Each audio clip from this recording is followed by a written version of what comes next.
And that sounded like a drunk singer to me. I feel bad for her, man. Yep. So, I mean, she said, she quoted, "I'm checking myself into a facility today to get help I need." And she wrote this in an Instagram post. "That was not me last night. I apologize to Major League Baseball, all the fans, and this country I love so much for that rendition." So out of...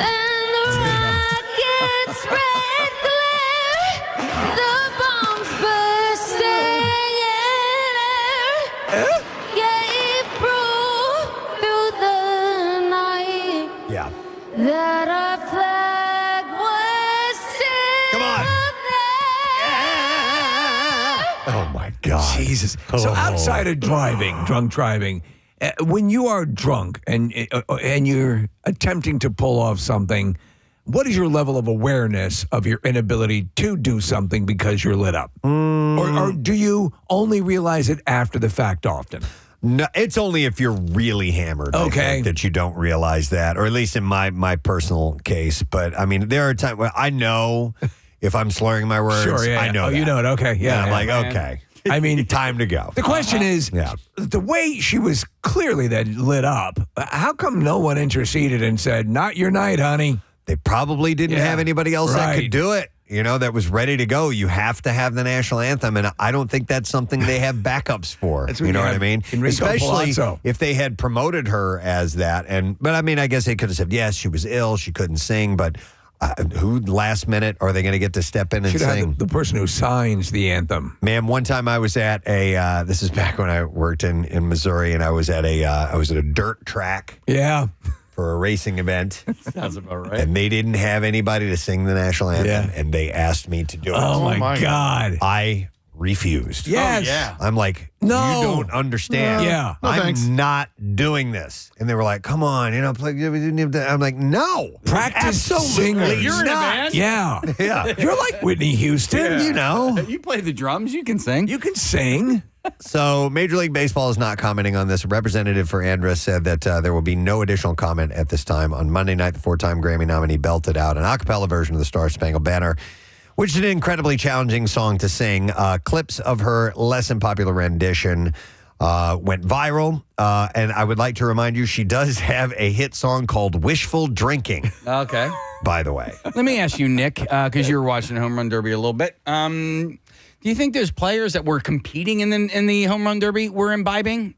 Oh, that's a good question. No, I don't think if they were competing, no. But I bet you some of the guys that were there to watch, they might have tossed back a few. But what do you think was in the water bottle? That I think it was just water. You think it was just water? Yeah, okay. that Bryce Harper brought out for Alec Boehm. But when she was singing the national anthem, or trying to sing the national anthem, there was a point in time where the camera cut to Alec Boehm because he was part of the Home Run Derby. Right. And he had a look on his face, and he was like, oh, my God, what the hell's going on? What the hell? Yep. So she's checking into rehab. Yeah. She's definitely lit up. Good luck for her.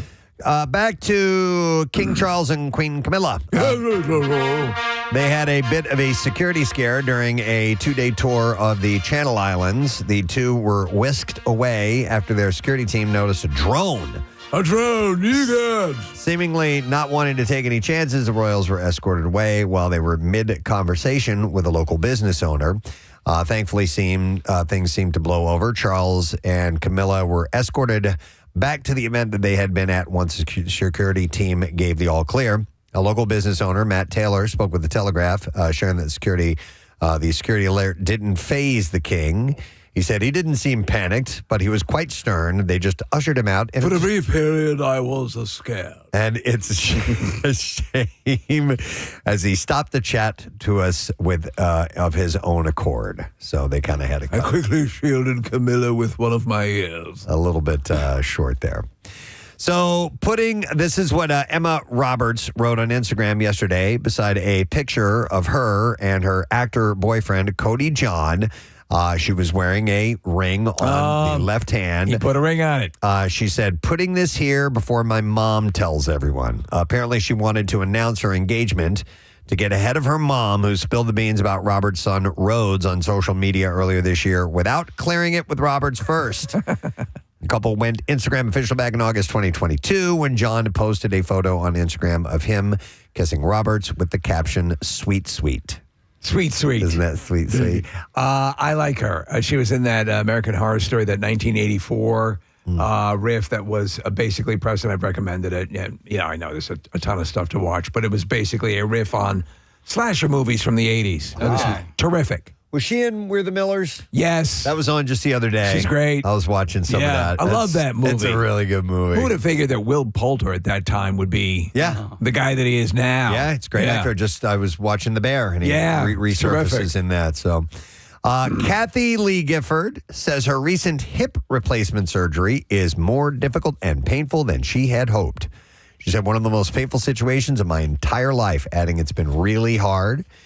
Part of the problem, she admits, is her impatience with the whole process. She said, I walked, I climbed, I walked, and my doctor said, Kathy, no, you have got to realize that this is serious. And I was off my walker in 2 days. I was just off all my medications in 3 days. And then I did too much.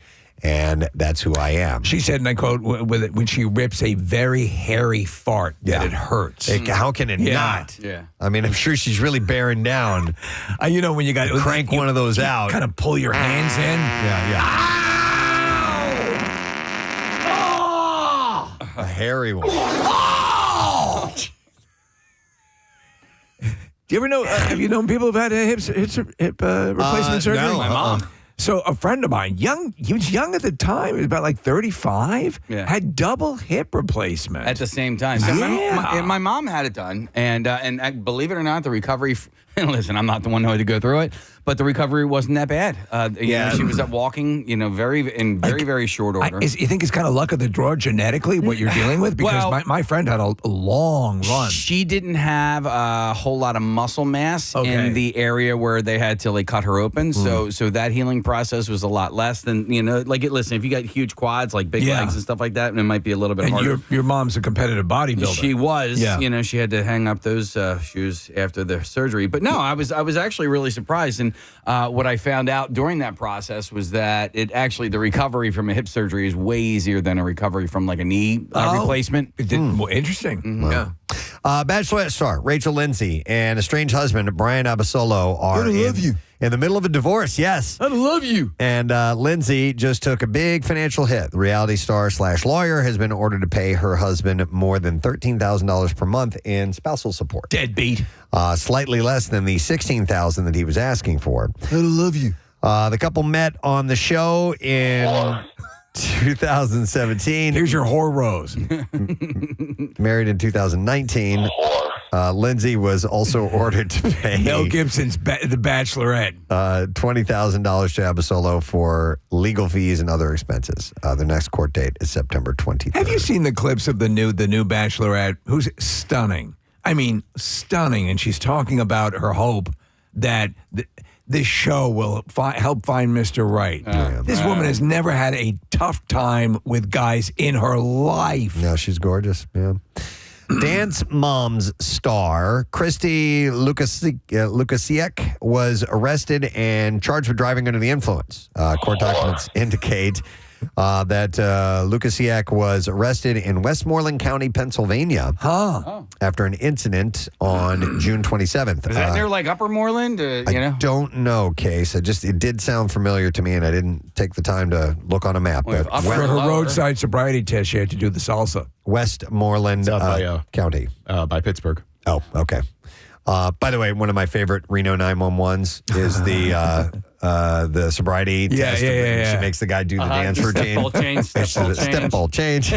Every now and then that gets sent to you as I love it. But like it's legit. Look what this guy had to do for the DUI testing. That's Reno 911. Yeah.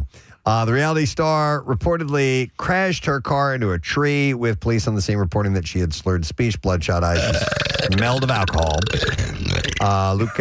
Lukasiak told law enforcement on the scene she had consumed 2 glasses of wine. Yes. Remember I told you. That's right. 2 glasses of wine. From my little slip up and the classes I took afterwards, the usual answer of somebody who was well over the limit is I had 2 beers. I only had 2. So what was Timberlake said he had 1 glass of wine, right, in the Hamptons when he was pulled over? Yep. He just didn't say how big it was. Yeah. She is scheduled It was for a Nebuchadnezzar. a preliminary hearing on August 13th.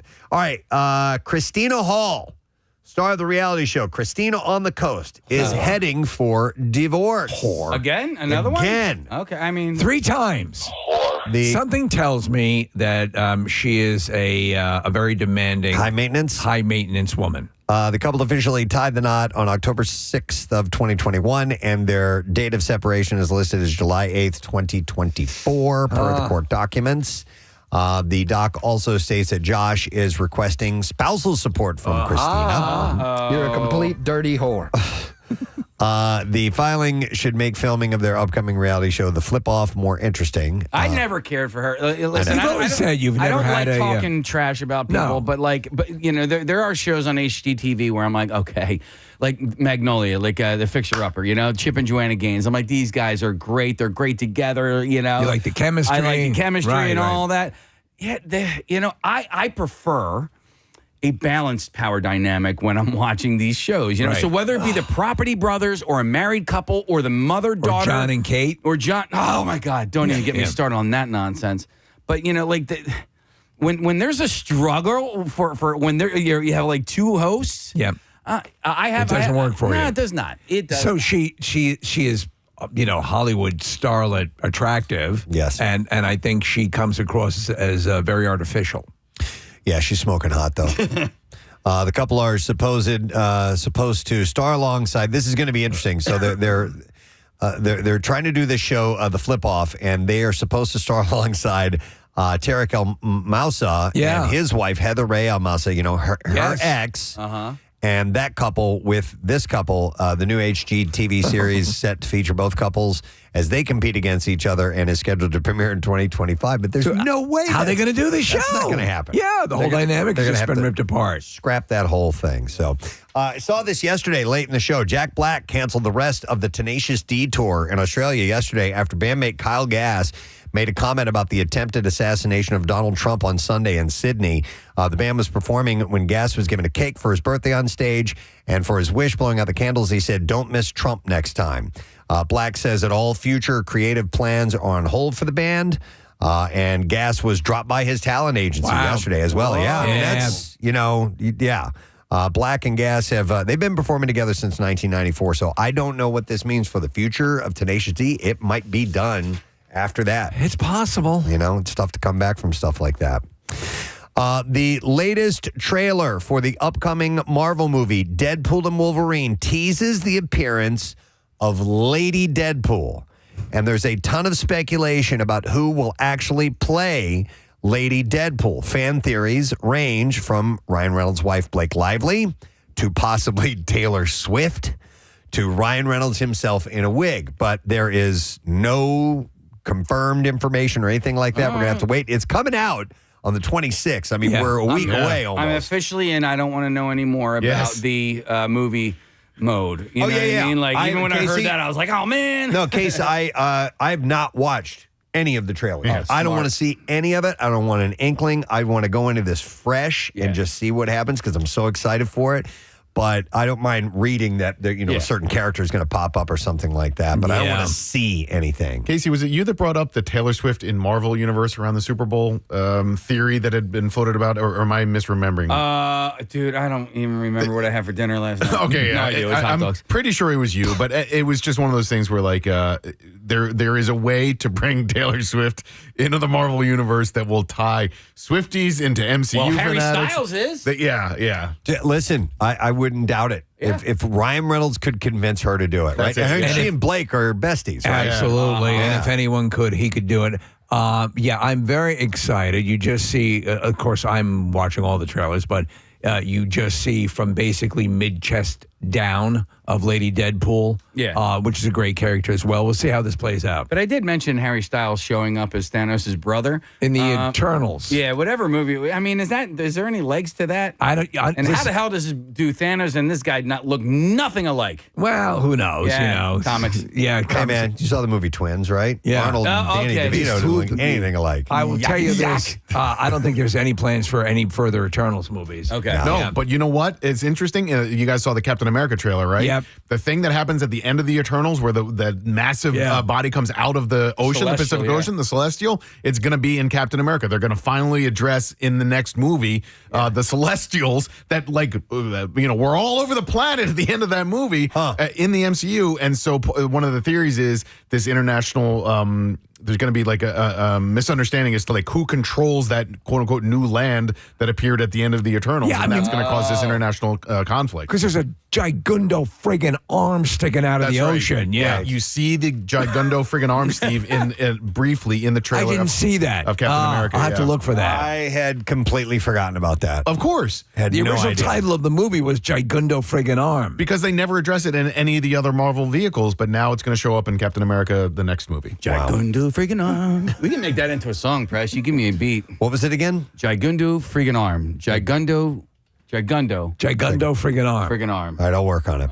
In the meantime, I'm going to mention a couple other things. In the upcoming film, A Different Man, Sebastian Stan, speaking of the MCU, stars as Edward, a person with neurofibromatosis, a genetic condition that causes tumors to grow on the skin and bone, think Mask or the Elephant Man.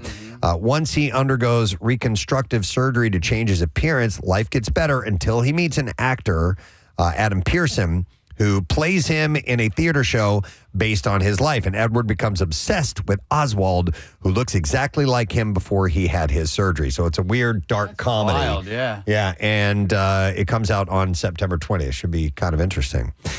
This one should be interesting as well. Milli Vanilli, they won the Grammy for Best New Artist in 1990, only for it to be revealed that they never sang a note on their debut album, serving only as pretty frontmen for the real voices behind the music. The meteoric rise and the epic fall of the act is the subject of a new biopic called Girl, You Know It's True. It will come out on August 9th. The film stars Tijan Neji and Rob Pilatus and Ilan Ben Ali as Fab Morvan, and it comes out August 9th, like I said. So. And they look pretty accurate in the trailer, and I'm all in for this. I can't wait to see how they depict this whole thing. Yeah. Because it was so amazing when this went down. Literally in concert, the music started skipping. Yeah. And then you found out, I mean, like that, I'm like, okay, Yeah. they're singing tracks, whatever it is. But then you find out the actual original recordings were not them. That's the big bombshell. And they were catchy songs. They were great They were songs. catchy man. songs, yeah. Yeah. I'm in love with you, girl. Come on, man. Girl, you know it's true. Blame it on the rain. Blame it on the rain. Yeah. Come on, man. All right. Now that Stranger Things is getting ready to wrap up at Netflix, the Duffer Brothers are moving to a new project. They'll be producing a horror show for Netflix. That's good news. There we go. The new show, Something Very Bad is Going to Happen, Daddy Likey. was created by Haley Z. Boston, but That's a has city. the Netflix alums Upside Down Pictures helping produce. Oh, I love that they're doing stuff like this. There are not a ton of details about the show out yet, but it does promise an atmospheric horror series set at a wedding following a bride and groom in the week leading up to their ill-fated nuptials. Speaking of Netflix, am I correct in saying Cobra Kai debuts this? This week. Yes. Tomorrow, I think. How about that? Are you happy? Yes, I am. Is there a young man who's happy? Some young man is very happy because we have a couple of family shows Yes. that go on, and me and Shell and Caroline just finished up Yellow Jackets last night. I got to get on that. Dude, it's so good. Okay. All right. And it's got a Stephen King. I'm liking this. Something weird going on vibe. to Okay. it. Yeah. All right. How many episodes? There are 2 seasons. I'm out. No. And there are 2 seasons, and I want to say 8 or 9 episodes per season. And the actress from Fallout. Yes. Yes. And she's in it. She's one of the leads. Okay. And so is Christina Ricci and Freaky? She's Juliette Lewis. Scary? The gal who plays the wife on Servant, the redhead. Love it. She's Yes. in it. Who played Frodo? I'm terrible with names. Elijah today. Wood. Elijah Wood is in it. It's a lot of really good names. Huh. You'll dig it. All right. So anyway, Not Fallout, Steve. The other one, the no. The girl from Fallout is in it as well. Last of Us is, I think, what Steve is thinking of, though. No, he's not. The main girl from Fallout is also in Yellow Jackets. My bad. All right, Yeah, so but 2 yes. zombie appearances. You are correct two about of that too. Melanie Linsky Are you kidding me? is in it too. Yeah. Okay, I want to see this then. All right, so you gotta see So Yellow I'm going to start because we're looking for we're finishing up Evil, and we went through all through the Bear, which was terrific. And so we need a new series. So Yellow Jackets, it is. Highly recommend. All right. All right. So back to Matt and Russ Duffer. They shared a statement saying, "We were knocked flat when we first read Haley's script. She is a major new talent with a singular voice. Her writing is twisted, terrifying, funny, and very Haley. We feel so lucky to be producing her first show." Very Haley. That's awesome. Let me see. I know I had something else to mention, and we'll do one more thing. Sure. Yes. The Octavia Spencer produced true crime series Lost Women and Feds have both been renewed for second seasons on Investigation Discovery. I like ID, as those in the know call it. I can always tune in and catch. I love the crime stuff. I can't help it. Anytime I'm staying in a hotel, I end up watching the ID channel. I don't know why. Really? So you were talking about the series on Netflix, which is the crimes. Homicide, yeah. So when you watch, is it a good series so far? Dude, so far so good. All right. I didn't know what to expect. It looks like it is each episode is a different homicide Yes, case. it in appears LA. that way. Yeah, All right. so, Okay. Cool. What got me there was not the episode that I ended up watching, which was Phil Spector. Okay. Feds details the inner workings of the FBI, while Lost Women will focus on the brutal murders of 2 Alaska Native women and the investigation that led authorities to capture their killer. No word yet on whether the series will return for their second seasons. Wait a minute. It just says here that they were renewed for the second season. Yeah, but no word on yet whether they were renewed for the second season. What is this? But they were renewed, but there's no word on No it. word yet on There's no words on it. No, there's no when. words on it. There's No words. These are just colors for some reason. effing thing sucks, man. I can't read it. There's no words on it. I can't read it. I can't read it. There's no word. I can't read it. There's no words. I can't. You know what we haven't had in a while? What? An apology.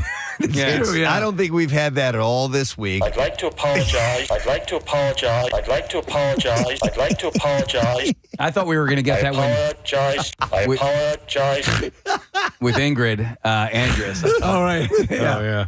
Oh, that's true. Yeah. I apologize. No word yet on when either series I'd like to apologize. series. There's no words on it. There's no words on it. I can't read it. There's no words on it. I can't read it. There's no words do on it it. I live. can't read it. There's no words on I'd it. like to apologize to Jennifer Garner and her. There's no words on it. Part of it that fascinates me a little There's bit. no words on it. There's no words on it. On the can't- talkie that's- box. That's why I can't read it. Everybody, there's no words on it. On the magic picture screen. There's no words. There's on no it. words on it, Casey. How do you read? Well, like nautical flags. What kills There's me. no words, but they're saying something. Right. At that point, he'd been years in television. He'd never heard the phrase "play us play us out." out. Right. There's no words on it. Yeah. I can't read it. All right. Let's do the clips here. The Ark follows the crew of the spacecraft Ark 1 in a battle to survive and thrive, becoming their best selves after a catastrophic disaster in space. In this clip, creator Dean Devlin shares his thoughts on how best to tell the story he wants to tell for the sci-fi thriller. What we don't want to do is have parallel stories in the past and the present, because this really is a story about these people in this environment. But, as we did this season, there was a couple times we went back to just clarify things, and we may do that again. I apologize. The season 2 of The Ark begins streaming today on Sci-Fi. Here's our next clip. Hit Monkey is a wronged Japanese macaque who is mentored by the ghost of an American assassin. In this clip, Ali Maki talks about playing Haruka 2.0. I think in season 1, she dealt a lot with, she thought she knew what is honest and what is right and what is good and what is bad. And she learned a lot about the gray area. And now season 2, she's literally faced with this new element, kind of sci-fi element that comes to her that creates a temptation and forces her to kind of confront her own morality about what justice is and being tempted by different forces, which is really fun. I can't read it. There's no words on it. So it's anime, and there's some big names in it. Jason Sudeikis, Olivia Munn, George Takei, Leslie Jones. So a bunch of people on board for that. Hit Monkey is streaming on Hulu, by the way. And that's what I have for you. Yes, we got our entertainment report this morning. We have a lot of things taking place today. Hershey Park. We are doing our Hershey Park secret text trivia today, not our secret text word. So we are replacing it with this today. Same concept, but you text the word Hershey Park to 39333, and we send you a trivia question. A little bit of work involved. Yes. So later on, we'll ask you to call in with the answer to that trivia question. I won't even reveal the trivia question on the air. You have to text it to get it. So text the word Hershey Park to 39333. Might win a 4-pack of Hershey Park tickets. And don't forget, for a limited time, you get purchase 2 tickets. You get one free at HersheyPark.com. That's going to end on July 25th. We have the United States greatest cheesemonger stopping by our studio today. I'm very excited. Very excited. I'm a cheese fan. Are we the only ones? No. Case, you're excited, right? I am very excited. There are certain cheeses that I'm like, I don't even understand why this is the thing that people put in their mouths. But other cheeses, I'm a huge fan. My personal journey involves years of really not giving a rat's ass about cheese and now loving cheese. Yeah. I think everybody here loves cheese. Yeah. Melissa's a big cheese fan. Nick will eat anything, so we know that, except for coconut and pickles. But lots of cheeses. Lots of I'll make cheese. up for the coconut with more cheese. All right, so we will get Jake Heller in here to talk cheese. And Jackie Bam Bam, for some reason, 3 or 4 days ago, sent me a picture of cheese. Oh, okay. All right, then. Just a piece of cheese. I thought you could use this. Should we have Jake identify that cheese by... Yeah. Oh, he can do dude, it. it's a, Is it like an American slice or It's something not like American. that? Okay. It's not American. Okay. But you look at it and you're like, oh, I know what that is. All right. What's with all the holes? We also have Lisa Ann Walter joining us today. We'll go live on Fox Good Day a bunch, so we'll take a break and be right back. Stay with us. Preston and Steve. 93.3 WMMR. Preston and myself. So I think everyone here has something more than I have, at least in that level. And I think we sort of keep a lot of what we share For the studio, right? show. Yeah. And that's why I said me. Yeah. But that makes sense. I get that. And finally, Kathy. So, like everyone but Casey, they chose themselves, Yes. which is also what I did. You did. I thought it was me. Isn't this telling? What does this say about me? You guys all think You're I don't a like prick. you. No. It's not about not liking. I think it's like everyone else better. yeah. So tell me, Preston. All right. I'm going to tell you with an explanation and a follow-up as well. We don't have that much time, so. The guys are off the hook because I am more uncomfortable with attractive women when I'm alone with them. So there's that. And what are you saying? We have two beautiful women that work here, even though they're very, very good friends of mine. That doesn't change that fact. Right. And this person that I would feel I'd have to say, God, it's not that I don't feel uncomfortable with any of you. No, but having to choose, having to pick one, there's one that I kind of seek approval from because she's so great at what she does and a perfectionist in this business, and it's Marissa. So it's important to me what she thinks of me, and so therefore I would be a little nervous. Now listen, about that night in London, I'll tell you what it was. I showed up, you had all your friends there, you didn't introduce me to any of your friends, and you didn't say who I was, and I was kind of mad about that. The truth comes out. Yeah. I am If we're so going to sorry. be totally honest, that's why I closed down. And it nagged at him for months. Till this Marissa. very moment. Oh my God. No. How could you?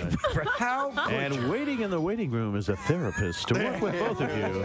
I'm sorry, Dr. Preston. Joyce Brothers. I guess I didn't want to be like, hey guys, this is Preston. But you guys know Preston. Your lack of decorum has won you the point. So there you go. right. There you Yes. go. Nice Marissa, job. that's the point. We're moving over to Steve Morrison right We'll now. hug later. All right. A little known fact about the enigma that is Steve Morrison is that his great-grandparents on his father's side lost their lives to Titanic, both having choked to death on Twizzlers during a matinee showing. With that in mind, if Steve was Rose from the movie Titanic floating on that door with room for only one member of the Preston and Steve show, who would he save? Wow. Man. All right, 15 seconds to write your answer down. That's hysterical. Okay. Wow. Yeah. Okay. That was easy. That was easy, huh? Easy. I wrote it down right away. Oh, I can't wait to get there. Okay, we're going to start with you, Kathy. Who is it? Okay, so after today's conversation, if we were on the Titanic, we would have had to pack in suitcases or in a hotel room, a little tiny hotel room you have to share with somebody. We had no idea that this was going to go down. So he is going to save me for sure. Oh. Great reasoning. Wow. I like the part about going down. Steve. I'm last. Steve. He's last. Yes. He goes last. So That's right. Yeah, Nick, I'm sorry. I'm going with basic math here, and Steve is going to need more room. So I'm going with the tiniest member of the Preston and Steve show, Marissa, so they can both fit on the door. Wow. Okay, Marissa, we'll go to you. Well, the true Steve Morrison would actually give up the door and let two other people out. You're right. Oh, my. She's right. Because this is a hypothetical, I also agree with Nick, and it would be me just for size reasons. That's it. Size matters. Okay, Preston. Okay. This might be a little selfish, but without Preston, there ain't no Preston and Steve show. And we still have a future to think about after this horrible tragedy. Well, I'm saying me. All right. Yes. Casey? So I would think, like, right after everybody got rescued, Steve would go back to work the very next day, and it wouldn't sound good to have the Casey and Steve show, or the Kathy and Steve, or Nick and Steve, and Marissa and Steve. It can only be Preston and Steve. Yeah, Robin Preston's dead, so that wouldn't work. Okay. And finally, Steve. All legitimate reasons, but I had to break it down on survival, likeliest to survive in the situation. Both Kathy and Casey are swimmers. Casey has saved my life here in the studio, but they are both capable swimmers. Preston is very resourceful and could survive, I think. Nick as well. And for the person I think who would be in the most dire situation vis-a-vis their size and lack of insulation, Marissa. Wow. Just because you guys would all be fine on your own. Not to dismiss Nick's point of extra elbow room on the door. Nick and Marissa. Nick and Marissa both answer. Yeah. All right, what's the point total so far, Case? I think I have Marissa has 2, Nick has 1, Steve has 1. All right. Though if we were packing the way we do talk about, Kathy would have a certain edge. Steve's love for the world of movies is exceeded only by his love of the world of porn. Disregarding the porn movies, what will Steve say is the one movie franchise he could not and would not live without? Oh. 15 seconds. Boy, you all seem to know this pretty darn quick. That's interesting. We are going to start with Marissa. All right. There was an obvious answer, but I didn't go with that one because I'm guessing most of you guys went with it. So I'm just going with Batman. Batman. Batman. Really nice. Okay. Casey, what did you say? Oh, I went opposite because there have been so many. I know that you love Batman, but you want to have sex with James Bond. James Bond. Preston. Kind of the same thing. I know there's so much. Although Connery was his favorite, and Roger Moore did a whole lot of those movies, but I still think he's got a huge fascination with James Bond. All right. Yep. Nick? Marissa, your answer made me think twice, but I'm going to go with my gut, and I'm going to go with James Bond as well. All right. Kathy? I just said overall Marvel. That's a good point. Yeah. So Steve, the answer is... James Bond. there you go. Yes. What is your fascination with Bond? Since Bond, my father took me to Dr. No when it came out when I was just super young, and there have been many movie franchises, consistent franchises that have influenced my life, but Bond has been, marathon after marathon after marathon has been just at the core of my life. Favorite Bond Batman movie? is my... Whoa. Okay, so the one that is the quintessential is probably considered Goldfinger. Yeah. So, yeah. My favorite, Connery's my favorite Bond, followed by Daniel Craig, followed by... Daniel Craig, really? Right, followed by George Lazenby and Roger Moore. Roger Moore has 2 good Bonds, would be 3, Live and Let Die, For Your Eyes Only, and Spy Who Loved Me. And Timothy Dalton. They're all good. They're all good. Yeah, all right. So where are we here now? Casey. Whoever you want to go to. Casey. All right. All right. We're going to do the list of show legends regarding Casey is long and in many cases embellished, including things such as him saying bubble scubosis instead of multiple sclerosis and being terrified of his home thermostat. This is the first time I'm reading this stuff. I never said multiple sclerosis. That's it. It's you're saying it's a false legend. Which embellished legend about Casey will he say he would love to have go away once and for all? 15 seconds. What embellished legend about Casey will he say he wants to go away and never brought up ever again. I predict everybody is going to get this one. This is going to be a 5 for freaking 5 here. We're going to start with Steve. There's even in writing this question, I knew it might be a gimme, but we had to go with it just to give Casey the chance to dispel some rumors about himself, including bubbable scabosis and his thermostat. Ranch dressing. What is it? His love of ranch dressing. Ranch dressing. Okay, very good. Kathy. Yep, love of ranch dressing on pizza, all ranch dressing. He loves it. Nick? Ranch dressing. Oh, my, this is me. Marissa? Because he didn't invent it, ranch dressing. Preston. Ladies and gentlemen, it's unanimous. And we will go to the gentleman himself. It's not my go-to, okay, guys? It's not my favorite dressing. What is it about ranch dressing that you like? It is actually pretty yummy with pizza. Do you have the isolated audio of just you freaking out anywhere, Kay, so we could play it for Mark, just so he has an idea? I don't know. You know what? We don't have to play the whole thing. The crowd loves that idea, Preston. See if wait, hang on a second. It's recording. All right. Yeah, why did that happen? Yeah, there was a moment on the show where we brought up the fact that Casey was dipping his pizza in ranch dressing. Thank God it was a pizza. And yes, there was a question as to whether that was calorically wise. Yeah, here we go. Can I make a suggestion without being insulting? Yes. Try pizza without ranch dressing. Listen, you a-holes. When was the last time you saw me with ranch dressing? Okay, can I jump? And by the way, I don't always eat pizza with ranch dressing. I didn't invent it. It is something that I tried like within the last year. All right? Okay. Drop the friggin' ranch dressing. Drop it. I will say this. I have seen you eat pizza at last 6 or 7 times. Hear a little bit more of this. Without dressing. Did you say 6 or 7 times? Well, I have not seen him have dressing on his pizza in quite a while. And it's not something I invented. It was like I tried it because I saw a girl with a nice frame. As a matter of fact, right? I'm like, ranch dressing on your pizza.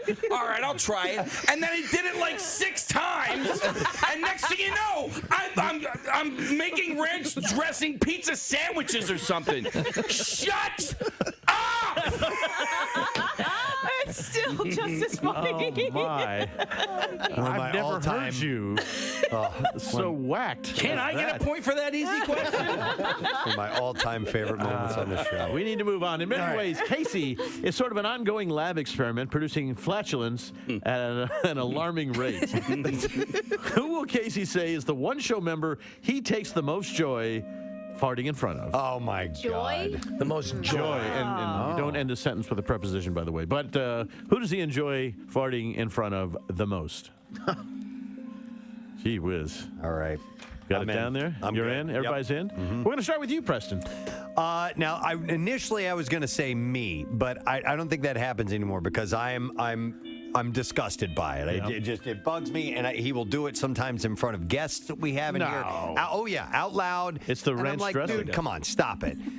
And oh my God, Mark, some of them are just deadly. But I think he gets a kick out of actually doing it in front of Kathy more than anybody else. I think he finds that funny, but that's my guess. Marissa. That was my initial guess, Preston, was Kathy, but I thought he actually, like, deep down gets embarrassed to do it in front of Kathy. He knows I get mad at him when it happens on his way into the studio, so I figured the only person that might giggle at it was Preston. Okay. Okay. Nick. I think because it pisses her off so much that he's going to go. This article about a characterization that has recently come into vogue. It's called main character syndrome.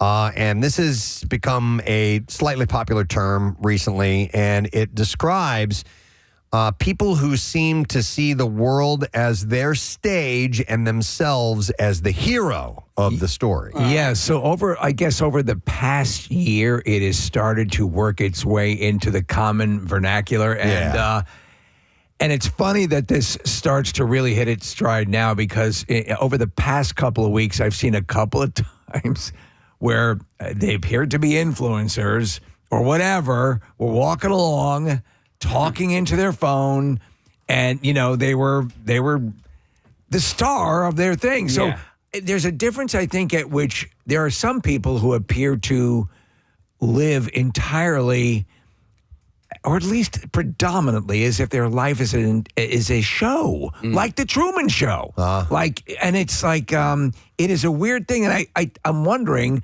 with social media and with people who are really grabbing for that brass ring, I'm going to be the next social media superstar. How many people can fall off the cliff into this mindset where they are the star all the time, and that we're all supporting players? Yeah, so there are a couple of licensed psychotherapists that are quoted in this article about what main character syndrome is and whether or not it's healthy or not. People with main character syndrome tend to view their lives as a Hollywood movie. They are the star. It's important to note that despite the word syndrome in its name, the main character syndrome condition is not an actual syndrome disorder or psychiatric diagnosis. The term originated on social media platforms, as you would imagine. Yes. And is casually used to describe people with these types of quote-unquote narcissistic or self-absorbed tendencies. You know where I think it manifests too with me, Preston? Lately, I've been seeing a lot of... And I think I made an offhanded comment yesterday. I want to live the kind of life that allows me to start crying, pause, go get a phone, point it at myself, and continue crying. Because I'm like, what? So I'm reading in the article, and it doesn't really focus too much on filming yourself. No, recording yourself and projecting in that way. It's just more of a. So here, I'll explain this. So this is a therapist, Topsy Vanderbosch is their name. Topsy. It says main character syndrome describes the lens through which a person sees themselves. People who think that they're the main character tend to believe that they are the most important person in most situations and interactions with people. In other words, people with main character syndrome see everything that happens in the world around them only through the lens of how it affects them. While this isn't necessarily a bad thing, it can reduce empathy, damage relationships, lead to inauthentic, attention-seeking behaviors as well. To me, this suggests a high level of narcissism, right? Yeah, but it's not exactly the same. Yeah, so I know. they delineated that in the end of the article, and that narcissistic is much more intense. Yeah.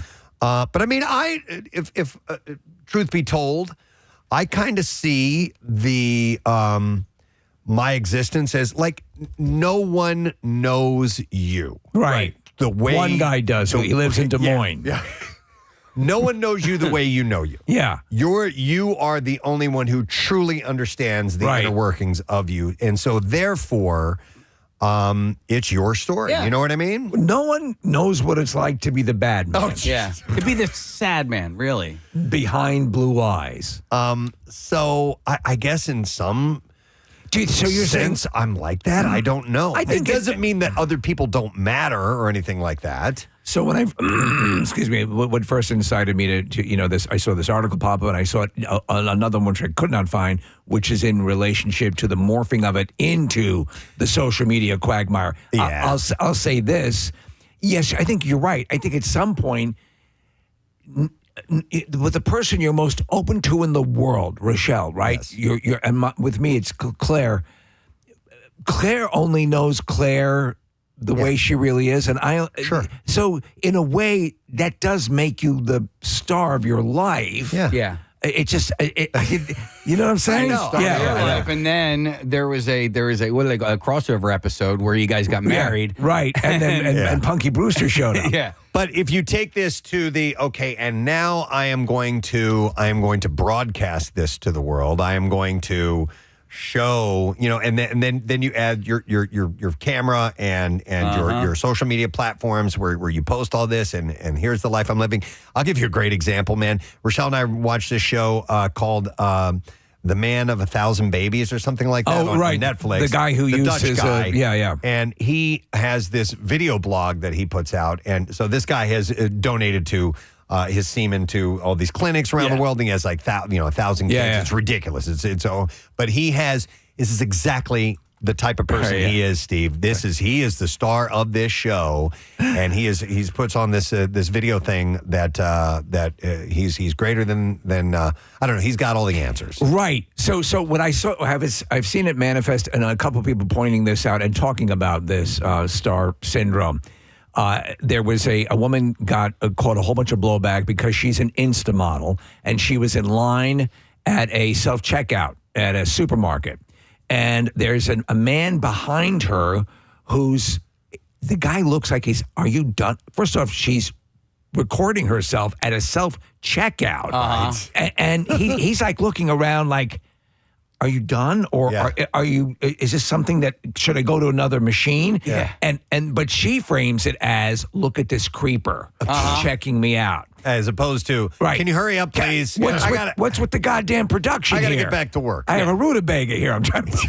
But you know what I'm saying? And so that's where it becomes I'm the star. Yeah. So I was watching the Phils game on Sunday afternoon, and I mentioned this to you guys, but this is an instance of something that shouldn't bother me, but it really did. And I don't know why I got under my skin as much as it did, but there were 4 people sitting directly behind home plate. There's the Phils A's game on Sunday afternoon, and 3 of them were very attractive young women. But the entire game, they were fixing their hair. They were on their phones. They were taking selfies. They were taking pictures of each other. They were not paying attention to the game at all. Maybe that's why it bothered me, because they had these great seats and they're not watching the game at all. Dude, but you know how much those seats are? I sure do. Oh, my God. And it was. Bet you they got Shake Shack. It was, and Steve, like they were.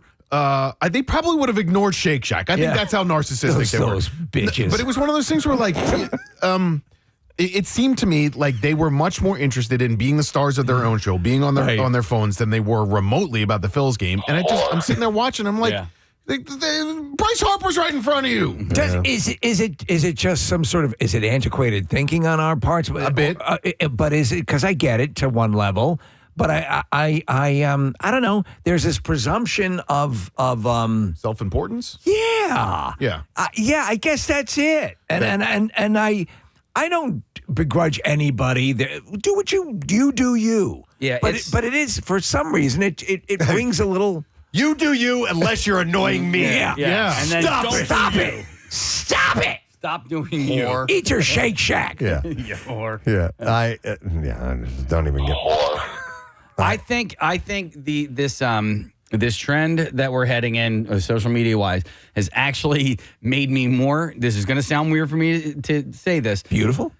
Introverted. Oh, really? Casey? Yeah. Yes. Yeah. Yes. Okay, good. I was thinking about that very thing on the way into work this morning. How do you recognize this? For with instance, him? No, for me. Oh, for you. Me as well. For me personally. Hey, this is about me.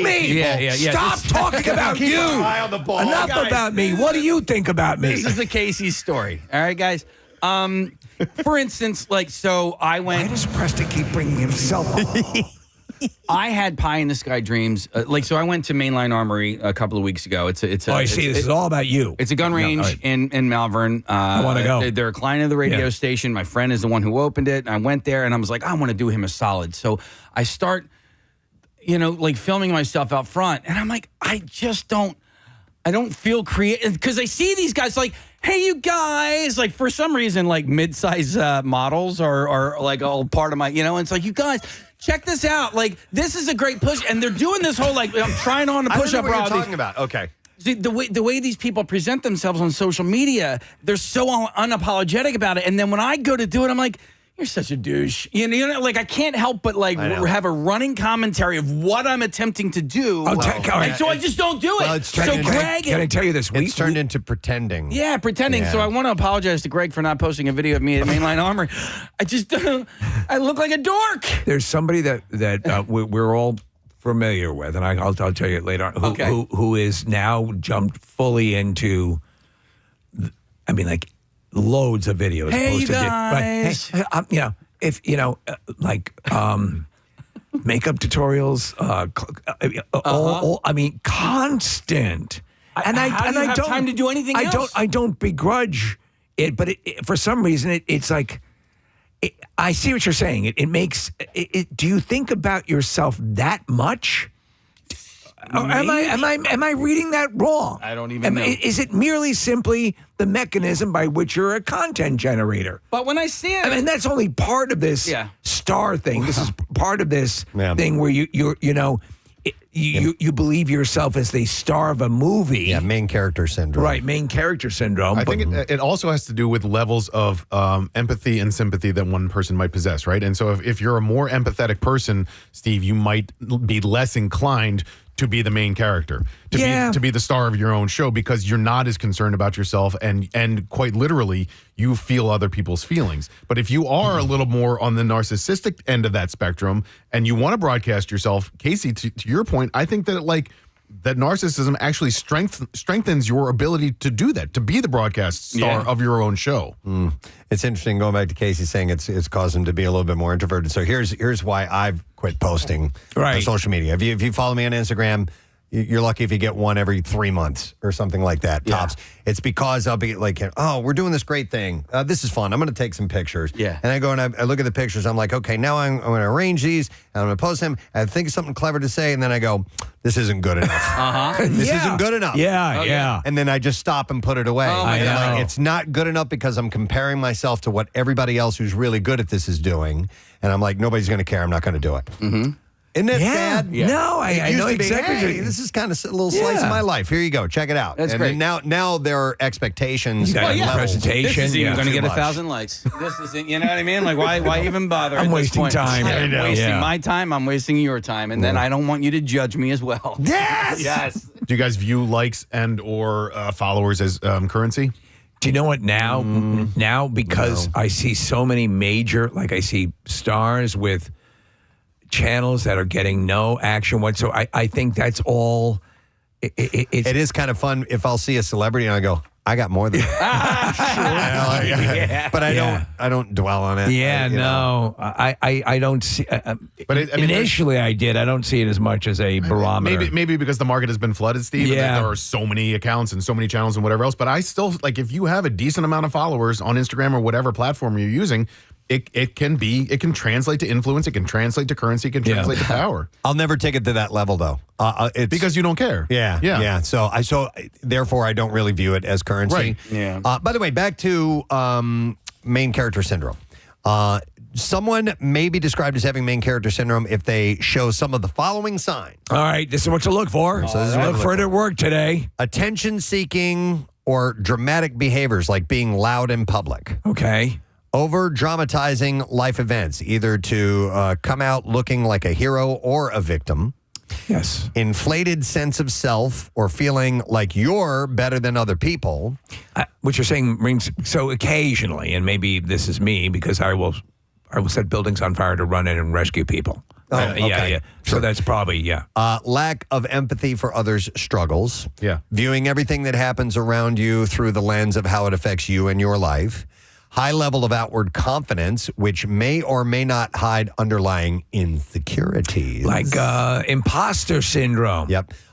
Centering yourself in every situation and conversation, romanticizing experience or relationships, acting in ways that aren't authentic to your true self, disassociation from your true values or needs, constant seeking of novelty to keep things exciting in life, being overly dependent on social media likes for validation, Nick, and feeling the need to outshine others to stay in the spotlight.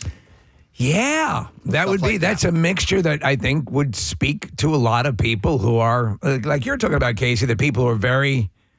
I say more power to you. Yeah. You know, and I wish I had that. That I don't even know what you would call it. Drive. The It's drive, mid-sized model syndrome. The riz, the confidence. Like I don't have any of that stuff. Yes, you do. The BDE. But you have it in different realms. You The don't Jake Geo. You don't have it when you're describing the Armory photo shoot or the video shoot or whatever. You don't have it there because that's a different realm. But you certainly have it on the radio. You certainly have it in your job. Yeah. So and you do too, Preston. You possess it in a way that doesn't necessarily translate to what we're describing in main character syndrome. But it's different when we're on the radio. It's different when you have a microphone on your face. And both of you guys, Preston and Steve, excel at it. Well, I'm confident when I have the mic. Yeah. When I'm here, when I'm in this studio and I have the microphone. So would you consider carrying a microphone with you all day? God, that's a great idea. Maybe just a headset. You're right. You know, I'm recording.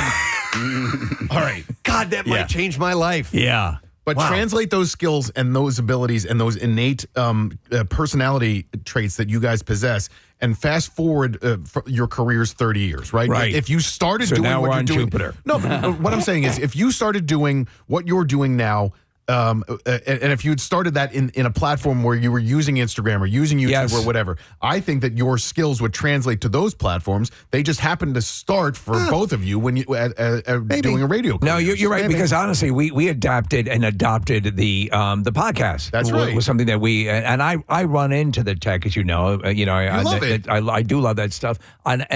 But also what happens is there's only so much time in a day. I think if I were to have the time, I might be doing a lot more of that stuff. But I think the thing that's mentioned a couple of times here is a perception of a lack of empathy or a disassociation from the humanity around you. And that's totally conjecture. Yeah. I can't make that sweeping statement about people. But I think people a lot of times, as you say, we always say when we're on air, we're probably about 10% more than we are in real life. So you raise it just a bit. Augment your personality just a little bit. Just a bit, because it comes through the radio and cuts through. Right. But I mean, when people come out, if they come to me, like we had the Alpha Bravo Canine event at White Dog, and people come out all the time and say, "Oh, you're you." Yeah. So it's not a performance. So when I see a lot of that, I'm like, this person doesn't believe this crap. Right. Well, and this is why you can't blanket something like main character syndrome to all influencers and YouTubers and things like that. There are people that are doing some great things. Absolutely. And they're very, very, very genuine. One thing about people that do make a living out of this, though, and as Kathy has said, and as Marissa would know too, it's very, very time consuming, and it's a lot of hard work. It is a ton of hard work. Yeah. Which is why it's tough to have a full-time job and do it on top of that. Right. I mean, that's why you gave up the foot modeling. So, my feet are too gone. demanding. They're just they've seen better days. They're out of shape. So, experts say that viewing yourself as the main character can be healthy or unhealthy. I wonder how it's healthy. Depending on the context. So Vanderbosch, this therapist, says that being on a journey of developing confidence and owning your life choices and decisions can be a positive effect of main character syndrome. For instance, it can be healthy to prioritize yourself and your own needs, which can even contribute to higher self-esteem and make it easier to advocate for yourself. Now, you can take it to a level that's too much. So say if you're in a plane situation where there's something on the tarmac and you have to get out the plane, if you're pushing people away so that you can get out the escape, that's probably bad, right? Maybe so. Maybe so. Hang on a second. I want to go to Joe, who's on the line. Hi, Joe. Good morning. Good morning, guys. How are you? Good. What's up, Joe? Nick, I just want to say thank you for validating my point about the Phillies game on Sunday. I'm so glad I didn't watch that. You're quite welcome, It would have bugged me. You saw it too?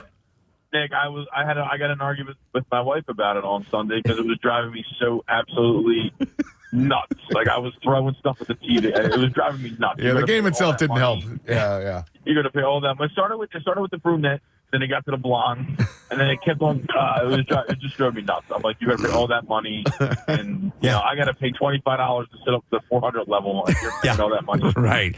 There is a bit of envy associated with it. It just drove me nuts. I'm like, absolutely. And my wife's, what do you care for? I'm like, because they spent all that money and they're drinking their martinis or whatever the hell they're drinking, and it just drove me nuts. But my point about the social media thing, I just had this conversation with my 12-year-old. I had to take everything away from her. She had over 4,000 videos and pictures. Anywhere we went to, she always would post stories and whatnot. But here I'm not, very big on Instagram or Snapchat or whatever it is. But I didn't know you could locate somebody and find them where they're at. And it just got to the point where it was getting scary that everybody knew, from guys. Sure. Above her age, knowing where she was at. Joe, did you become aware of anybody that she was interacting that caused you to be concerned? Yeah, we were actually down the shore a couple weeks ago, and we were in Ocean City, and she was on a boardwalk posting pictures, the nonsense thing kids do. And my older daughter, who's 23, told me, you got to watch that. Yeah. People can see where she's at, and it got scary. That's when I took everything away from her. You got to delete everything right now, doing it from, you got the typical crying, and all my friends have it on, all your friends can't be, I can't worry about your friends. Right. It got scary. Like, I didn't know. All I thought about was being Liam Neeson and going everywhere. Joe, how did she take to you taking that away from her? It's still a fight to this day, and I keep telling her, I don't want to go to Bolivia to go get you or anything like that. I'm not trying to fly around the country to find you. So I kind of scared the hell out of her. But she's 12 years old. She's going, she's in middle school. Preston, I live near you, so it's like up in that area. There's really not much to do. Yeah. So that's their livelihood up there. But I had to scare the hell out of her. Yeah. Take it away from her, and I'd rather have an innocent 12-year-old and let her lose clues or something. I'm lucky. I haven't had that struggle with my kids, and I don't envy you for that because it's sensitive. It's you understand why kids want to have that connection. My 23-year-old, she grew up in the age where there was no face, no face. The only thing we had back then was MySpace. So there was no social media. All you had to worry about was Tom. Yeah. Tom ever finds me. All right, Joe. Thank you, man. We appreciate it, bud. All right, see ya.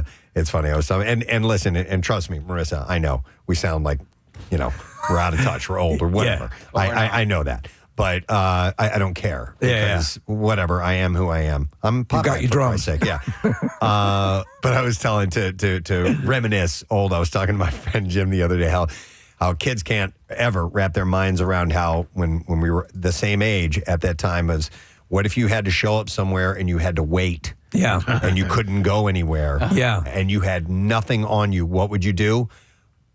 We would sit and think. I would be alone with my thoughts for however long it was. I remember doing things like to kill time where I would pretend I was my eyes were the cockpit of a plane that I was flying. Oh my God. And that I would bank around the corners of the hallway and see how close I could and anything. Count lines, look at patterns. And that come up with some great ideas. Yeah. Marissa? Yeah, it's really fun. Every time you guys talk about social media, I hesitate to weigh in because we have different outlooks on it. Yep. But the outlook I have on social media, and especially for the Preston and Steve show, is alerting people of all the cool stuff that we do. Yeah. And the guests that we have coming on and the great radio show. And if you miss this, here's a way to watch it or listen later or something like that. So it's the content I want to do is that. This is happening now, tune in, or this happened this morning. Here's a way to catch it later. But then on top of it, it's also a game and it's a business. So you have to do the silly memes and the dance. Well, you're right. Never ask you guys to do a dance. But what about you personally? Well, okay, so if you want to deep dive. Yeah. So I also kind of look at it as a business. A few months ago, I put out there, I was like, I just want to go like a whole bunch of small businesses because I do have a little bit of a following. So if I like your photos, it may help you get a little more attention. I did it, and then I got kicked off of Instagram because I apparently did it too much. I liked too many accounts. What? Okay. Because I liked too many photos on too many things, and it was robotic looking thing. So they thought I was a robo. Marissa, how does it feel to be a robot? It was amazing because I couldn't log into Instagram for a little bit. Oh, wow. But then I freaked out because, there's times, guys, where I'll go to post something and I'm like, well, but I haven't posted anything for work yet. So if I do something personal, that's selfish of me. I need to post something on work. Right. And so I'll be doing that on the weekends where I'm like, I could just be doing my own thing. Man, but I put work first. Yeah. And we all are in it our sets up these minds, dynamics. But in all honesty, how much of it is, look at me doing this fun thing? Right? No. Okay. No. No, not the football game and, Well. Listen. I'm just saying it's a big part of what it's we about. are all guilty of it, right? Yeah. So this isn't we're not over trust here me. looking at you like no, we're all guilty of it. Like one of the last things I posted was the seafood bake we did. I'm like, this is cool. Look at me doing this fun cookie thing here, man. All right, look at me. I think there's an inherent presumption of braggadocio, Yeah, and it's main character syndrome. It is. It brings it all back around. We have to take a break. Marissa, anything else you want to add quickly? Just follow and like, and then we'll all post more so that. All right, we will. We'll do it all. There you go. We're going to go live on Fox Good Day television, which is another type of medium. It's all about me. We will come back in a second and go live on Fox Good Day. We also have the Bizarre File. And we got some guests coming up. Lisa Ann Walter's going to be here. America's greatest cheesemonger will be in our studio today as well. We'll be right back. Stay with us. Preston and Steve on 93.3 WMMR. Kathy. It's so disgusting. It's so awful. Yes, he does do it when there's guests in the studio. doesn't. It's the worst smelling Man. thing ever. It's awful. It's so stupid. It's childish. I hate every second of it. But I think that he gets a kick out of Preston's response at how angry it makes me. So I went with Preston. Oh, there's an interesting look at it. Steve? I'm going to echo Kathy's sentiment and say Preston. Yeah. All right, Casey. I will have to say, because he's not an official member of the show, but an honorable mention goes to Chuck. I mean, if he were going to be a part of this, I would say Chuck D'Amico, because Chuck, He laughs at you. He loves this. He says that my farts have personality, and they do. But I absolutely love farting in front of Preston. I would have thought Kathy. Yeah, no. Kathy. Even like when he gets mad, like when they're like silent ones, sometimes I sit there and I just wait for him to smell it. Well, I'll just sit next to each other. So Mark will be sitting here, and I'll see Preston start to go. Sometimes, I have Lysol back here. Oh, my. And Preston will just be in the middle of talking, and there'll just be a little. Oh, my God. I'm learning more about this show. I really do go into like other rooms. If we have guests in the studio, You've gotten better. Yeah. You've gotten better. What are the totals on the points? I can't remember who answered Preston on that one. Steve did. I did. And Kathy and me. Marissa. Kathy. Yes. All right, so Marissa's now in the lead. 4. With 4. Steve's got 3, Kathy's got 3, Nick's got 3. Wow. Yeah. Kathy is our next subject. All right. It's not a stretch of the imagination to say that if Kathy Romano had written the musical Rent, we would not be singing Seasons of Love and instead would be singing Seasons of Activities. Yes. Fall, winter, spring, or summer, which season will Kathy say yields her favorite time-killing, energy-sucking activities? Oh.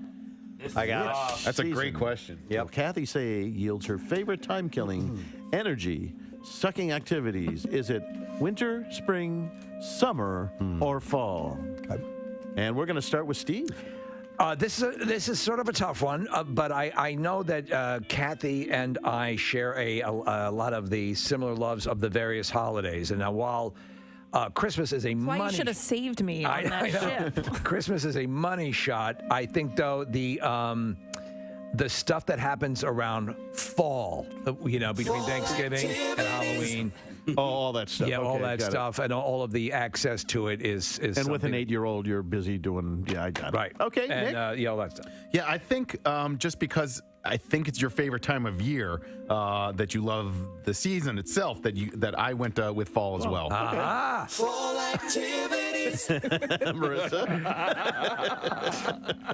Because they're so universal, they happen inside and outside, and I'm pretty sure it was your very first list. I'm guessing that. I went fall. Fall activities. Preston. I'll just hit this. Yes. And Casey. I'll just hit this. Fall activities. And we'll go to Kathy and find out that the answer is. So although summer is my favorite time of year, I get depressed when summer is over, and the way I get over my depression is through fall activities. Everybody wins on that one. Wow, that's good. Cool. On the second question about Kathy on the Preston and Steve Show, Kathy is often playfully painted as a somewhat asexual being who thinks foreplay is laying down a protective tarp. Remind me to tell you Dr. Ruth's story a little bit later. That said, what will Kathy say is an appropriate amount of time for a woman to wait before getting intimate in a new relationship? While we're looking for a closet in weeks. Marissa and I are going to differ on This is Kathy. We will allow your answer to be in years. So we're looking for weeks. Yeah. Weeks? The closest in weeks. Yeah, we're looking for closest in weeks. This is Kathy. Hold on, I need a calculator. Well, yeah.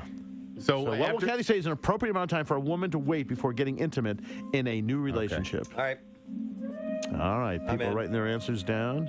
You're in? Well, I don't think so. Casey. Okay, this is a really, really tough one. I don't think you're as prudish as one would think, but like first date, 1 week, no, 2 week, no, 3 weeks, no, 4 weeks, I think is a nice safe assumption. All right, Casey says about 4 a weeks. month. About a month. Marissa. I said that Kathy would approve of holding hands after 3 months. Whoa. Wow. 12 weeks. Oh, Preston. I think she's more of a slut than we believe she is. And I'd say Kathy would be cool. That maybe not for herself, but if she were to give advice, I'd say 2 weeks. 2 weeks. That's a short one, yeah. All right. Steve? I agreed with Casey, and I think 4 weeks seems about right. Okay. Nick? First of all, I can't wait to hear that Dr. Ruth story. And then, second of all, I went with 3 weeks. All right. It's all over the board. Wow. Kathy, are you a prude? Okay, so I'm going to go initially with when I read this question, what my answer was going to be. And the question is going from one relationship to the next, how long you should wait in between, correct? Yes. Oh, I thought it was after the first date. After the how long first to have sex? Getting intimate, yeah. date, before getting intimate with someone. Okay, so you meet somebody, how long will it take before you... Right. As they used to say, make whoopee. Oh, all right. Okay. So from the first date. All right, then I need to rethink this because if it was from one relationship to another, I was going to say 24 weeks, 6 months. Okay. But I'm going to say, after the first date, and I forget what everybody said, but I'm going to say 4 weeks.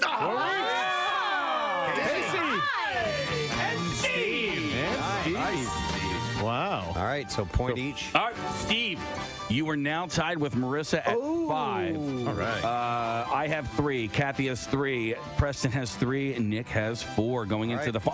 Nick, you are stuck with 4. I'm done. You're done. That's right, because Nick is going to... Wait, do we... No, we have Marissa as well. Oh, yes. Yeah. Oh, my God. Okay, so there's still a chance for everybody. We'll do Nick.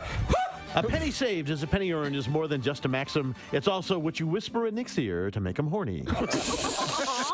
And while we kid Nick about his frugal way of life, who will he say is the next cheapest person on the show? So Nick being the cheapest, who would be the next cheapest human on the show? Who will 15 Nick say? seconds. Yes. Yeah, Nick will say this person is the next I got this cheapest. one. You got this one? Yeah, We'll start with you then, Preston. I think that that somebody who knows a good bargain and is the queen of returns would absolutely look, and she looks for coupons all the time. She looks for special deals. It's got to be Kathy. Got to be Kathy. Gotta be Kathy. My wife's the same way. Yep. All right, Casey. When you said Queen of Returns, I was so relieved that you didn't say me. But I was thinking the same exact thing. She never pays for shipping. Yeah, so Kathy Romano. No doubt. Okay. Marissa? I actually think that Casey's family is just, I think your wife is the same, and I think your family, and I think it bleeds onto you a little bit. So I'd say Casey. Oh. Okay. Yeah, in a good way. All great ways. Kathy? Oh, okay. So I did not think of myself. I don't think of myself as cheap, although I love a coupon and don't like to pay for shipping. I won't not buy it if I don't find the coupon. Really? Yeah, and just because. But you like quality too, though. Yes, so, and I like quality items as well.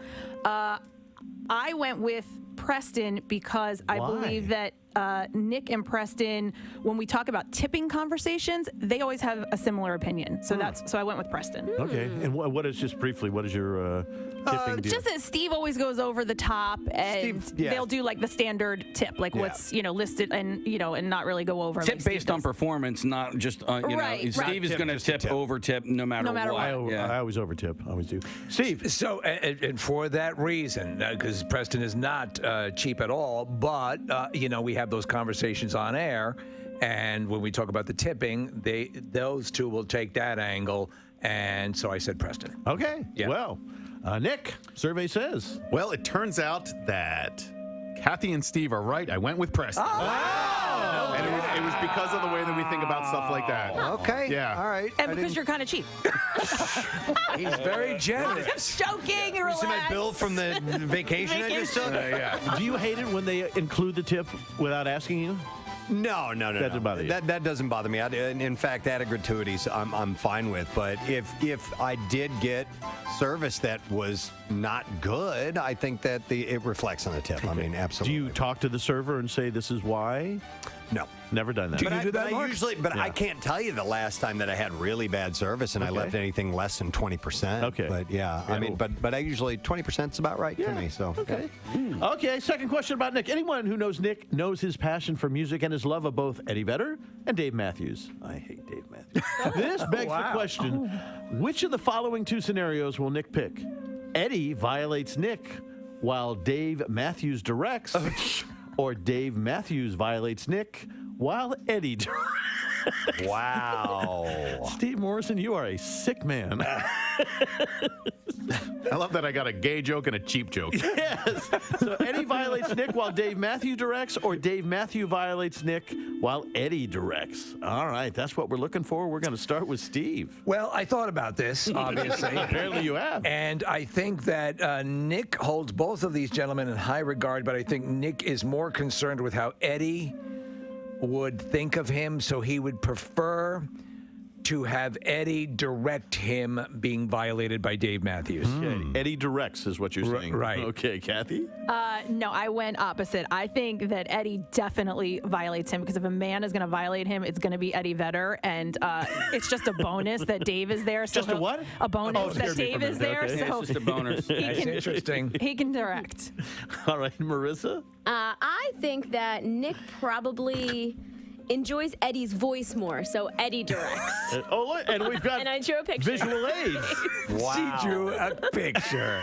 Oh, my. I thought it would be mouth and not. No, it's from behind. Yeah. Oh, Preston. Creative ingenuity. You know what? This is actually, I have a new band name from this.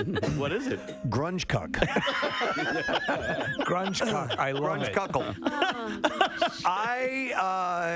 I think that Nick's deep love for Eddie Vedder would mean that he would want him deep inside of him. So I'm going to go with Eddie violating while Dave directs. Oh, Wow. Yeah. And Casey Boyd. I did the same thing. I think he would love to have Eddie in him, and also opposite of what you were saying, Marissa. I think he likes Dave's speaking voice more. That's interesting. But when Dave Matthews sings, he sounds like a billy goat to me. Okay, I don't know. He does kind of, yeah, He does, right? But maybe in the Mumbles a little bedroom, bit. it's a little bit more. Could be. About the ski movement among parents. Just a tiny bit. Yeah. And it's, Okay. I believe it's where people are withholding inheritance or not giving inheritance at all for kids so that they can earn their own keep or plan to do that. Well, they're spending it. Spending kids' inheritance. That's what the SKI stands for. And they're actively setting out to spend all their money, so there might not be a lot left for the children. So I've heard And, a couple parents are saying, a couple of celebrities have announced that they're doing this, that they feel that it fosters self-reliance with their kids, and they also get some really kick-ass stuff. Right. Yeah, that's true too, right? Yeah. They get that plenty of toys. Lamborghini they wanted. So leaving nothing for your progeny, leaving nothing at all. This is the plan?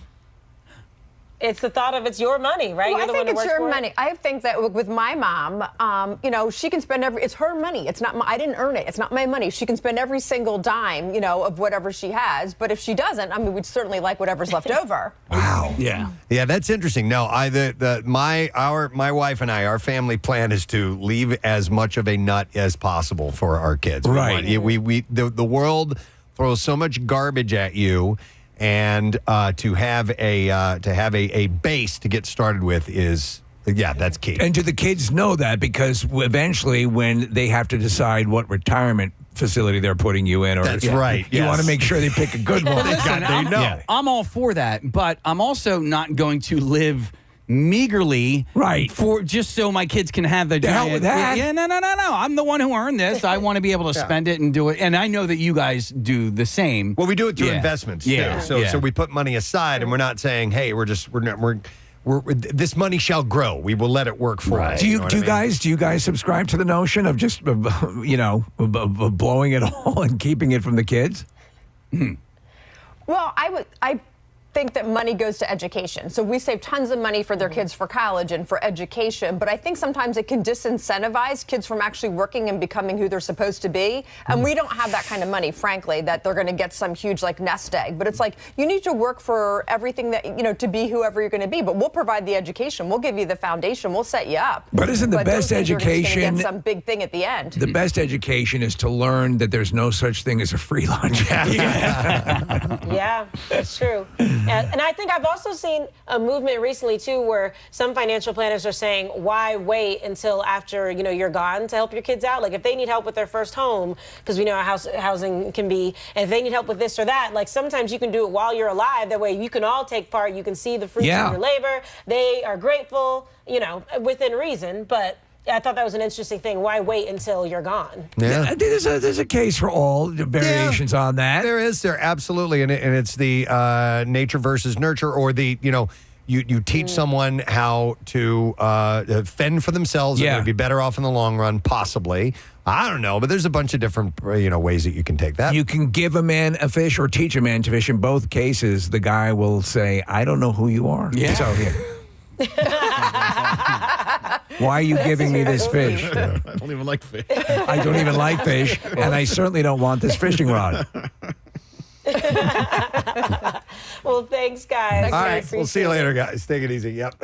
No, it's an interesting question, but I don't know. We've always that's kind of our mindset is where are we gonna leave for them, and not just leave, but along the way helping out. So the thing is that we actually have money set aside for whatever pets survive us, but the truth of the matter is that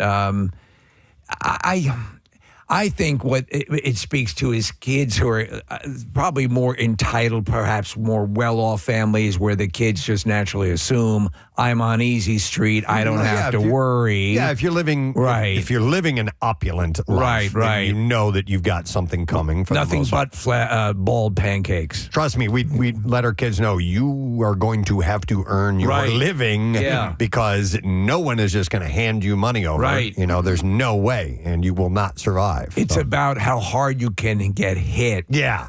And keep coming back. That ain't you. Ain't you, my friend. So, and before you know it, you'll have like $1 billion. Yeah, exactly. If you work hard. Rattlers. Yeah. You're better than that. All right, let's get a look at traffic. Nick McElwain. What's going on this morning? We got a few situations going on out there, Preston. It is jammed Blue Route northbound between 95 and the Meady Bypass. It's also jammed on the Schuylkill eastbound between the Boulevard and the Vine Street Expressway.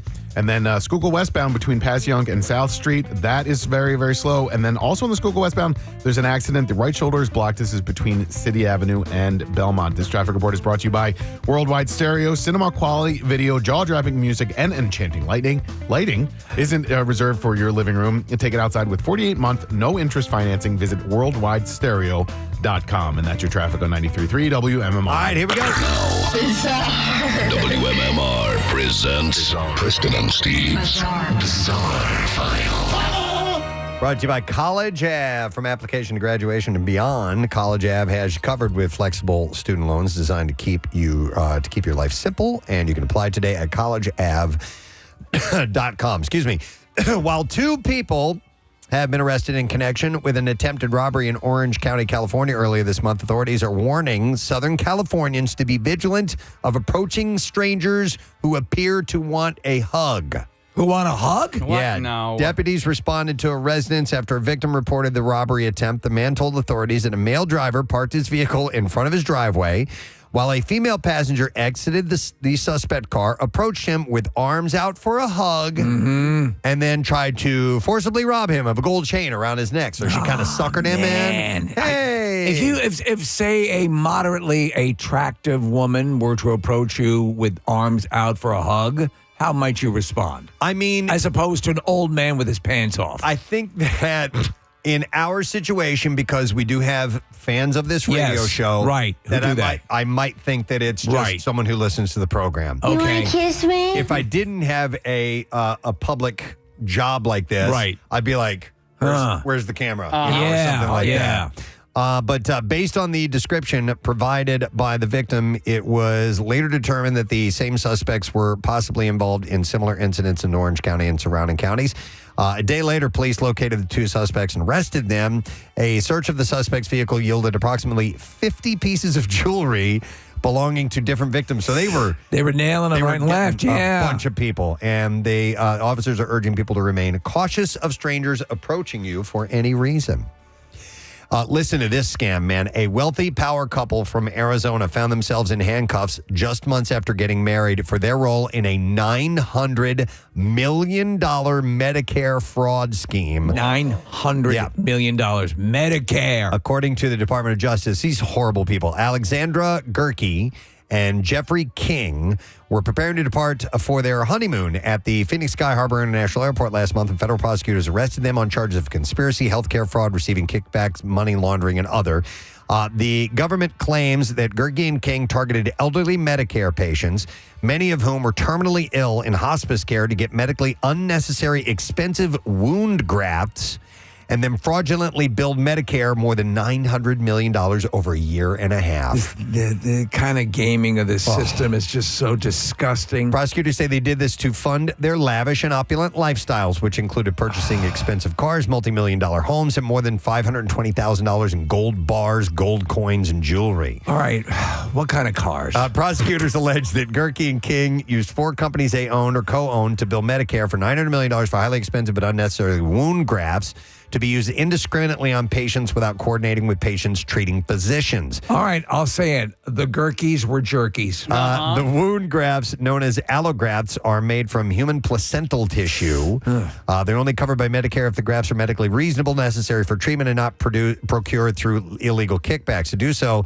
the two allegedly paid medically untrained sales representatives to recommend the expensive grafts to patients, specifically those in nursing homes, assisted living facilities, and hospice. Gerke and King then allegedly paid nurse practitioners a flat rate to order and apply the expensive wound grafts to patients.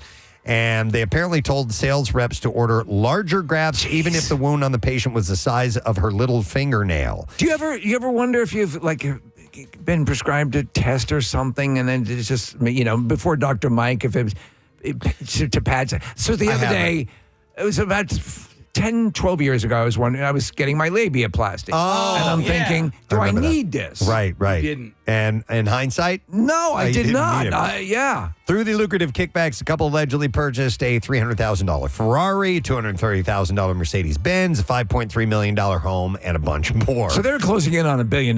Yeah, they were. Wow, yeah, it's like $1 billion. Yeah, just about $1 billion. Wow.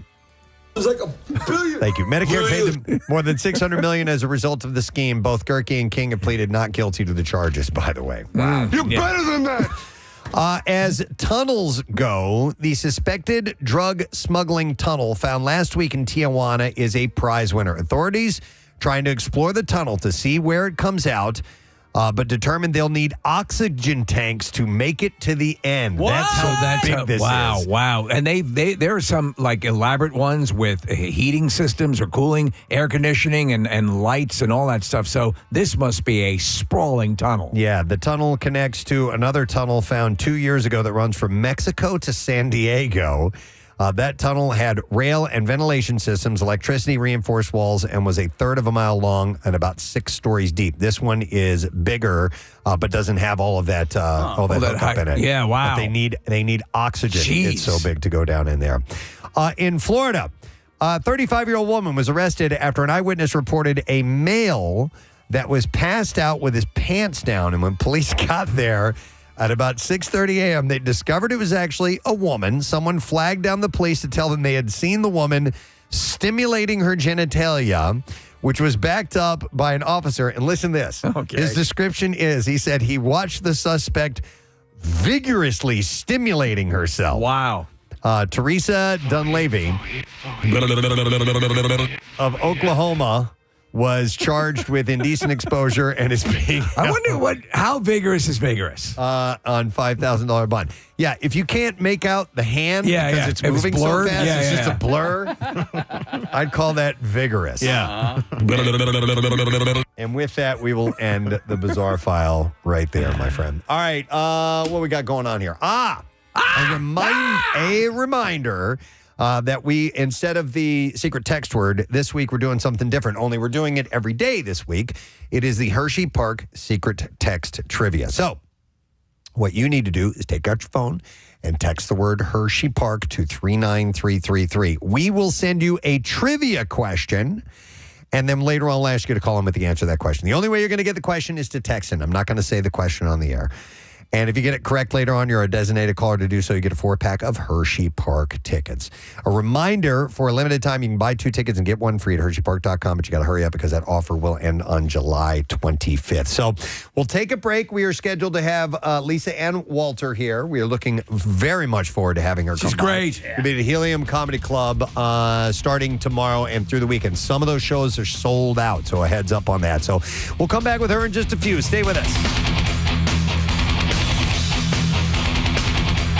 Preston and Steve. I genuinely appreciate all the thought that all you guys put into each. And the drawing, Marissa, was the pièce de résistance. Yeah. But I'm going to go with I would love to have sex with Eddie Vedder no matter what.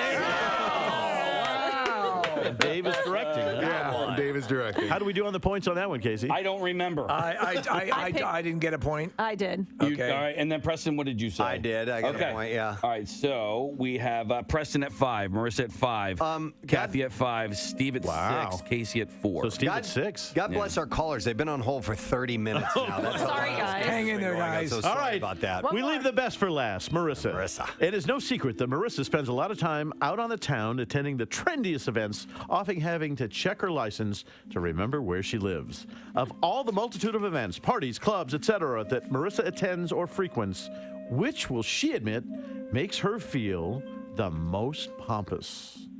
All right, she goes to events. Whenever I used to live here, I'd run into her at 2 in the afternoon and 2 in the morning. And the question is, which of all the events she goes to makes her feel the most pompous? Interesting question. We're going to start with Steve. This, to me, even as writing the question, I thought, is this too easy? But I figured, what the hell, why not go for it? I'm going to have to say Dinner on Blanc. Oh, okay, yeah. Yes. Fancy schmancy event. Right. Absolutely. Okay, Kathy. I said the same thing just because I think she knows the joke behind it and that we all kind of Make fun of laugh. her? Yeah, laugh that she's going again. Nick? The name itself is pompous, so I went with Dinner on Blanc. Okay. Preston? I actually know it's her favorite event, though, so I don't know if it would be considered her the most pompous, but I couldn't think of another more pompous event, so I went with Dinner on Blanc as well. Casey? I honestly couldn't think of anything but Dinner on Blanc. All right, so Marissa. All right, so I thought about this long and hard, and I thought about picking up and going to Europe or Cuba or, just going to some random new Mark Vetri restaurant or something. And all of these, you guys make fun of me for being pompous.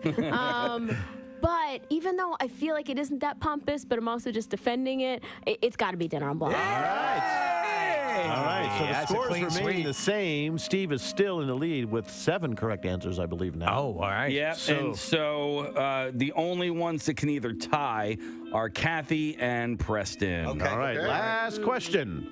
To walk a mile in Marissa's shoes is to see the world at a sub-nose level. Which show member? Oh, my God, I can't believe this is the last question. Oh, my God. Which show member will Marissa say has the most out-of-control nose hair or cave bats situation? Wow. Wow. She's short. She looks up in various places that they think others don't. Preston is in the lead. We could have a potential tie. Then we will go to a tiebreaker question. I have no idea what that is, but we'll figure it out. We're going to start with Casey. Okay, so it couldn't be me because I pick my nose all the time. So there's virtually never any bats in the cave. I got to go with Preston on this one. I don't really have any other explanation of him. All right, Preston.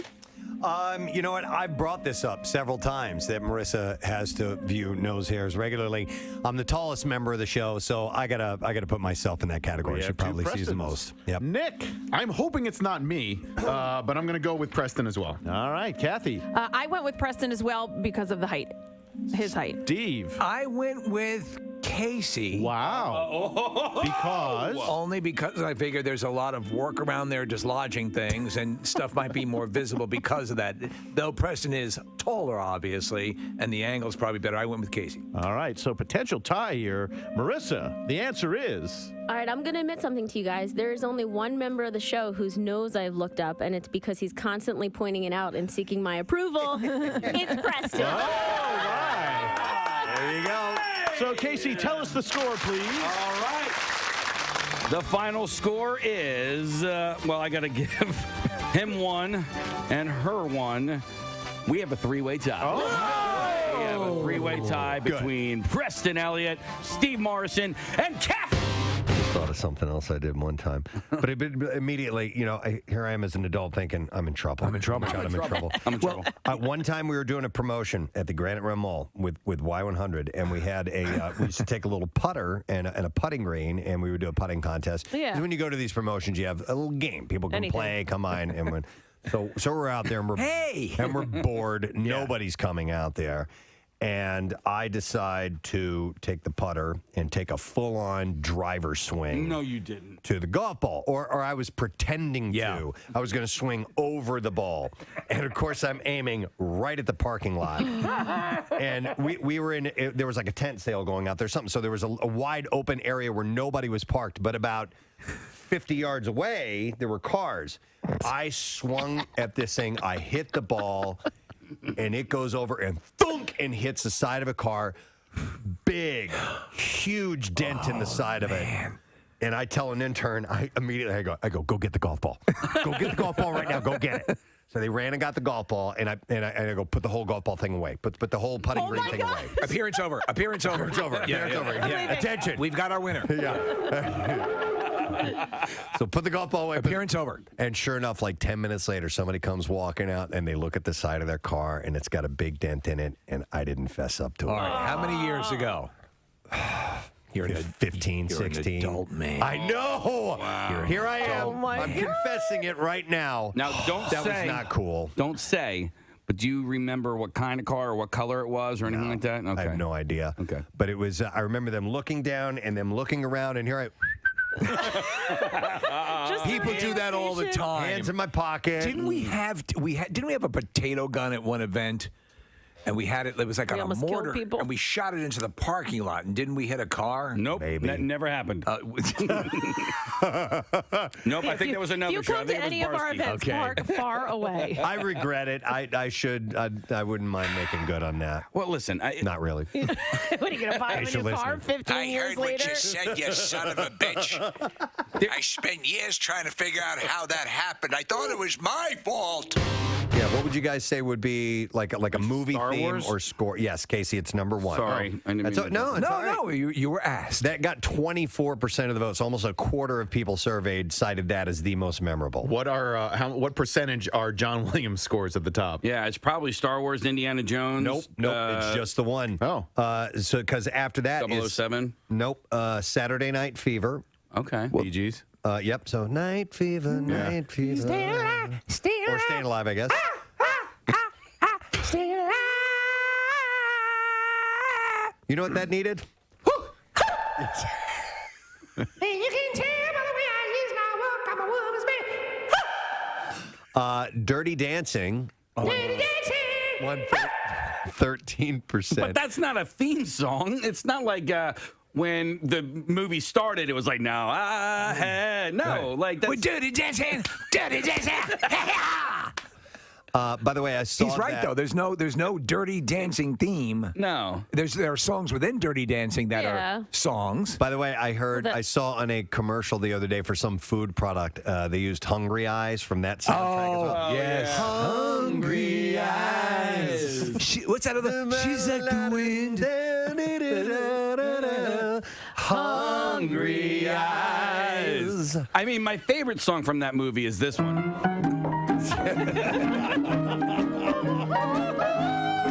I love this. Who's a hula hana of come on, I want a hula bear. What were the hits from the soundtrack? You had that. You had the You had Hungry Eyes. You had Time in My Life. Those were the two biggies. right, and then was, She's Like the Wind. She's Like the Wind was in that as well. And that's Patrick Swayze singing that, Oh, right? Yeah.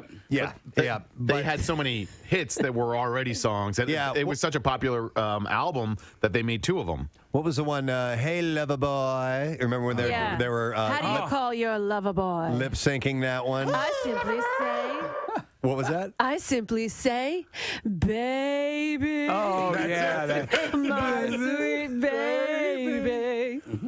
Here you go. We have the list. Do you remember the Dirty Dancing tour that happened? Oh, yeah. Here we go. Be My Baby, Hungry Eyes, Stay. Oh, from the Zodiacs. Oh.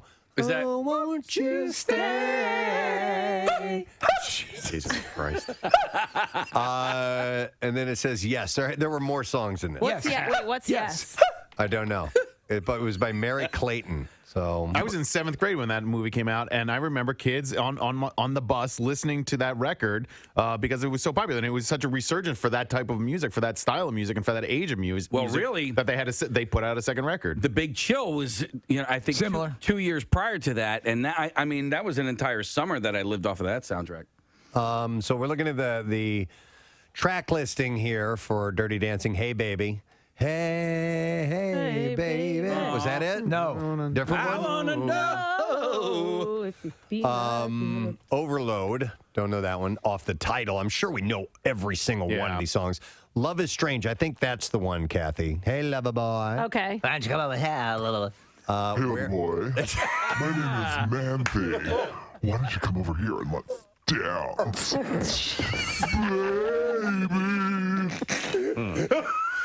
Baby. I'm dirty dancing all over your face. Just try not to move. Don't move. This hurts. Now do the lift. We're filthy dancing. I'll lift you up. Remember that remake? A day after the season 13 finale of America's Got Talent, finalist Michael Ketterer was arrested for domestic violence. Whoa. Well, it shows the system works because he only came in 5th place. Well, what did he do? Was he a singer or what? He packed luggage. No, I don't know. Michael Ketterer is I his think he was name, a and singer. I don't know what he did. We're looking at a picture of him with his arms open at a microphone, so that leads to believe that he He may did a have John been McCain impression. a singer and impersonated John McCain. So those are the two things you can clearly get from this photograph here. He's going to be playing a Vegas casino. It's uncanny. Yeah. He just does John McCain and that's it? Yeah. What would it be like if John McCain sang the songbook of Air Supply? A loving tribute to one of our nation's heroes and the kings of soft rock. I don't even have any air supply. One of our nation's heroes. You probably do on So here. lost without you. I'm sorry. That I knew you were right for leaving me so long. Very specific talent. It was the greatest John McCain Air Supply show I've ever seen. And I'm bringing back my whole family.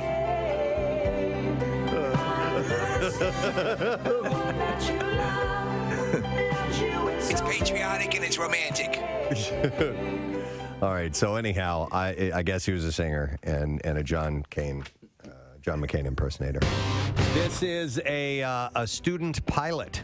Yes. And I have Sure, there are people who are wondering why the level of excitement. We all happen to be cheese lovers. Love. And we don't see that as a pejorative. Rochelle and I, the other night for dinner, we just had cheese. We had a full-on spread au cheese, some crackers and bread and stuff like that, and some grapes. But So- I will have that for dinner. That was an alien concept to me years ago, and then I suddenly came into sort of the Mediterranean diet. If you know, you know, and if you don't know, you don't know. And I pity you if you have not found Jesus or cheeses. Yeah, I went for the. We had this blueberry goat cheese in the fridge. I was going for, and my daughter ended up having that for dinner instead. And it's a little disappointing. I was very, very disappointed. Yeah, I hear you, man. Well, the reason we are talking cheese is because we have America's best cheesemonger in our studio. And we welcome Jake Heller to the program. An American treasure. Yeah, absolutely. This morning. How you doing, man? Oh, I'm great. What an introduction. Thank you for that. No problem. Actually, you're not doing so great. Well, okay, you're in maybe a not so great. sling. Yes. What happened here, dude? You have a broken arm? Yes, I did get a hairline fracture in my radius yesterday. So it wasn't going to stop me from being here. Working with cheese is very dangerous. It's a I very assume. dangerous job. And so you got an injury. Now, how did you get it? It wasn't at work. I ride an electric scooter around town. Oh, it was on okay. my lunch break, and I was heading back and hit a pothole. But were you thinking about cheese when it happened? I might have been a little distracted on my ride. Is there Yeah. any sort of medicinal cheese that could be applied to a wound? There is some really smooth, creamy, buttery cheese that might, at least act as like a moisturizer or so for my dry, itchy arm. Jake, Jake, by the way, is a cheesemaker at Perrystead Dairy and also a cheesemonger at Downtown Cheese at Reading Terminal Market. Now, when we were teasing the fact that we were going to have you on yesterday, we told Pierre Robert, I think I have some oregano in my okay. teeth. that we were having a cheesemonger on. He's like, "What is a cheesemonger?" Okay, so I had, without looking up the answer, I'm like, just an expert in the realm of cheese. There are fishmongers as well. They sell and they are experts in that realm. Is that a fairly decent description of that? Yes. Like a fishmonger, a cheesemonger is someone who specializes in selling cheese. So it's someone who's familiar with proper ways to cut, wrap, sanitation practices. They're familiar with talking to customers and learning what someone needs and just kind of figuring them out. I think monger sounds close to mongrel, so it sounds like an insult, but it is not. So it is not. We would prefer a sexier term for an expert, but you're stuck with monger, and now people know that it's something good. No, it's an honorable term. To be There we a go. real I like monger it. is something you can be very proud of. Is it the same as like sommelier? It's very similar to a sommelier. Okay. What I like about, and so my cousin's not a cheesemonger, but he doesn't know his way around the cheese board. He can mong. And he was the one who told me, because there was a certain cheese that I don't remember what it was, but it was too strong for my taste. He goes, yeah, but take a piece of that cheese and then that nut and then this thing and then eat them all together. And then he was the one who taught me how cheeses complement. So even if the cheese by itself might not be my cup of tea or my cup of cheese. Yeah. So you're saying the yes. same thing. Yes, pairing's definitely a big part of it. All right, so question, the title of America's Best Cheesemonger, who bestowed that upon you, and when did this happen? Yes, so last month on the 20th was a large competition for Mongols called the Cheesemonger Invitational. And it's 45 very enthusiastic cheesemongers all competing. I mean, really, you're competing against yourself. It's a personal challenge where you're timed with cutting quarter-pound wedges as close as you can, wrapping, making cheese pairings like beverage pairings, cheese boards, and hors d'oeuvres. You had to make like 112 hors d'oeuvres for judges and guests to taste. So it's a very specific thing. And now I assume this is a big foodie town. Marissa does a food podcast, and this is obviously something that there's the entire industry, a lot of money changes hands based around this industry. So having a cheesemonger of repute could be a make or break situation. So is the industry, can it be very lucrative for a top level cheesemonger? I wouldn't necessarily say the cheese business is a very lucrative game. Right. I didn't really go into it for the money. It's like radio. I really do just have that passion for the product. But Philadelphia itself has a really great growing cheese scene. I mean, there's so many people out there who are so active in the community, like the Philadelphia Cheese School in South Philadelphia, Tanea Darlington, Madame Fromage, who writes cheese blogs and does food tours around Europe and works with DeBruno Brothers. Were you a cheese kid? I was a cheese kid. Were you? Yeah. This is my full life career. Did you run with the cheese gang? Yep. No, when I was 16 years old, that's when I first got my job at the Narberth Cheese Company just outside of Philadelphia on the main line. 16? Oh, yes. Yeah. Mm-hmm. Wait, so you worked at the cheese shop in Narberth? It's I worked right at the in cheese downtown. shop in Narberth. Yep, I was there for 5 years, and before that, I knew nothing of cheese. It's not like my family was, very fancy, eating all these gourmet cheeses from around the world. We were eating the red wax Baby Bell cheeses. There's a place for that. Yeah. Mm-hmm. I, as a kid, I found myself gravitating. Now, the only cheese shops that were around me were the Heritage Farms or no? Pepperidge Farm. Farms? Well, No. Or Cracker Barrel. No. It's you can buy the box thing for Christmas. Yeah. It comes with a whole bunch. It's Hickory Farms. Hickory Farms. There you go. There we go. It was Hickory Farms, and they had a store in the mall near us, and I would just kind of go over there and get samples all the time. And the first cheese that actually I kind of was like, this is beyond the slices that I get. I think I'm a man of culture now. Was Havarti, and Havarti. I kind of fell in love with Havarti cheese, and then I started. What I wanted for Christmas every year was the Hickory Farms sampler thing. That's what I wanted for Christmas. Yes. My parents got it for me. I could see that. because that's an easy gift to get. But I've always had a lifelong love of cheese. Now, I've never taken it to the level of really examining all the varieties that are out there. I've sampled all different kinds, but I don't commit them to memory and have an expert, dialogue about it. But you fell into the nerdiness of it all, I guess. I did, yeah. Right away, I was in my freshman year of high school or so when I started, and I kind of ignored all my schoolwork, and I was making flashcards for cheese instead. So I was studying cheeses from around the world and figuring out it's so wild. their milk type, where it's coming from, how it's made, and these were things I was really trying to commit to memory, right in the start. Wow. So, Jake, you've been in studio for about 10, 15 minutes at this point, and, I would love to sample some of these cheeses, but the odor as well is so pleasant. How important is it, like when Marissa mentioned sommeliers, like pairing a cheese to its particular scent, to its particular odor? Like, when you are studying a cheese, are you smelling it as much as tasting it?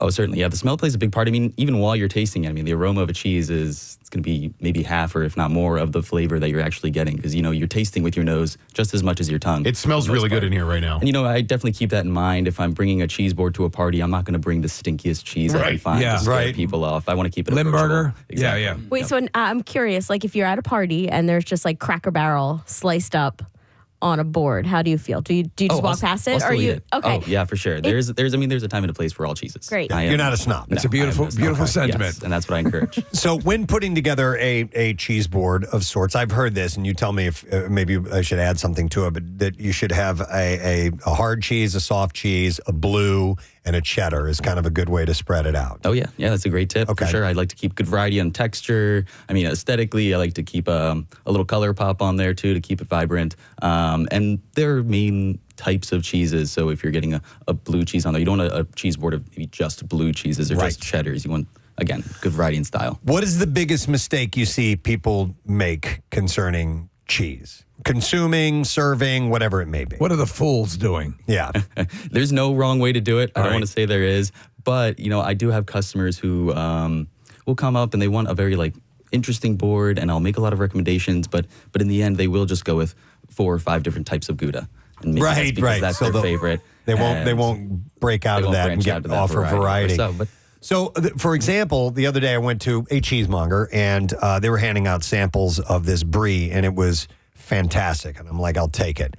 And she told me, she's like, now make sure you let this sit out for about an hour or so before you serve it and get to room temperature.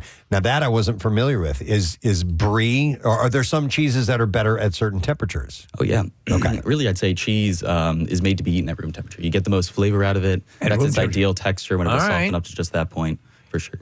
So, but you, all right. Oh, yeah. All cheeses. And I've been letting these cheeses that I brought in know rest that. out for a little bit to really get them there. Because goat cheese, if you, when it's colder, it's easier to slice.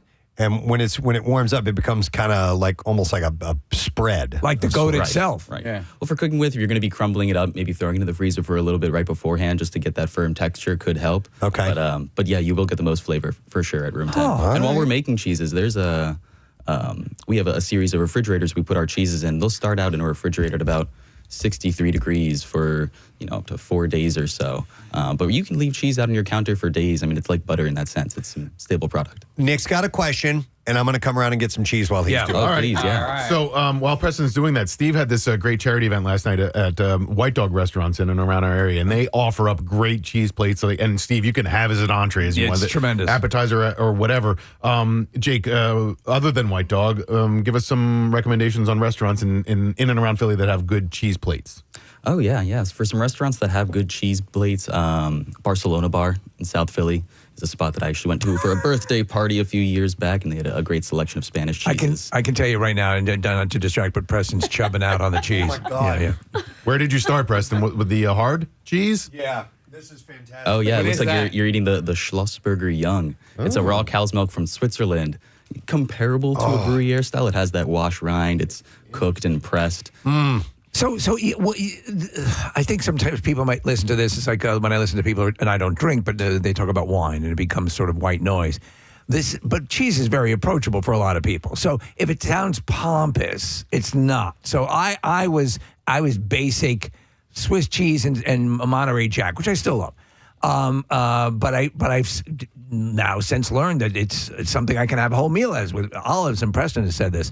So if someone wants to say, okay, I'm gonna start getting into this and I'm gonna start sampling cheese, what would be the best to start with for the neophyte, for the babe in the woods when it comes to cheese? For sure.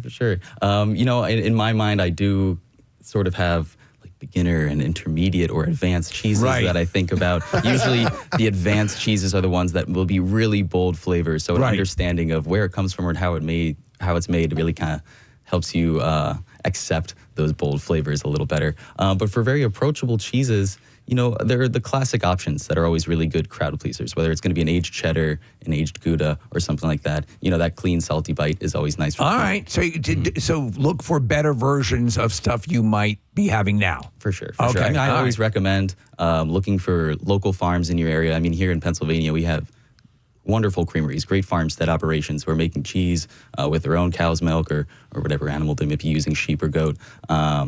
And it's always really high quality. What yields the best milk for cheese making? Some people say sheep's milk cheese makes for a wonderful cheese. There's something about sheep's milk that just wants to be turned into cheese. It's got great nutrient fat content and whatnot.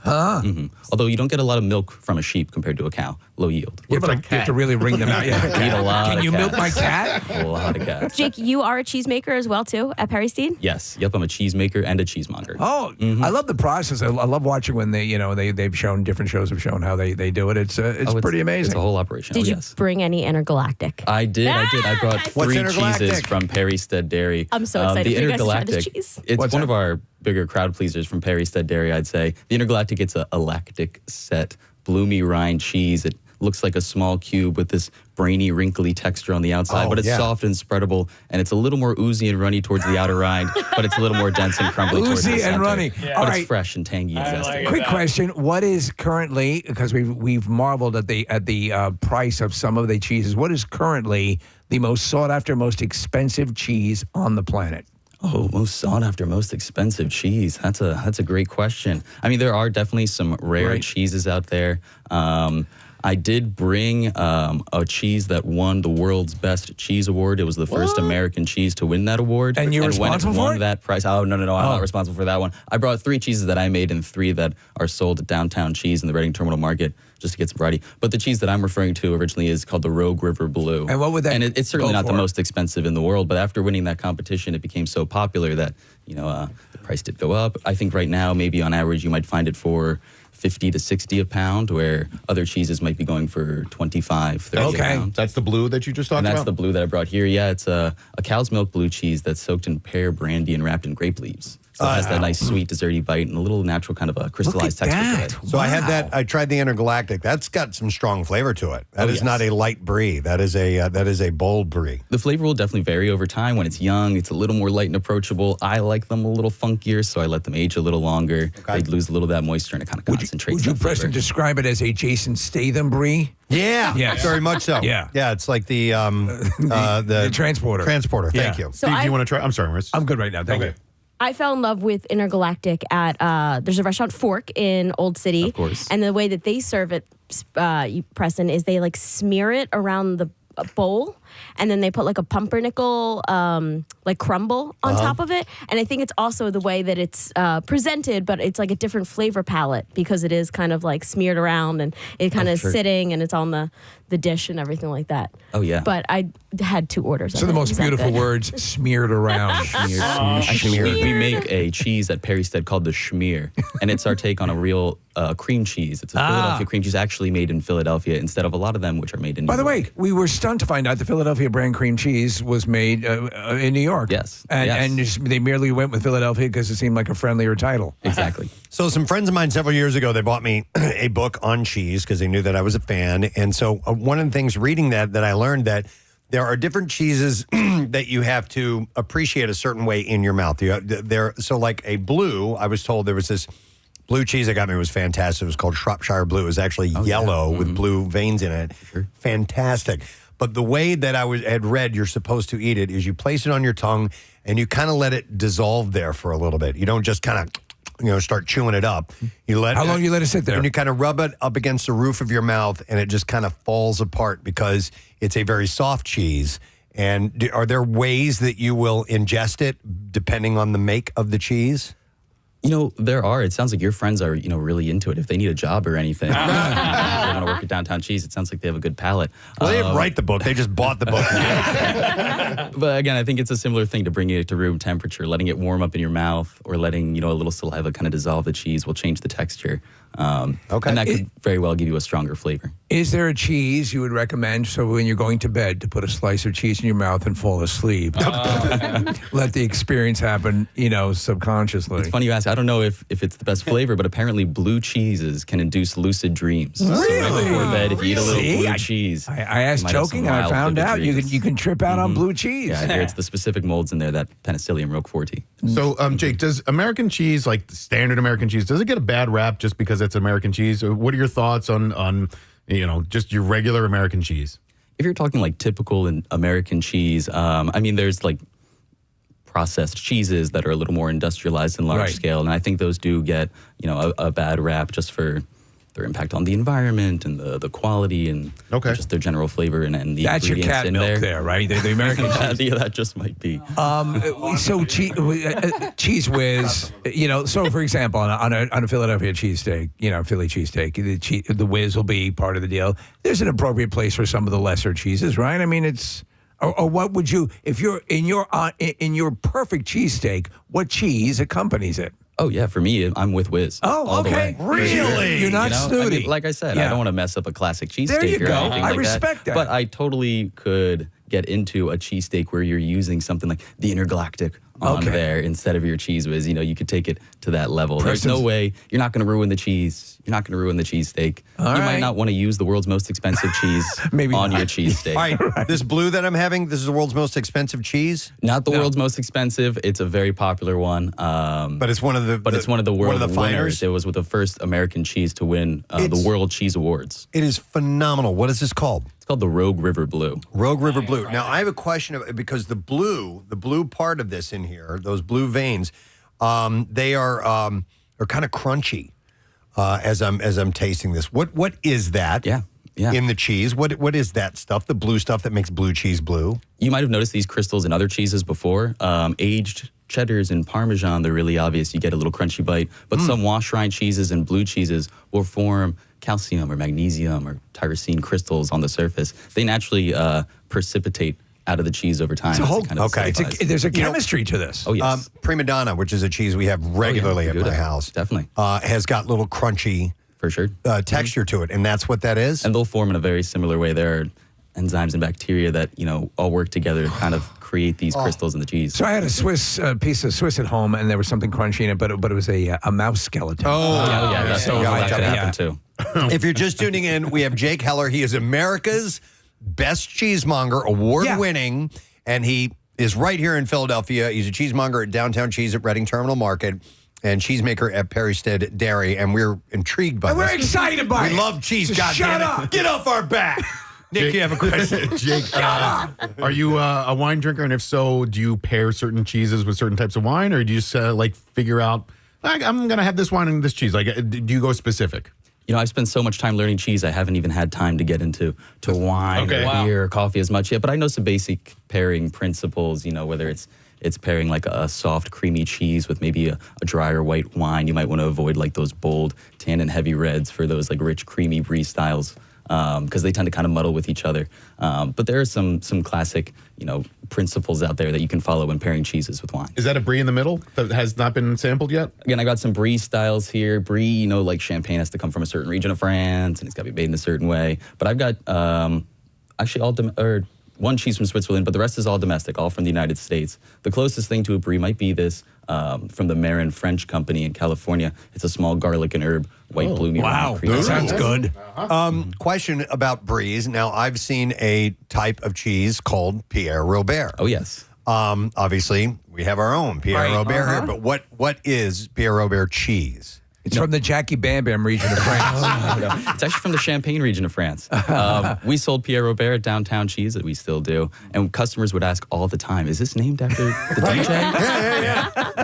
No, it's not named after the DJ. The two owners of the company who make Pierre Robert are friends named Peter and Robert, and so their names together are the Pierre Robert. Okay. And that was probably started in about the 70s, but it's a triple cream cow's milk, which means it has a nice high butterfat content, and it has a little added creme fraiche in there during the make process, which might add, additional cultures and give you that nice sweet creamy bite. But overall, it is smooth and buttery. By the way, Jake, you have this very Bob Ross type delivery Yes. about the way you speak. Very ASMR. of cheese. Yeah. And it's my love. Happy little Coming through. cheeses. Happy little slices. Do you?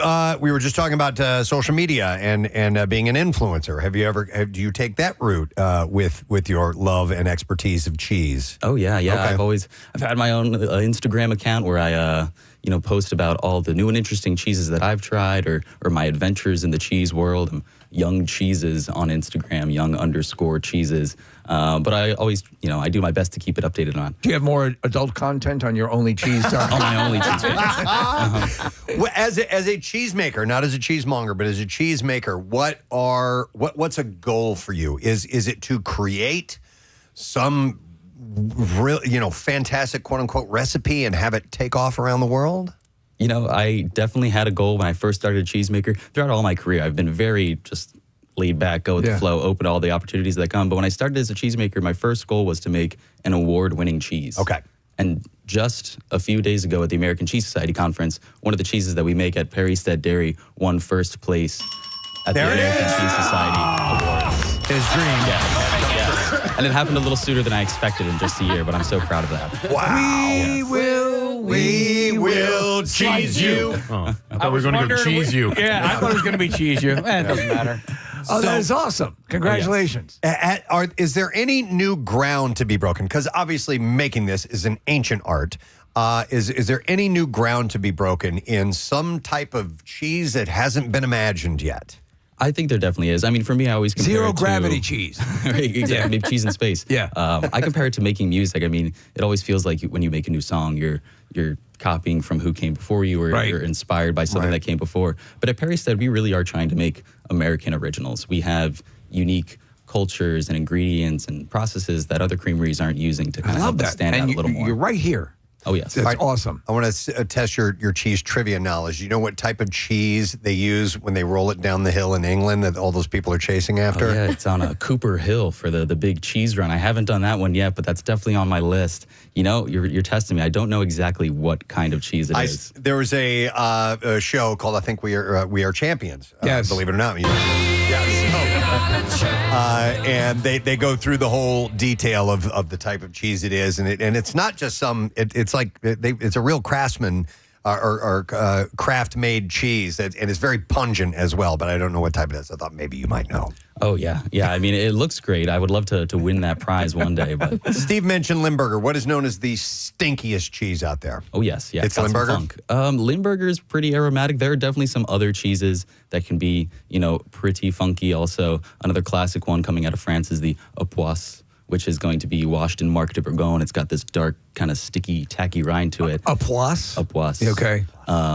Sorry if I'm butchering that in my no French problem. accent. But right when you take that out of the fridge, even your neighbors will be able to smell it. Wow. Oh, yes. Okay. And is that how does that translate from really powerful, pungent to yummy? I mean, are there things that you have going on in your mind while you're sampling something as strong as that to look for, notes to look for? Well, a lot of that aroma is going to be on the rind of the cheese itself. I do think the bark is a little worse than the bite. If you're eating just the paste on the inside, it's actually barnyardiness, sort of animal. Yeah, and outhousiness. Yes. Jake, before you came in today, I was not familiar with Perrystead Dairy. You've mentioned it a few times. What's the history with Perrystead? Oh, yeah. Perrystead's, it's a brand new creamery. It opened up in 2019, and we are right here in Philadelphia in the Kensington area.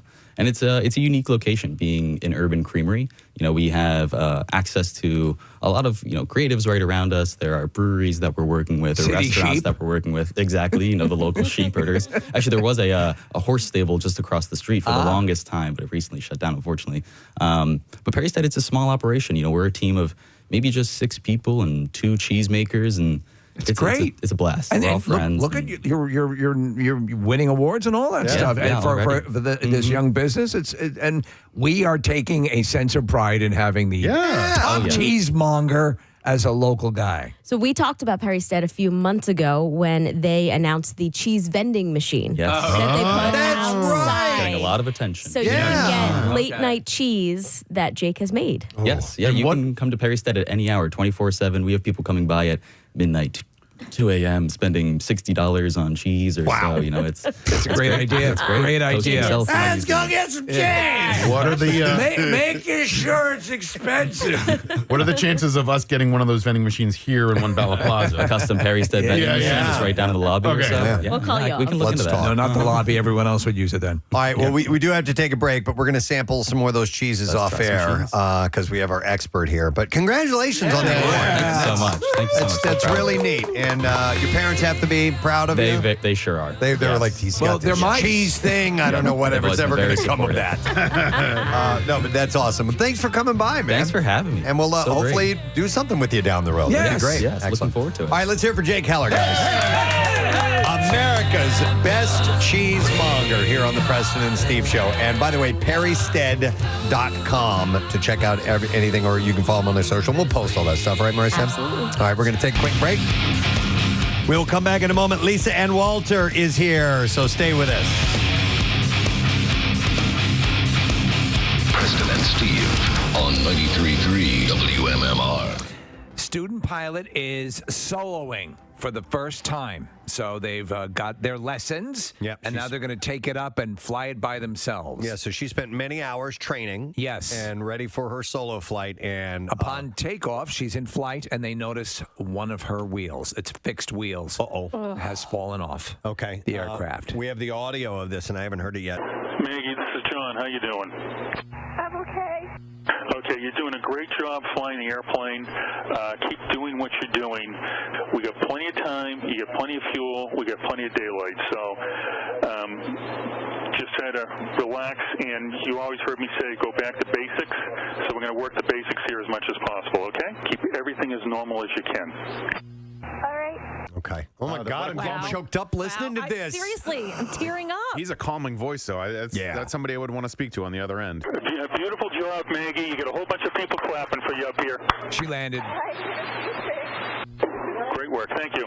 Good job, Maggie. Excellent job. Oh, man. Oh, my God. I was nervous. Listen, I love flying in those small aircraft. It's really exciting. It's awesome. There's no way. And I have flown one. I told you my wife's uncle let me fly over Sweden, and I held the, I took control of the plane for at least an hour by myself. He was right next to me and had controls as well. But the idea of landing or taking off or anything like that, no, here's what I would do, okay? What you did, I would have the Fisher-priced wheel. Oh, just to protect? Sit there like Maggie does with the dry. And that's how I do it. Oh, after I rode on the Avatar ride down in Disney World last year. They gave you a pilot's license? You became a pilot? No, He's you an fly. All right, do me a favor. All right, I want you to calm down. It's like we've done many times on Pandora. All right? What's your name? Casey. Casey, okay. We're going to fly right by. You're going to see a whole bunch of floating boulders. You've seen it many times before. All right? All right? Is your ponytail attached to your bird of prey? It is? Okay. We're going through the flying boulder field. That's all it is. We're just floating boulders. But after riding that ride. Viewers of the American reality series The Bachelor are often told to buckle up for the most dramatic rose ceremony ever. I love you. But now the show's Vietnamese version has actually delivered on this. And I watched it. Yeah? And so it's the same. It's with this corny music. It's the whole, I mean, the difference is they're just speaking a different language. But it's, is that I love you? I don't know. It's I love you is in Vietnamese. No, but I like the delivery. So in this clip that has gone viral now, a contestant vying for the heart of Bachelor, his name is Nguyen Quoc Trong. I am Bachelor. Shocks viewers when she confesses her love for another contestant. Oh my God! Ooh. She's a lesbian. So that's never happened before. So you've had, a girl fall in love with another contestant, Sexy. as opposed to The Bachelor. So it's okay. She tells It's all right. She tells Trung in a video, "I went into this competition to find love. Her name is Min Thu." And she tearfully tells him, but I've found love for myself, but it isn't you, it's someone else. Thu then walks over to contestant Truck New. Don't you do advertisements for that?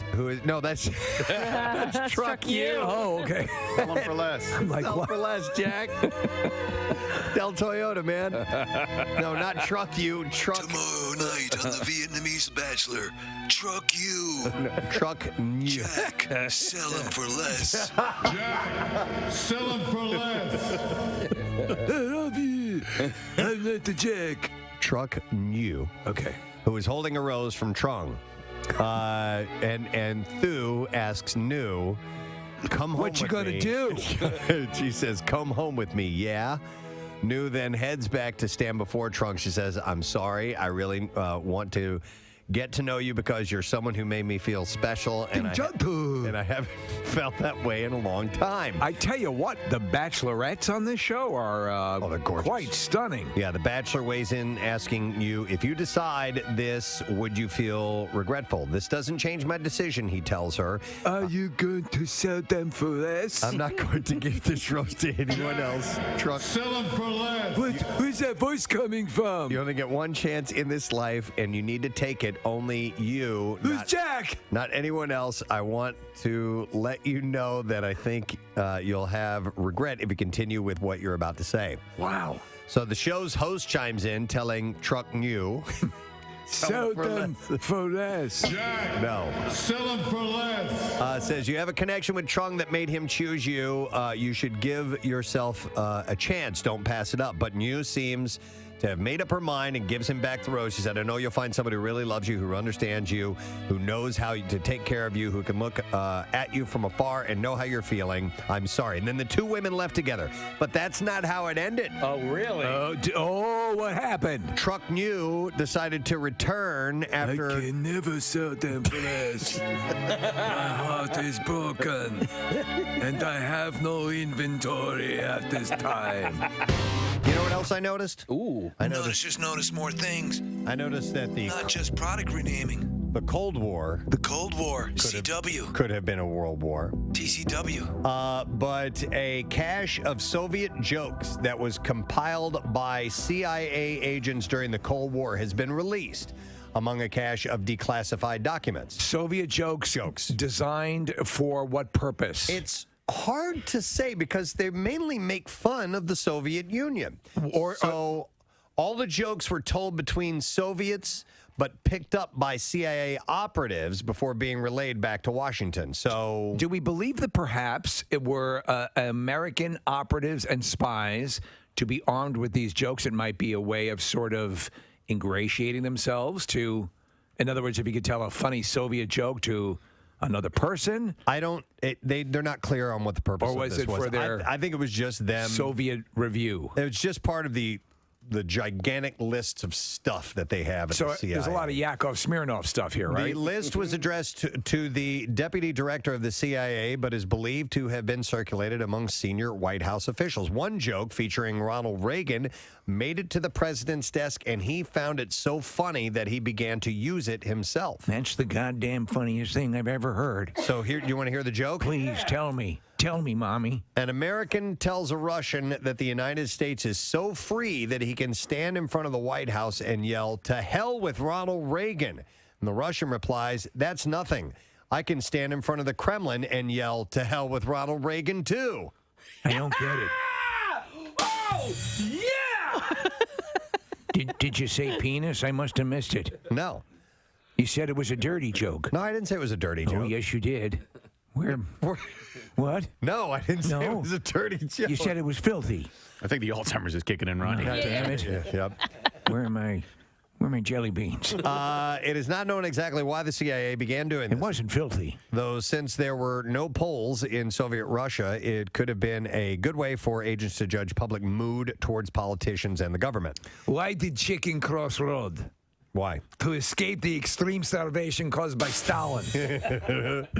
One particular figure of fun was Mikhail Gorbachev.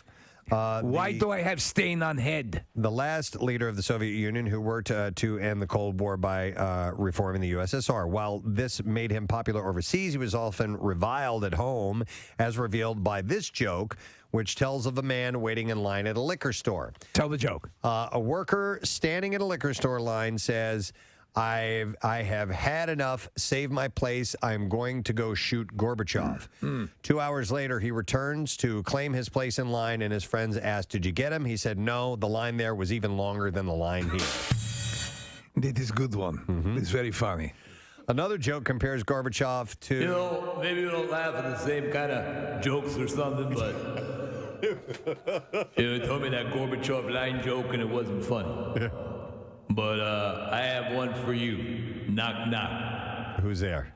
Orange. Orange who? Banana. I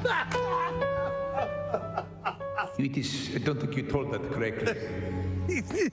Shut up. Banana.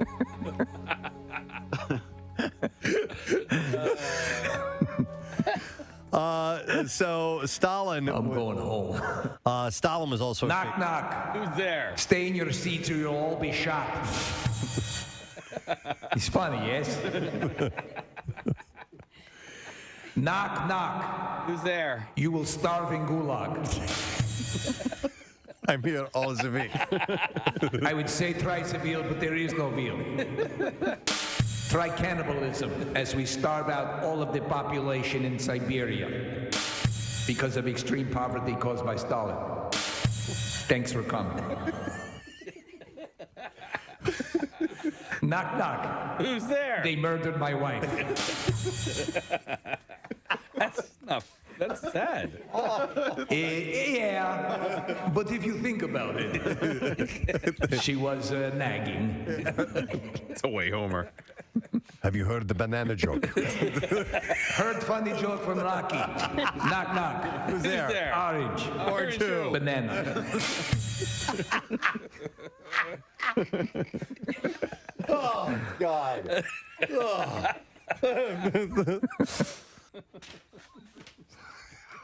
Well, these are CIA files. Hey, I am having literally to hold stomach from pain of laughing. Yes, exactly. Okay, I noticed that, and I figured we might have Notice the Soviet humor. Para-Olympian Danielle Umstead. She's blind, right? I don't know. I believe she's a blind skier, Preston. No, that's impossible. That's what they said. Shut up. Check it out. Okay, Nick. you got to look this up. What's her Danielle, spelled Danelle, Umstead. And I think, unless I miss my guess, she has no torso. Oh, okay. Well, that might be it. Just her head. Everything on is her connected hips. with pipe cleaners. A blind skier? Is that what it says? Am I right? Well, I don't know. Nick's looking up. I'm just curious. Is there a Wikipedia page? Oh, on she's her? a deaf gurner. She makes the ugly faces, but can't hear anybody hear the laughing. Oh, that's sad. It's wrong. Let's see what it says here. She is a skier and visually impaired. Visually impaired. She's full-blown blind. Is she full-blown blind? Well, I saw her, and on a small pair of skis next to her was a dog. Oh. Left. Right. Left. 2 barks for left, 1 for right. Yeah.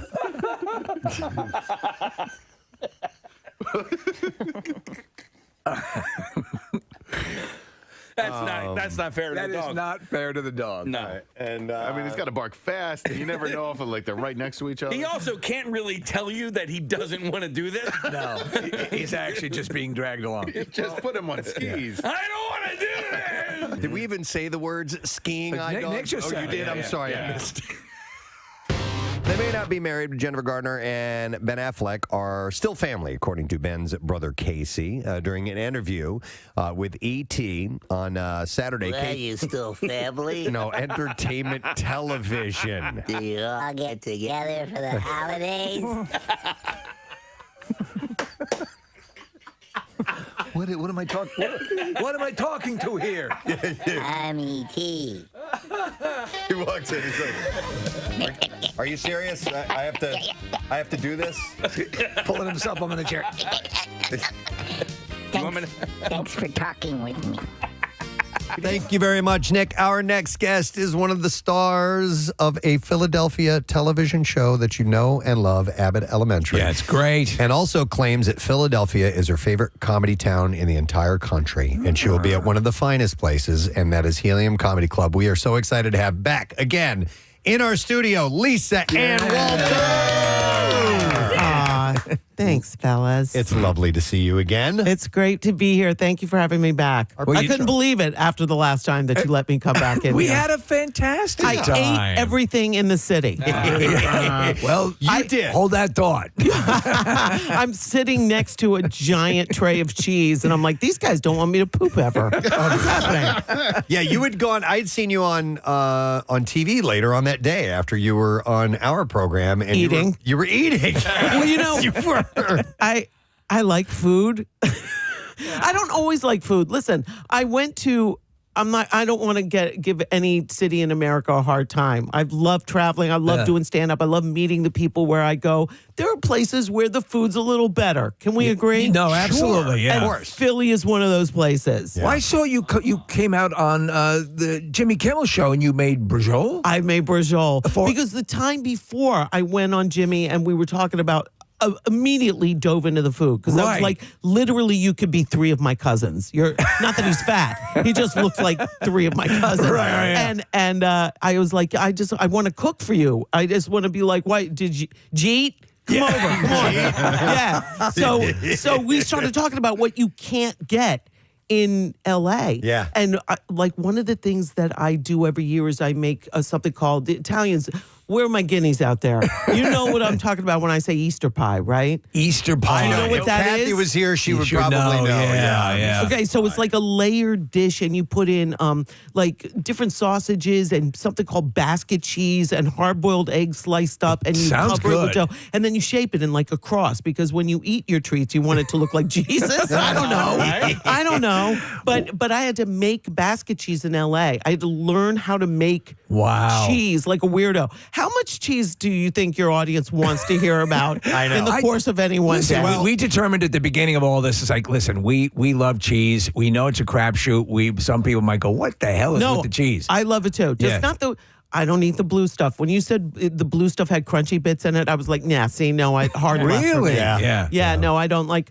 I don't like. And I promise I'm going to get back to Jimmy.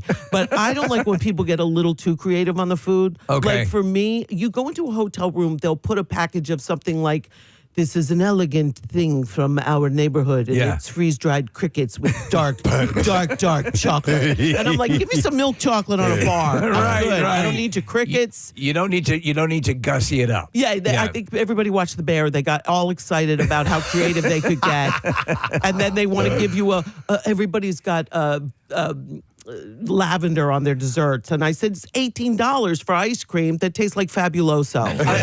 That's why I'm I not love interested. the menu. You saw the movie The Menu? Yes. So yes. all of that incredibly pristine, those dishes are amazing, but that cheeseburger he makes at the end is what you really want. That's what I want. I don't keep any seafoam that you've got in the kitchen, put it back in the ocean. I don't need any of that mess. But anyway, Jimmy and I both love food, so we talked about it, and he said, you can't get brajol out here, and I said, I'll make it next time I come on. What is it technically? What is brajol Okay, so what brajol is okay, technically brajoli, but what Italian puts the last vowel on? Right. I don't know, but my buddy, mortadelle, prosciutto. Yeah. My Italian friend calls me brajol. Really? And I never knew it was a okay, food. when you say friend, somebody you sleeping with? No, Jim Antes. He's our sales manager. Okay. Here. Yeah, okay, because you know what? The brajol is a rolled meat that's quite thick. Yeah. So like a wiener. It's an impressive hunk of beef. Yeah. Oh, there we go. Well, then it's a compliment. Thank you for calling me We're just going to call you impressive hunk of beef from now on. So what else in it? So what it is it's pounded like steak, like real thin flank steak. You pound it really thin. Okay. And then people do some different things, but in our house, we put, in our family, a layer of prosciutto, and then you do the mixture like if you were going to make a meatball, like the breadcrumbs and the egg and the parsley and garlic, and you layer that on top. And you can or cannot put a layer of cheese, in this case, provolone, and then you roll it. You roll it long ways. You stick toothpicks in it, and you fry it in the pan till it's like solid, and then you cook it the rest of the way in the sauce. It's one of the meats. You fry it with the cheese on the outside? No. The Everything's prosciutto's on the rolled. outside. Everything's layered onto the steak.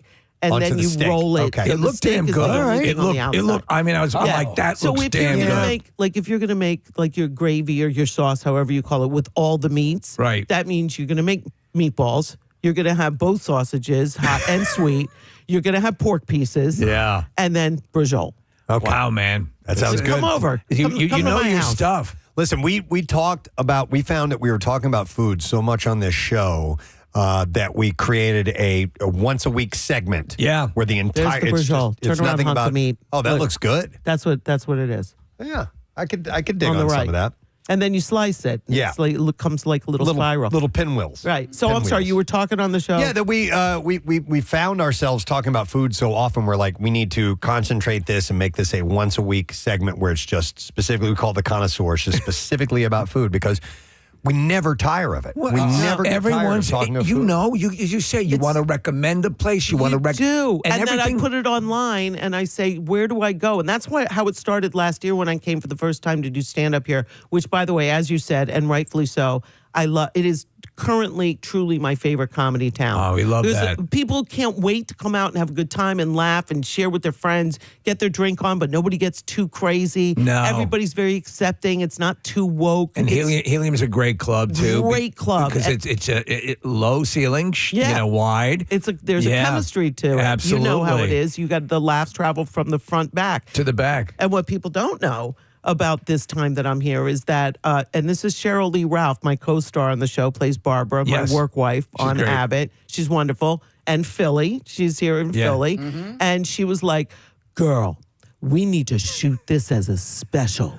And I said, "What you mean the acting?" Because she came last year. I was a little afraid to do it in front of her because I thought, she loves Jesus, and I was afraid she'd be judging.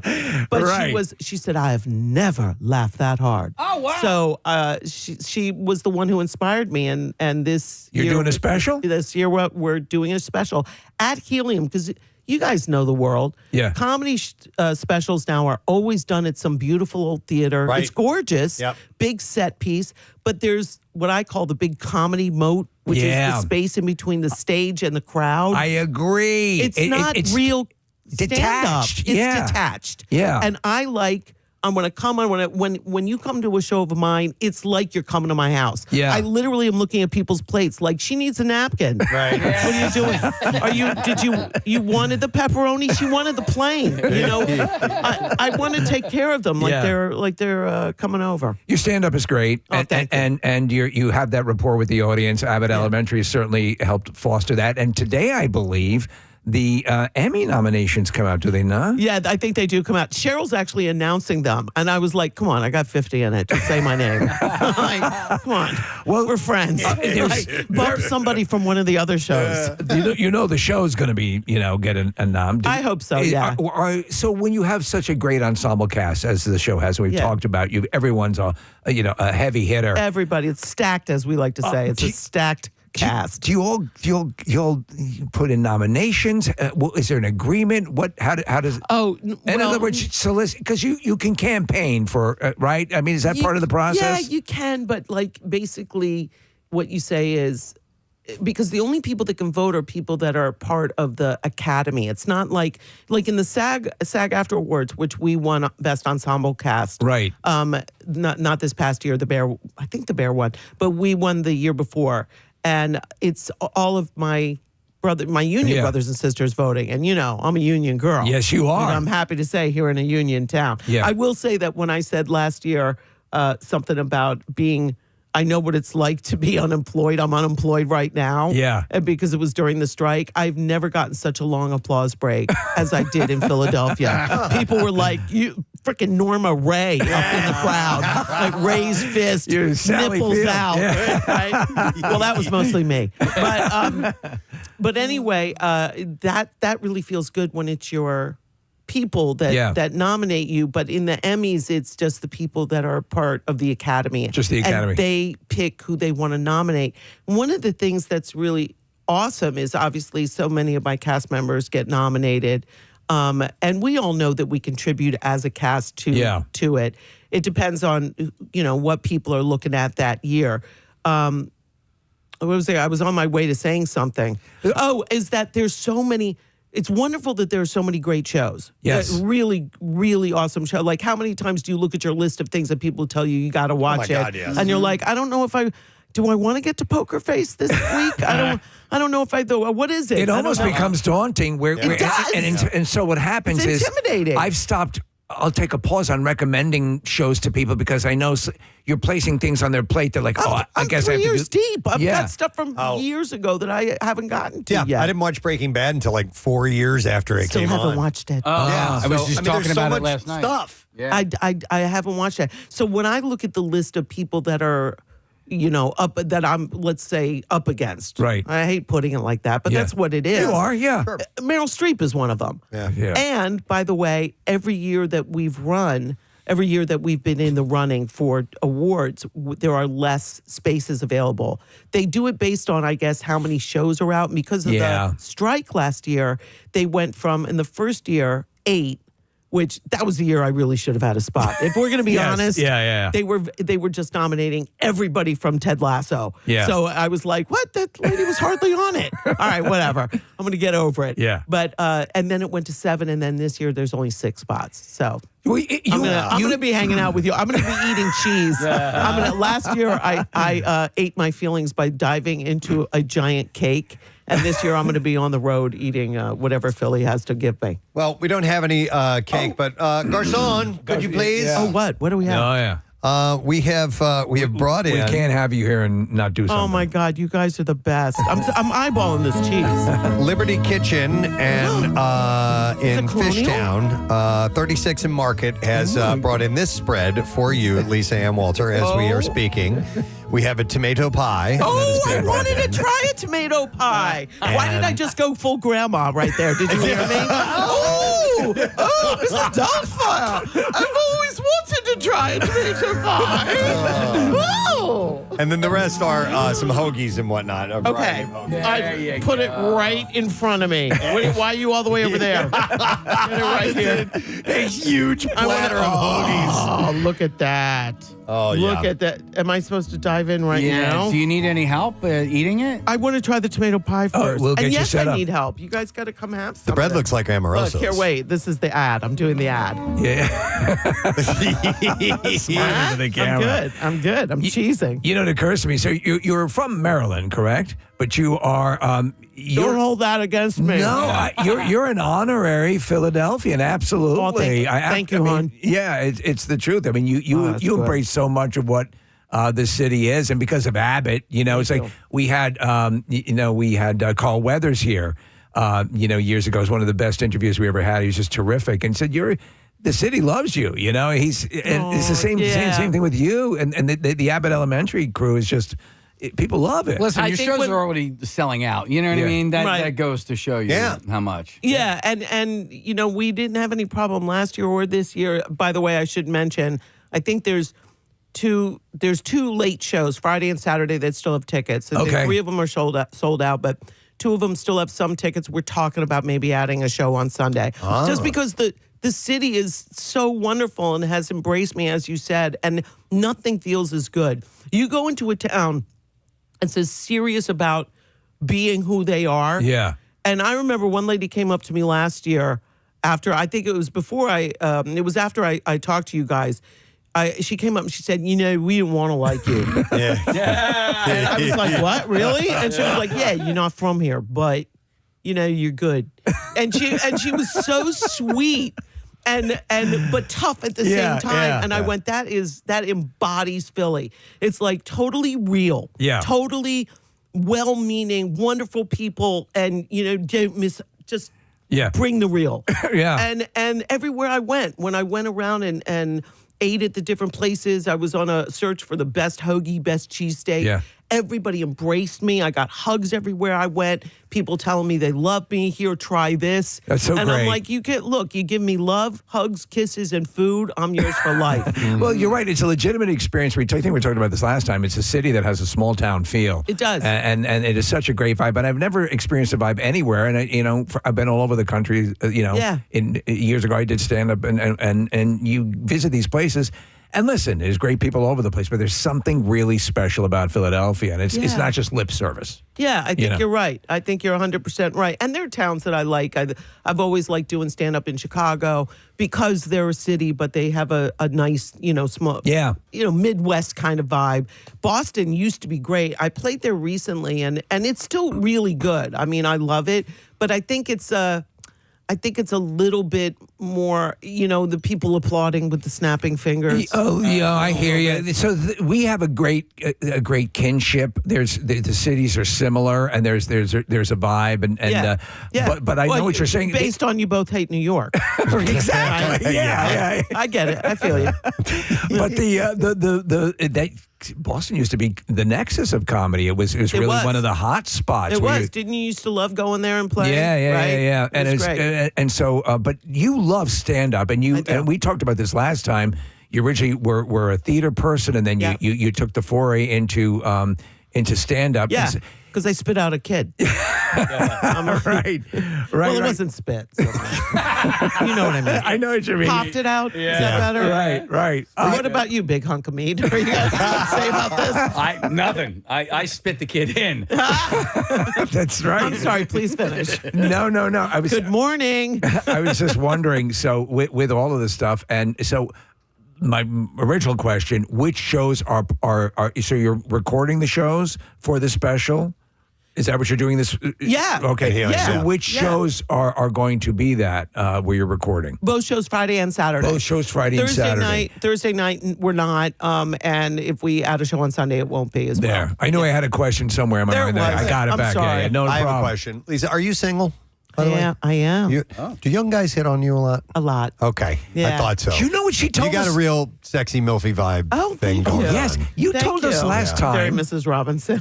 Preston, do you remember when she was leaving? We were talking about having an interview with Brett Michaels. And you said he had hit on you, right?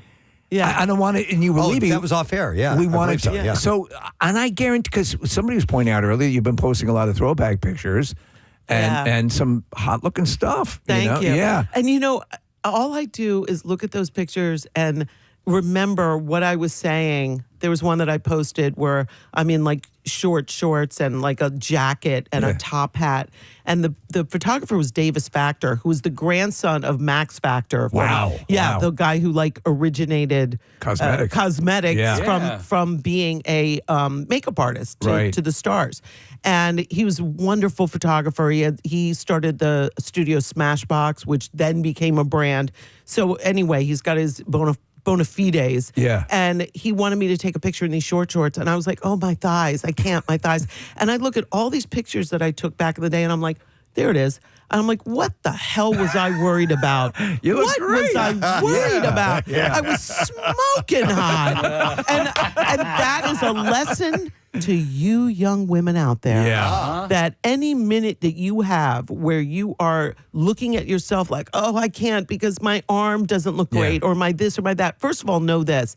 Nobody looking at you is concentrating on whatever crazy thing that you're imagining that you see. Men are just looking at you like, hey, you got waist, you got hips, you got pretty eyes, you got pretty lips. Just go out there and love yourself because I'm going to tell you each day that you live, that's the best it's going to get. That's sage advice. It's going to go downhill at some point.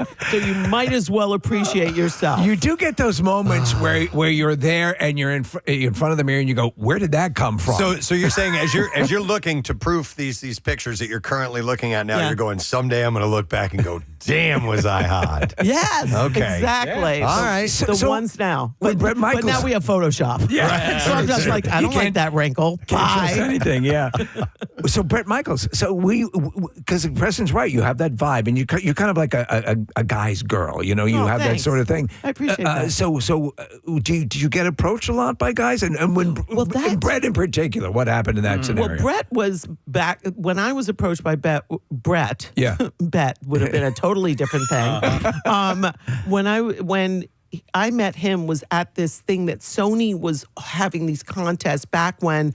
Remember when video cameras were the thing that Dad had to carry around on his shoulder? Yeah. Because it was camcorder, like the size of a picnic basket. Yeah. So they had a contest because they were trying to get everybody in America to. God, this is This is not that long ago, people. I know, yeah. And they wanted everybody to use it to like shoot the family vacation and be annoying. And there's people in this room that are like, I remember, I think. Yeah. And so I was a judge when Sony was hosting this because they had the Panasonic cameras that they were selling. And Brett was one of the judges with me. I mean, we had wild judges. We had like Francis Ford Coppola was a judge. Wow. And Tim Allen. This was a very weird, wide kind of, and Brett for some reason, and me, because I was one of the only girls they had there. And I was starring in TV shows. So I went and did this thing for a whole weekend. So I sat next to him and I made some joke about Parents Without Partners, which was a group back in the day when everybody started getting divorced in the 70s. They had like a meeting, this is before the app. So the only way you were going to like hook up with anybody was at a party where you could, everybody throw their kids in the basement to pretend we would play levitation and get fingered in a closet. Like, my God. I don't know. Great. I'm not saying that happened. I'm just saying you could. Not me. I didn't. But there was people. Potential. Right. Yeah. Exactly. To get fingered in the closet. Yeah. And that just means that somebody told the cops on you, people. Don't get your mind out of the gutter. Oh, okay. But so anyway, I made some joke about PWP, Parents Without Partners, and apparently he was of that generation too. Yeah. And laughed riotously at this joke that I made and thought that I was the second coming, and then like kept trying to get me to go to his party that he was throwing at the Key Club with Charlie Sheen. Oh boy. Yeah, I didn't go. Yeah. Because I'm alive now, so that's how you know. Right, that's how you know. But I was actually leaving. I told. Okay, I guess I'll come out with it right now. I'm sorry, Brett, if you're listening.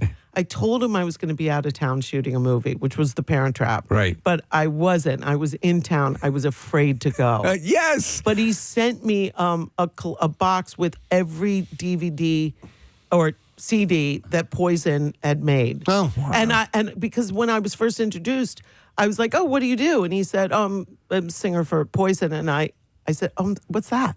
Yeah. Is that terrible? I'm so sorry. No. Because I grew up in outside of DC. I knew R&B. I knew Southern rock and soul. I wasn't really familiar with metal. Yeah. Or whatever that music was. I can see that. Metal, when you don't buy it is when, like, in the early days of John and Yoko supposedly didn't know who John Lennon was. Hilaria Baldwin. With a Spanish accent. I do not know who Alec is. I'm like, you're from Massachusetts. Yeah. A. Like B. All right. So, who didn't see Working Girl? Come on. Right. So what celebrities have you slept with? I knew that was going to come. Anyway, I did not go out with Bret Michaels, but he's very attractive. He's a fun guy, too. I only slept with one or two. Yeah. I will never tell. Okay. Who's hit on you? Who's besides Brett? If you don't mind. Yeah, like, this is fun. Everybody. I mean, okay. Jeremy Piven, obviously. Yes. Obviously. He's hit on, I'm sure, all of you guys. He was here? Yeah. He might very well have done that. Yeah, he was known. He was quite a cad. He hit on me in front of my husband, who I had just introduced him as my husband. Wow. I'm like, oh, hi. I was brand new in town, and I looked like what those pictures are. I was cute, you know? And here's the thing. There were beautiful women all over LA. And that's why it makes it so hard to date out there. Because as I like to say, the gorgeous women from all over the country, all the prom queens moved out there because everybody told them they should be an actress, and they believed them. Yep. So they moved out to LA to be an actress, but they became, dental hygienists because there isn't room for all of y'all. You're all cute, but there's room for three of you, and or you didn't sleep with the right producer. Oh, you're not supposed to say that anymore. I'm sorry. Never mind. No, what you're I meant supposed to is say it. You're supposed to not hide it anymore. right. Yeah. Okay. Thank you. Exactly. Meanwhile, I slept with nobody. As I like to say, if I were blanking my way to the top, I'd be there by now. You straight to the middle. You had to do it the old school stuff. Exactly. But so anyway, back then everybody was hitting on everybody, and I went to a party, and I was like, oh, hey, Jeremy Piven. Oh, yeah, I've seen you in movies with John Cusack. You're wonderful. You're a great actor out of Chicago, blah, blah, blah. And he's like, you want to get a room? I'm like, hi. Wow. Hello. It was that quick. This is my husband that I just introduced you to. And he goes, yeah, so you want to get a room? So I said, is it really a numbers game? And he goes, pretty much. Yeah. Well, you know why? I guess so. Because that question has worked. I did what I said. Yeah. I said, has that ever worked? He said, you'd be surprised. You'd I be said, I would surprised. be. Yeah, he cut to the chase. But did I even... No, I did not tell you this. Okay. I've known you long enough. Okay. So I get to LA and I see how things go, right? And I'm like looking at all the beautiful women. And I know that the reason that I got offers to do TV shows was because I was sexy enough, like the network guys, I bang her. But I also was wacka wacka. They said that. You were sexy and wacka wacka. Yeah. And I'm like, combo. And she's sort of funny, so let's give her TV shows. I see that. So I know that that's why it worked out that way, and people just didn't really talk about it. But one day I decided I'm going to go out and do an experiment. I'm going out with like friends. It wasn't when my husband wasn't in town. I had just started coming to LA to do like shoot stuff and have meetings. So I was like, I'm going to go out because guys are always talking about how they love smart, funny women. Mm-hmm. But I never saw that. I saw them going for the girls who were not that. Like when they said funny women, they meant women who laughed at their stuff. Right. That's what they meant by funny. And then sometimes when you laugh, you bounce and your boobs jiggle. Right. So that's a bonus. Yeah. But anyway, I said, I'm going to go out and I'm going to be like all the girls that I always wish I was like when I was in high school. The girls that just laughed at the guys' jokes, never topped them, quiet, adorable. And I'm going to see how that works. I went out to this place I'll never forget. I went to Genghis Cohen with a friend of mine who was in soap operas, a really handsome guy. Right. And I didn't act like I was with him. And I just started going around meeting people and doing that. Oh, my God. Tongue giggling, like a cheerleader,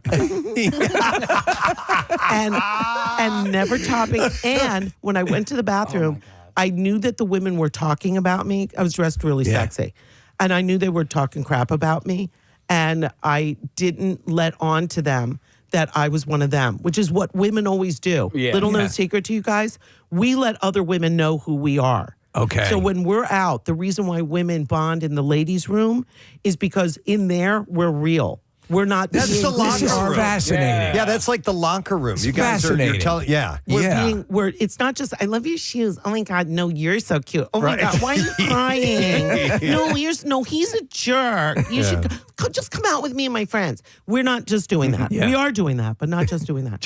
We're also saying, look, here's why. Oh, you need, I'm sorry. Look, let me tuck your tag in. Right. Hang on, you ripped this. Oh, no, I got some dress stick in my purse. Like, we're being real. Right. I wasn't with them. I was not showing them I'm one of you. Right. I was just, I was doing that. Yeah. You're playing a part. Can I just tell you? It was great. That I wish I could tell you that everybody like hated me.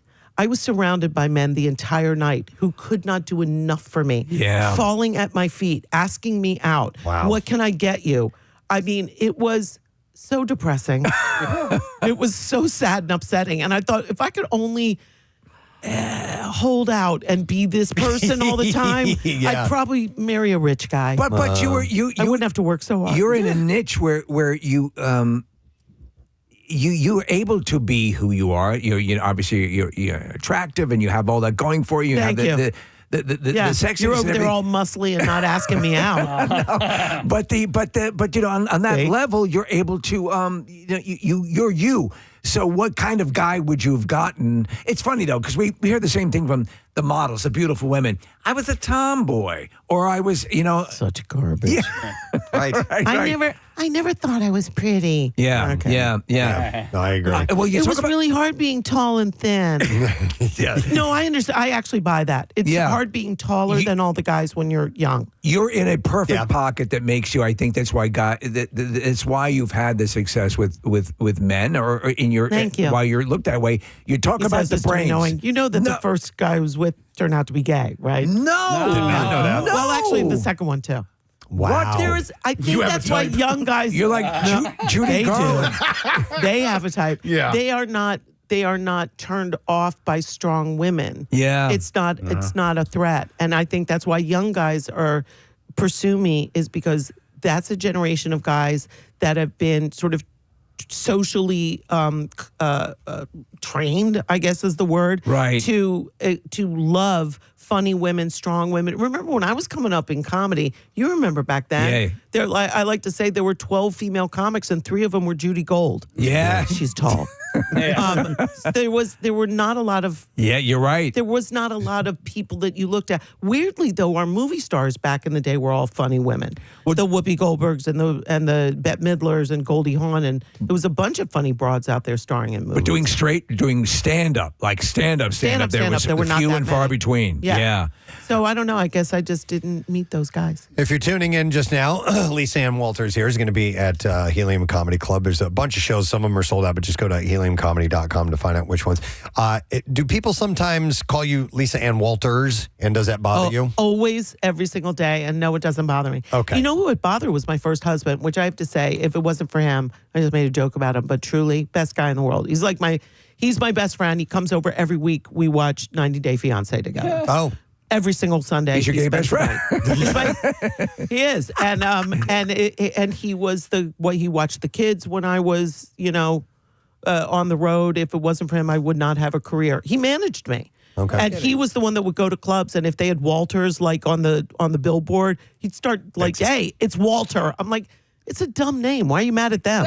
No, I mean, as long as it's in the ballpark. I want to just quickly ask, because it's such a cool thing, and we talked to you last time we had you on the phone. You won Celebrity Jeopardy. Yeah. You won $1 million for your charity. I did. Which is amazing. Thank you.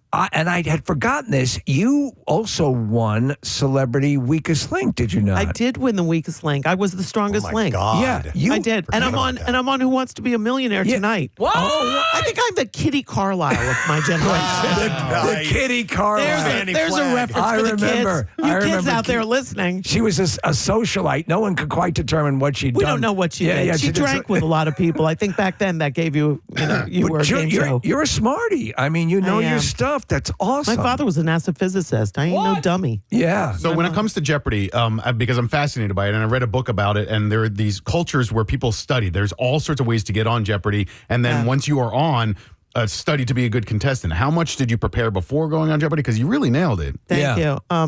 None. Wow. Don't be mad at me. But you watch it a lot. Here's the deal. It's not that, because there is no way possible for you to prepare for which question. I mean, there's a million ways to prepare for how to be on the they want me to do the Masters tournament of Masters, and I'm like, sure, I'd be thrilled to lose in the first round on your show. Right. But I'm not honestly, so sure. there might be a subject that you know everything about. On Celebrity Jeopardy, the questions are easier than the Tournament of Masters, obviously. But as it went on, it got a little bit harder.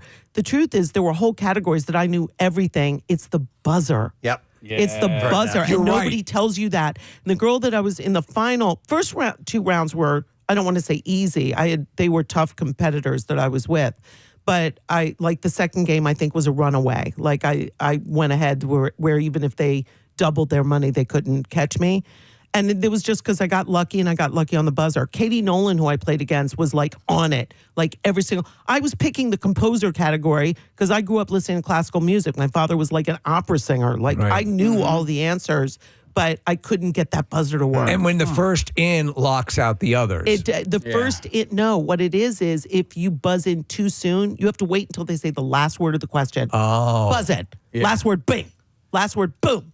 And if you don't buzz in, it locks you out for a couple of seconds. Oh. So that's what it is. And then there were a couple of ones in that final game where I knew the answer and it just didn't come to me because it's such a high pressure.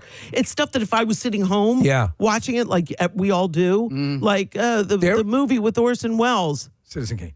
Thank you. So I'm like rosebud. It's not that. That's not it. That's not. And it just wouldn't come into my head. But you're on fire for a good. Thank and you. that to me, it's funny that you mentioned that because we watch all the time. We're all massive fans, and we've had the different champions on over the years, and it's just fascinating to get the behind the scenes. There have been contestants that you see them, but they go. Yeah, exactly. They rapid fire hitting the thing, and it never works. No, it doesn't. You have to just be on it and timing. Once I figured that out, that it's like music. Yeah. That you wait until that word comes down and done. Yeah. And then there's a rhythm to it. It is. Yeah. And that's, you probably see that when you're watching. I'm sorry, I'm burping up tomato pie. It's so feminine. This is why I'm in such demand. I wanted to ask you. So when you look at the set, there is a group, and the fact checkers and the people I assume who are the judges. The judges. I didn't even know they were judges until something went wrong during one of my shows. I think I said the question. The question is alpaca, and I said alcapa first, and then I went alpaca, and it was right before the buzzer. They have to listen to it in like slow motion to make sure that you go in before the time is run out. So they take it really seriously. They're all and I think Jeopardy's unfairly over the past. I know you, since you're in the world, has unfairly been getting crapped on. They're juggling all these topics. You have the most. The pickiest audience you're possibly going to get. Oh yeah, these smarties. are all, yeah, and so we want to show how smart they are. Right, and occasionally things aren't quite framed or phrased right. But I mean, overall, do you know what I'm talking? You've heard about these controversies. Yes, it's very. Well, because people might have thought that way back in the day, but there was no Twitter. Right. It's like, where are you going to complain? Right. You turn around to your partner watching in your living room and you go, oh, come on, he said it. Yeah. And that would be the end of it. Right, you're right. 2 quick questions. Filmed in real time, and how many days did it take to do the tournament? We filmed it, but did not air it that day. It was, this is hilarious. We did the first 2, so the first round, which I was thrilled. Oh, I made it past the first round. And then the second round, I couldn't believe I won 2 in one day. And then I'm on my way home and I'm like, oh my God, I have to come back and actually play the tournament, the head final game. And then that was like not for a couple of months. Oh, wow. We did that much closer to it airing. We did that like maybe a month away from showing the final game. And I won. Yes, and you I did. sat there and I knew I won, and I was in the car on the way home like, I never have to do anything else in this business again. Because I kept getting offered roles, not for nothing, but when you're a built girl, I'm stacked. Yeah. So and I got a mouth on me. I got this voice. Yeah. So I was always getting offered these roles, or asked to come out and like audition for the girl in the procedural who pops her head out of a trailer and goes, "I didn't kill him, but I ain't sorry he's dead." or the New York version.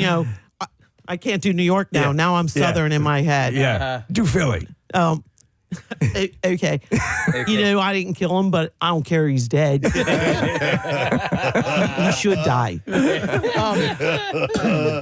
So anyway, so like that's the roles that I kept doing, and I'm like, I'm smart. I got a really good SAT score. Like I don't want to embarrass. I want to play a boss. I want to play somebody in charge.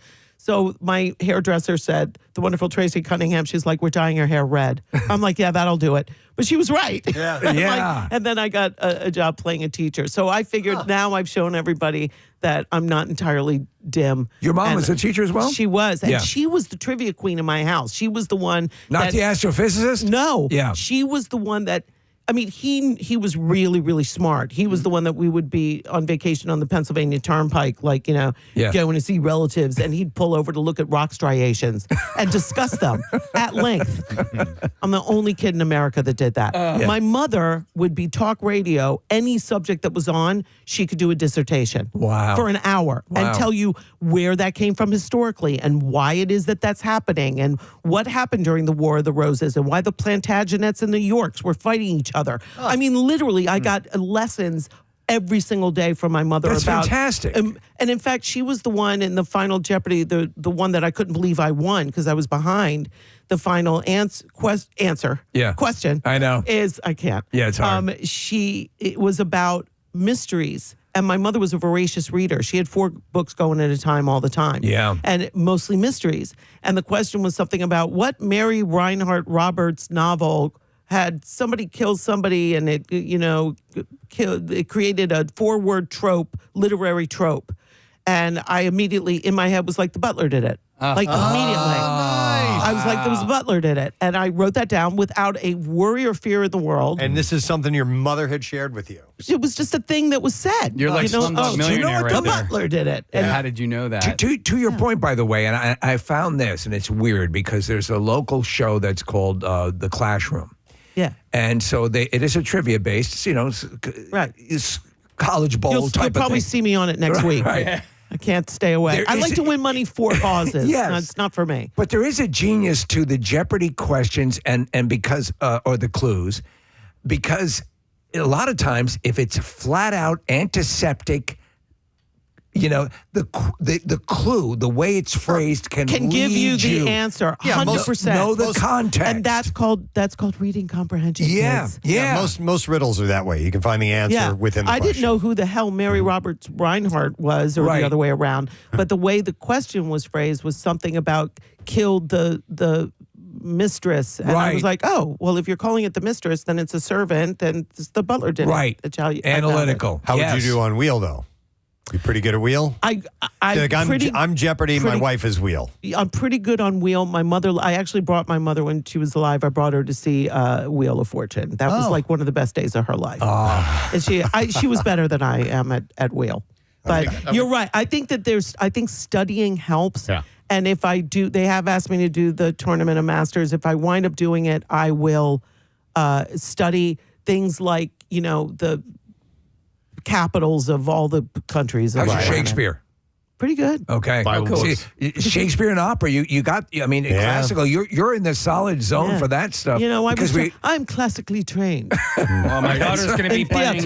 My daughter's going to be playing Puck tonight at Midsummer Night's Dream. If you want to go see. Is she really? God bless her. That's a big role. Yeah. Congrats. Break a leg, kid.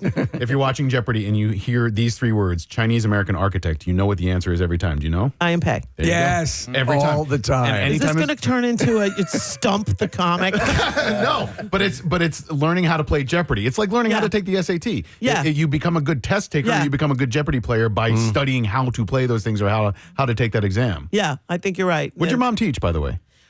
Everything. When she came up, she actually started teaching in Pennsylvania. Because my dad was going to school. He was getting his PhD at Penn State. And so that's so cool. Yeah, and so she started in a one-room schoolhouse in the mountains. This is wild. Wow. Literally, they had every grade from kindergarten to high school in this one room. They had an outhouse. There was no bathroom. And she said the people were, and these were kids that would take off of school during the harvest. Like they had to go home and, you know, I don't know, pick stuff. And I don't know what you do. Go pick stuff. I don't know. That's what farmers do. Reap the harvest.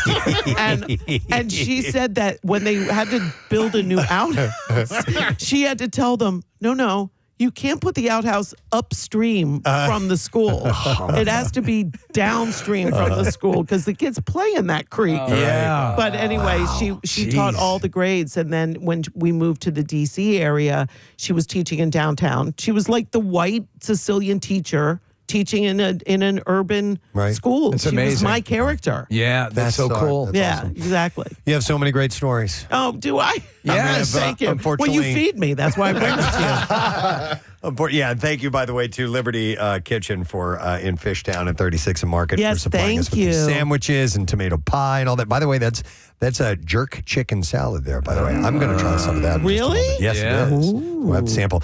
It is lovely to see you. We know you're going to do great at Helium, and you're filming, you're recording. Yeah, so for come a on, special. I need all of Philly to bring their A game and laugh your collective asses off. Excellent. Yeah, thank you. Because you're going to wind up seeing it someday on a special. Tomorrow is sold out, by the way, but Friday there are shows available. Saturday there is one show, the 10 p.m. show I think has some, and you're thinking about a Sunday, so keep checking heliumcomedy.com to find out if Lisa is going to be performing. Have a great time. Thank you, guys. You're the best. Yeah, thank you for having me. Lisa and Walter on the program. We're going to take a break, and we'll be right back. Stay with us. Here, please. I'm talking to a turtle. Yeah. Not a turtle.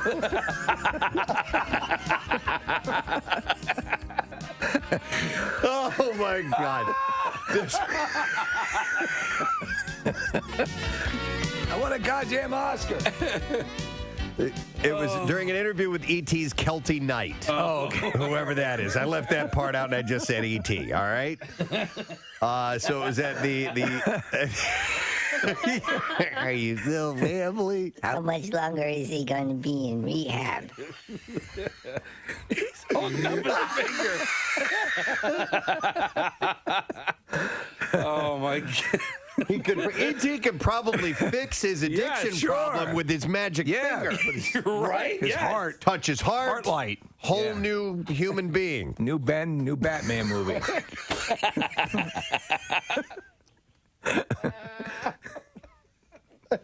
So stupid. It's so dumb.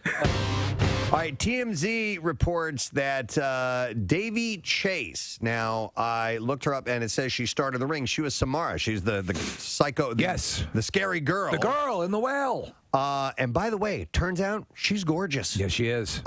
She was arrested, and she was arrested on a drug possession charge and spent some time behind bars. Yeah.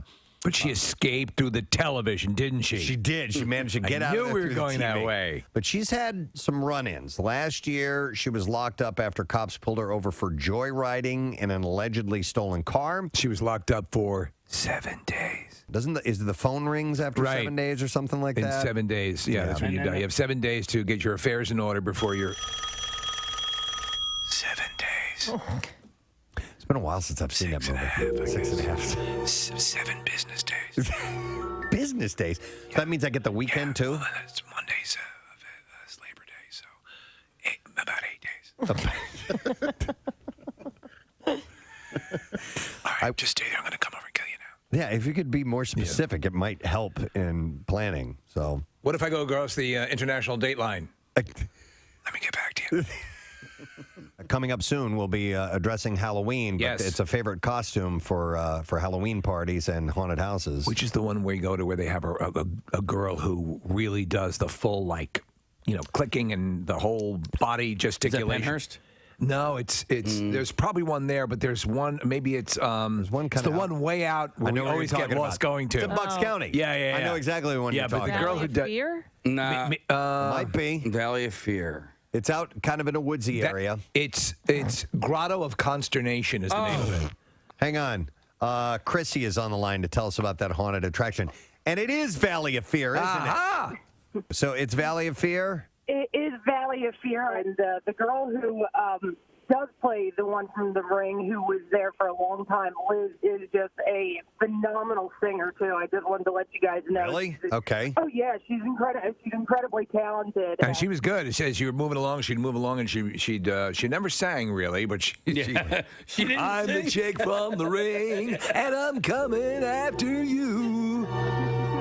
So her name is Liz? Yes, Liz. All right, cool. Thank you, Chrissy. Appreciate it. No problem. Because in 7 days See ya. you're through. Chop-a-ta-ba. All right. It's not that scary. I know, it's not Yeah. scary when you sing it. Yeah, right? Wouldn't it be a little less if it were a musical? I live in a well and my life's kind of hell and I'm coming after you. My life's kind of hell. I'm the chick in the well and my life's kind of hell, but I'm a coming after you. In 7 days. 7 days. In 7 days. 7 days. 7 days. Coming after you in 7 days. Hey. The Ring, the musical. Turn my mic on. You turn his mic off. I didn't turn it off. I think you might have hit the button yourself there, dude. Uh-oh. No, there we go. I just hit that button. All right. Wait a second. What's going on? Wait a What second. just happened here? Your mic will turn off in 7 seconds. Your mic will turn off in 7 seconds. What? I don't have a mic. Lindsay Lohan. I was just watching Mean Girls last night on E. Well, there was this video of her dancing over the weekend, and it went viral. Is it laughable, sexy? I'm hesitant to even say viral. Like, how many does it take before it's called viral? Good question. You know? Viral is, yeah. So I just saw it this morning, and it's her dancing. And what is it? To be honest, it's not that big of a deal. It's just her dancing around a little bit, but some people have made a thing about it. She flips her hair in it. She leans her head down and flips her hair way up. So people are making a thing about that. Oh my gosh. Here, hang on. And there's the hair flip. So she does it twice. That's We're a thing? watching the video of it right now. And, well, now Busy Phillips and Kelly Oxford are getting in on the action. They spoofed Lindsay's now viral dance to the song Pillow Talk. Oh, snap. While Lindsay snapped her fingers and flipped her hair at her beach club in, I don't know where it is, Phillip and Oxford got down in the kitchen. Oh, and man. Phillips wrote on Instagram, honestly, it's weirdly harder to nail than it seemed. Respect. What's going on? They're I throwing don't shade. know. They're throwing shade at her, Preston. Are they? Sort of. Yeah. Shady? Yeah, they're throwing shade, but then they threw respect in there. Yeah. RESPICT. That's right. They're making fun of the hair flip? Yes. I would make fun of the mom dance instead. I mean, the hair I've flip been is the only flipping thing my that was hair like legit. that since high school. Right? Yeah. I It's like like a it all. stupid. You're drunk. Flip your hair. I like Lindsay's thing, and I like the mock thing. I think it looks cute. So anyhow, they did a thing about that thing. Wow. There was a thing. It's just in. The original thing has been followed by another thing. This is what constitutes as news these days, folks. Over the weekend, a thing occurred, which was immediately followed by 2 rejoinder thingies. Pregnant Meghan Markle's sartorial choices. Yes. These are clothes? Clothing, yes. Okay, sartorial. It's what she likes to eat at the food court. Oh, okay. No. Frequently give fans a double take, generally for their stunning elegance. But some are wagging their fingers at the Duchess of Sussex for the skirt that she chose to wear on the final day of her royal tour of New Zealand, Fiji, and so on. It was a full cooter shot. Well, it was up above her waist. No, it wasn't. She paired a stunning royal blue Givenchy sweater with a sheer blue pleated skirt. So there was some see-through to it. Well, you know what? She has. Oh wow, yeah. Yeah, I see it. But she has had a higher than they usually like the skirts worn with members of the royal family, but nothing outlandish. Whenever she's out, but she still looks elegant. You can see the shape of her panties. Yeah. I mean, that's a little Does sheer. it matter that there are sexy photos of her on the internet to the royal family, do you think? Because, when she did Suits and she did some modeling There's a whole stuff, bunch of it. Yeah. And Nick, she had actually just done one prior to this whole meeting Prince Harry. Yes, and it's excellent. And the whole family received a portfolio of all of this stuff and said, here's what we're dealing with. She's a If you need me, I'm going to be reviewing these photographs in my chamber. How long is that going to take? Wappa. Fwap. That's it. The fappening. Wappa. By the That's way, the royal family version of fap. why does this all have to rest on her shoulders? Like, why doesn't she have people looking at her going, yo, dude, I can see your panties? But she makes the final choice. Yo, dude, I can see your panties. By the way, Shake Shack, Yep. love their burgers, but I might as well eat them while I'm sitting on the toilet because that's how quickly they go through me. Just for some particular reason? Yeah. There is Do you get the special sauce? Dude, so He makes a special sauce. I literally ate it one time, and I was driving home. I ate it by Helium. There's one right there. Oh, no. And I ate it. Oh, no. And I had to race. Oh my God! I'm trying to get home. I was trying to get home. Yeah. And it was late. It was probably like 10, 11 o'clock at night. I can make it. And by the time I got to about Route 1 on 76, I was like, there's no way I'm going to make it. So let me get to the radio station. Quick. Oh. Stat, right? Yeah. Got to the radio station. Couldn't make it to the 4th floor. I had to dump by it outside next to the... Dude, wait a minute. Yeah. Did you take a dump? You crapped outside of the building? I had to. How long ago was this? This morning. God. Kathy, I it was either that or in my pants. What do I do? Sometimes I don't know. Right? So I had to do it next to the. So couldn't you at least pick a competing station? Yeah. Well, no. I mean, and also just so open to tell the story. It's amazing. Oh, not right away. I had to wait a couple of years before the security footage was deleted. You know? Hey, Gav! More FM's right over there. Right. Q102 is right down the street. Q102 is down the street. You crap there. Oh my God. The story does get a little bit better. That's funny. How? How could it? How? But could you have imagined had he been stopped at another radio station simply because it was an emergency? Yes. Right. Local broadcaster in a clear attempt. Like a superintendent of a school. Right, exactly. Right? He would have been raised to heroic levels here. Now, how does the story get better? Oh, man. I think I'm just going to end it there. Well, no. You started down the path. Just say it quietly so we can't hear. All right, I'll just whisper it. They're not listening. So, Yeah. So I had to smeared it on someone's car. I had to leave it there in the grass. Yeah. I couldn't take it with me. Right. Oh, you didn't want to take it with you? No. I couldn't. So what You ended take up. your dog for a walk. So, I left it there. All right, so a little bit did end up in my underpants. So I had That was just like a bingo. So I had to luckily I had nobody can hear this, right? Right, no, good. So luckily I had all these t-shirts in the back of my car. Did you fashion a makeshift underwear? I literally wore a pink t-shirt as underwear on the drive home. Oh no, it gets better. Okay, so then I'm on my way home and I'm thinking, there is like t-shirts and poop and all this stuff next to the building. All right, so I can't.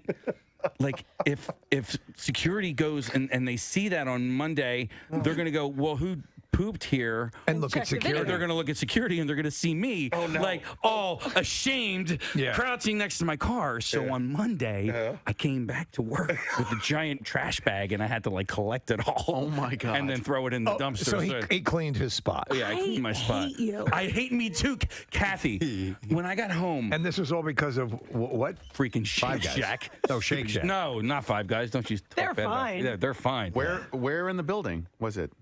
On the over By at the loading docks. Well, you unloaded. Yeah, Yeah. I had to go. What's that? Why didn't you come inside? He couldn't get in. I couldn't make it. Yeah. I do believe me. I'm not. don't. This is not a proud moment here, Kathy. Yeah. Though you would assume it could have been a proud moment. Yeah. I mean, I'm glad you came back, and that's noble. Yeah. Well, I mean, it wasn't necessarily noble. It was self-preservation. The there. last thing you wanted is that footage to end up. But what's worse, the footage of you doing it or the footage of you collecting it back up in the bag? They watched both and they were like, okay, well, he came back and cleaned. You know, we'll erase this. All right, so you should eat your hamburger upside down. On the toilet. That's what we got. That's all. That's all I noticed. I didn't. There's nothing to notice there. That's it. I can't top that. No, it ends there. I will not be able like to. a derailing train. Right. So nobody heard that, right? Nobody heard that. People magazine is named its 2018 sexiest man alive. Yeah. And it is Idris Elba.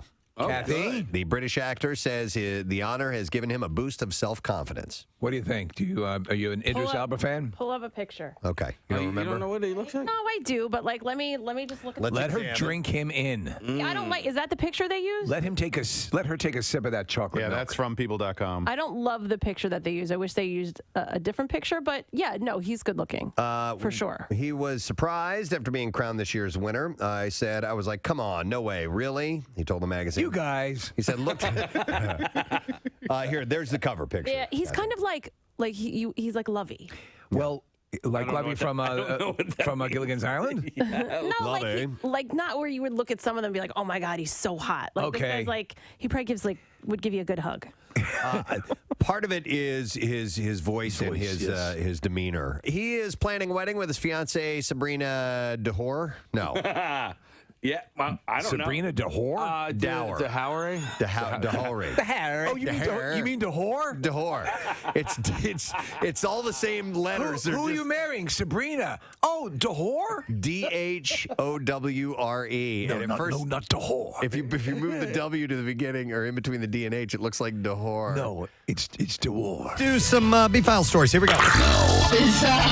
WMMR presents Dahore.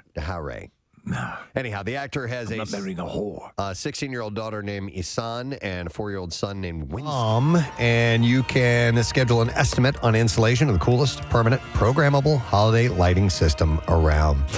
So a missing swimmer was found safe a day after going missing on Monday. Zachary Rutledge was rescued by a deputy that was patrolling looking for him. Authorities began searching for Rutledge Monday around 8:30 p.m. after his friends told them they lost him and were unsure if he was in the water or left at the park. So the preliminary investigation revealed that Rutledge swam to an island and then returned back to shore to find that his friends had left. So he swam off and he didn't tell them that he was swimming off to this island. to hang out for a bit. And he comes back and they're gone.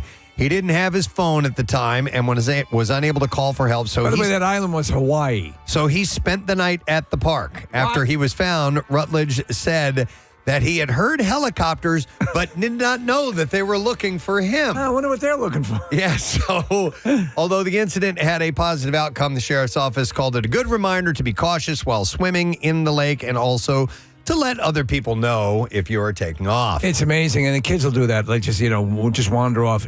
Just let me know. Let me know where you're going. Oh, I did that. I was known for doing that in my family. Yeah, it was bad.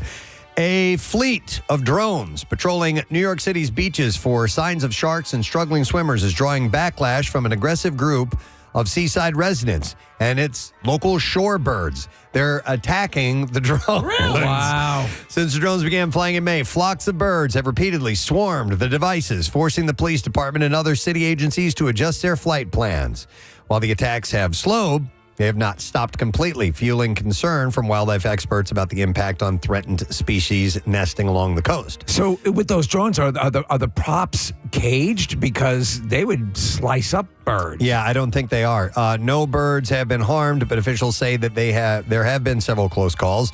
The drones, which come equipped with inflatable life rafts that can be dropped on distressed swimmers, have yet to conduct any rescues. They spotted their first shark last week, though, resulting in the closure of most of the beach. Have you seen some of the footage you're getting from the drones of these sharks that are so close into shore that people weren't aware of before? Yeah, city officials said that the swarming incidents have been primarily carried out by American oyster catchers.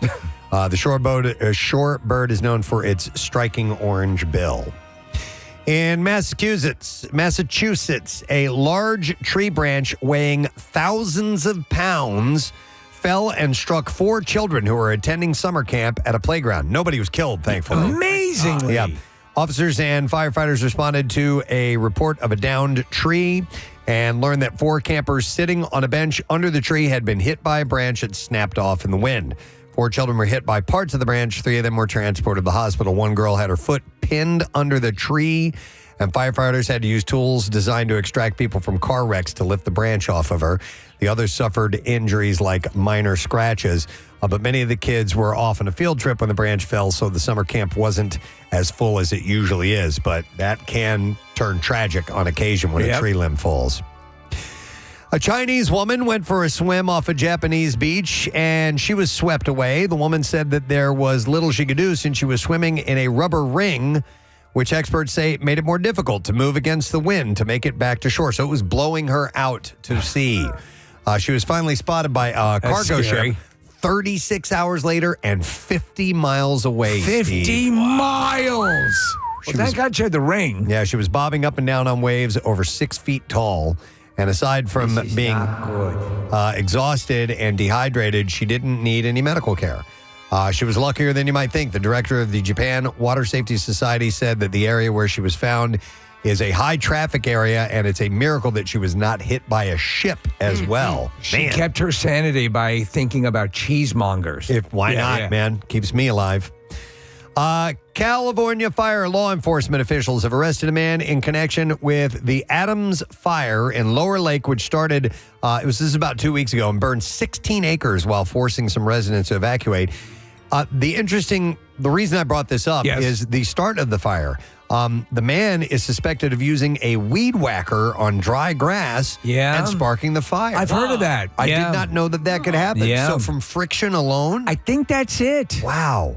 They did not release his name, and it's unclear at this time if he was a property owner or a worker to do the work. Where I've heard it happen is when so you have a weed whacker, some will use fishing line, and some will actually use kind of like a metallic thing, and it can spark against rocks. Okay. The man was arrested and released on an order to appear in court on 3 misdemeanor violations of state health and safety and public resource codes. One alleged violation relates to the use of various power tools when burning permits are required near forest-covered land, brush-covered land, or grass-covered land. I was not aware of that at all. So I do my weeding sometimes with a flamethrower, and that'll cause a fire. Sometimes, if you're not careful, I can imagine, All right, and then we'll do one more story, and we will wrap it up. And there's some kind of bad ones. I don't like that. You know me. I don't like that. And bad ones. But how about this? A former bank employee is accused of scamming a customer out of nearly $1 million. Jeez. And using that money to fund a side business. Prosecutors say 41-year-old Aga Hassan, who worked at a Santander bank, allegedly stole $998,188 from a customer over a 6-year period. An investigation began in 2023 after fraud investigators contacted police about questionable transactions conducted overseas by Hassan, who had recently been terminated from his position. The investigation revealed that Hassan, who had been employed from there since 2014, befriended the customer and gained his trust by offering to help with bill paying. Oh, man. As the relationship with the customer progressed, prosecutors say Hassan began to visit the customer's house and obtain blank checks that the customer had signed, as well as have the customer approve wire transfers. He also used the customer's bank account to make significant cash withdrawals and disbursements. Was this a senior citizen? It didn't say, and I think they would have pointed that out, but you never know. Authorities say Hassan took the money to fund personal expenses and buy real estate. He faces several charges, including theft by deception. And that is all I have in the bizarre file for you. All right, we are doing the Hershey Park Secret Trivia Text Contest. So, Nick, I usually ask Kathy. She's not here. So what number caller would you like for us to get? I'm going to go 17. Let's take the 17th caller, but you need to know the answer to the trivia question, of which you should have received when you texted over. So call now if you know. Caller number 17 gets to take a shot at it. 215-263-WMMR. We'll take a break, come back with lesson question, trash, and music news. Stay with us. Great name. Yeah, I almost named my dog Winston. From previous Let him know. relationships. Elba told people about his upbringing. Yes, Idris. My name is Casey. I produce a show in the States. I almost named my dog Winston. When you said let him know, I thought you were talking about let my dog know. I did too. Come here, buddy. Come here. You're almost Winston. Reggie, I almost named Dog, I don't understand what you're saying. We begin Wigapalooza. I'm very excited. If you just tuned in, we talked about this a while back. What would Steve look like with a head of realistic human hair, and not goofy looking wigs, actual hair? We want to see what Steve would look like with a realistic looking hairstyle. These wigs are usually fitted to people's heads, so Steve's got a bigger head. I actually thought his head was a little bit smaller than that. Should we bring him in? Yes. All right, let's have Steve come in and see what the actual. Wow! Dude, oh my God! You haven't seen it. Kathy's got to have a mirror. Get the big mirror from the office. Steve, you look better bald, man. Casey, that does look good. You fixed the sides. Yeah. Do you know whose hair I immediately think of for some reason? Because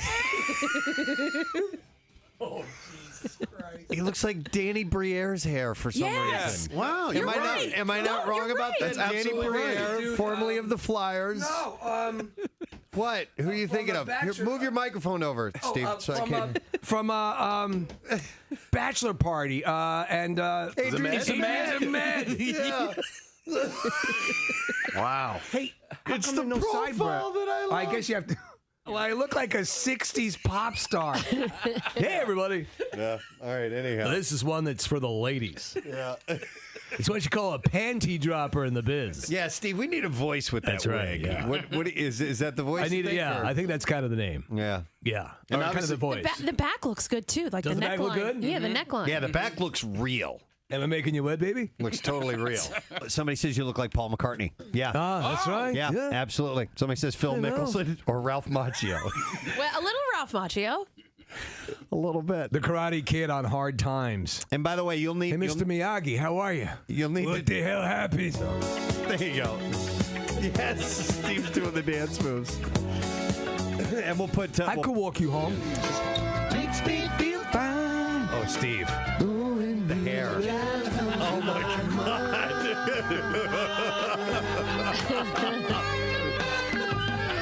Summer breeze. Nice. Makes me feel Oh, you gotta watch the webcam. Steve is singing directly to you. I thought that was beautiful, actually. I have to go pleasure myself. Hi, I'm Bree. so turned on. All right, well, let's bring him in and see what we have next. Let's have Steve. He's been out of the studio when he gets. Okay. The color is better on this. Yes. I think you like. I like the dark. Hey, I'll help. You look like a stock boy a little Right, bit. yeah. I'll get that for you, Mr. Jones. What do you want me to do with the canoe? Just put it in the back. Put it in the back. I'll move that around for you, Mr. Jones. Hey, can I take lunch now? Every wig has to have a voice. Right, yeah. Hey, how you doing? Wow. My name's Toby. This is a Toby, right? Yeah, that's a Toby. Yeah. Toby. Is that what it's called? Toby. Is that what it's called? Seriously? No. It's a Toby. Oh, no? Yeah. It intermatches with the Kunta Kinte. Well, what was the last one? What should that have been? The That was Danny? the Danny or Yeah. the Ricky. The Ricky. I like the Ricky. That was Ricky.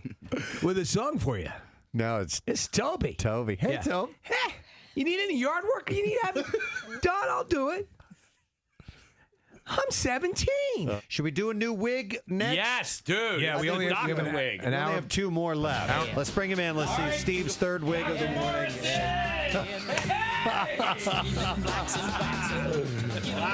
Wow, man. It is the best one. Yeah. Yeah. Steve, and that's real gray. hair. What's that? A little bit of gray.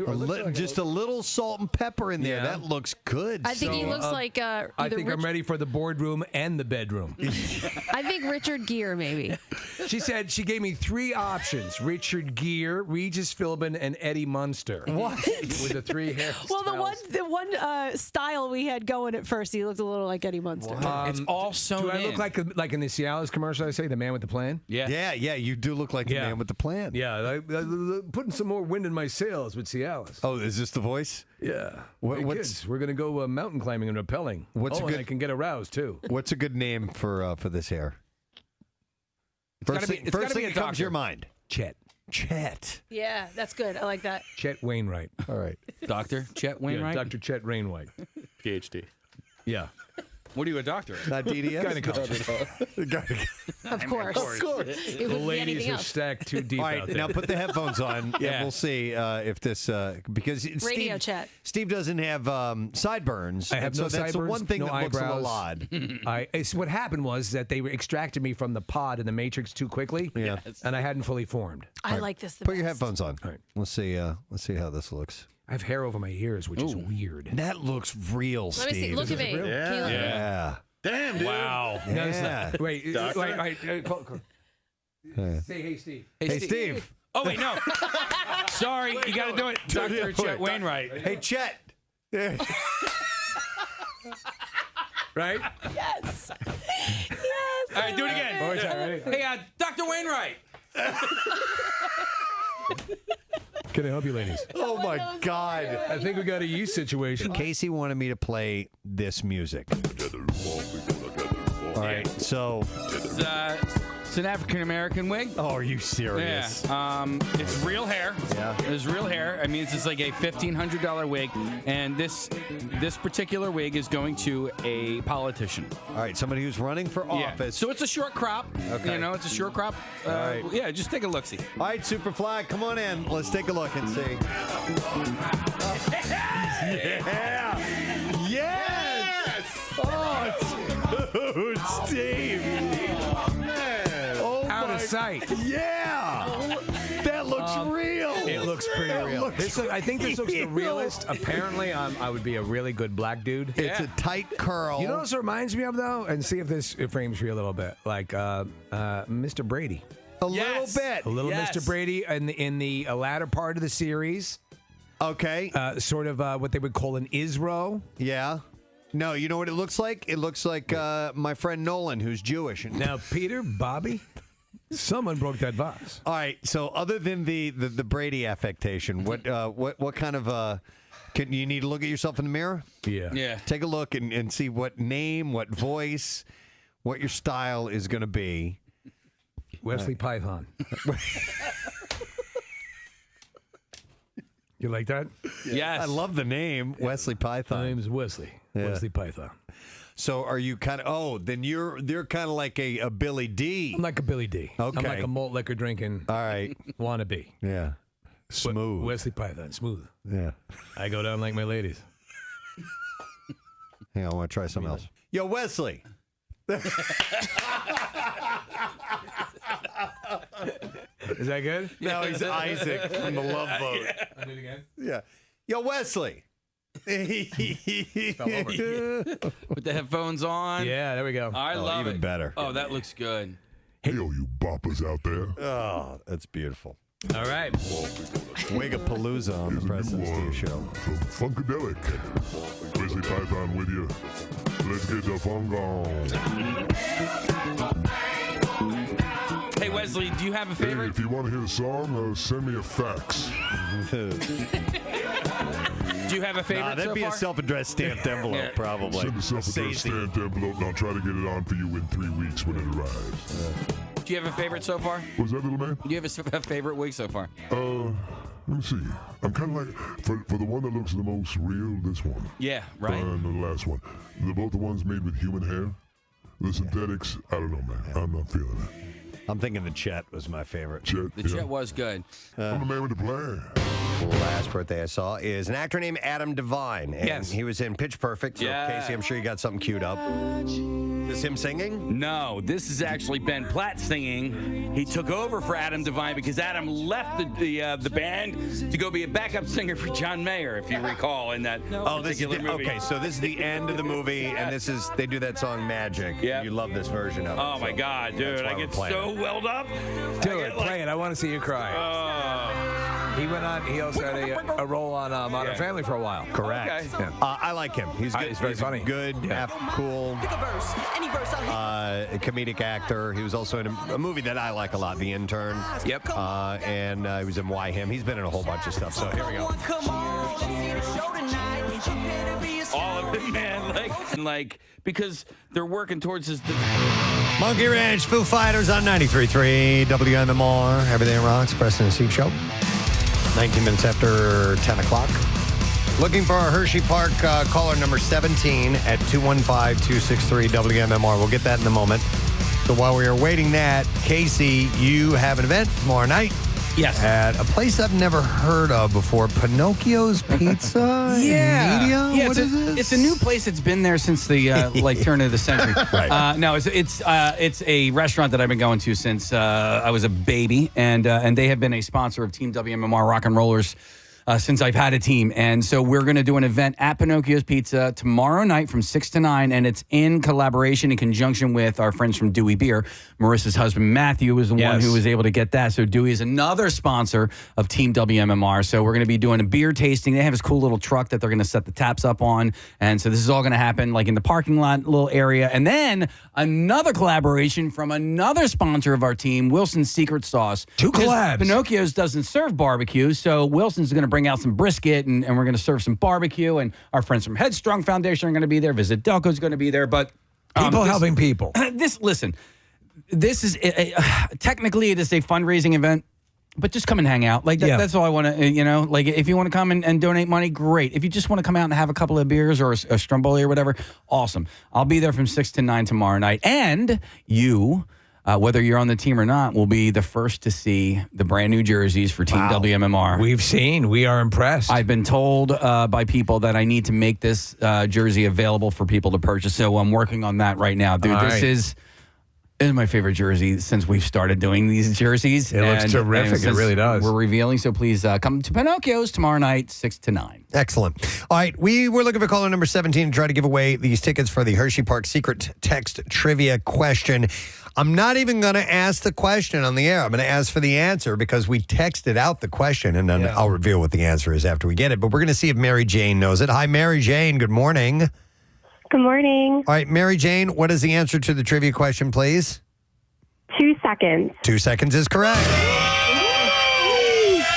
And the question is, how many seconds does it take Hershey Park Storm Runner to go from 0 to 72 miles an hour. Wow. 2 seconds. It is an awesome ride. I love Storm Runner. So hang on the line, Mary Jane. We got a 4-pack of tickets for you for Hershey Park.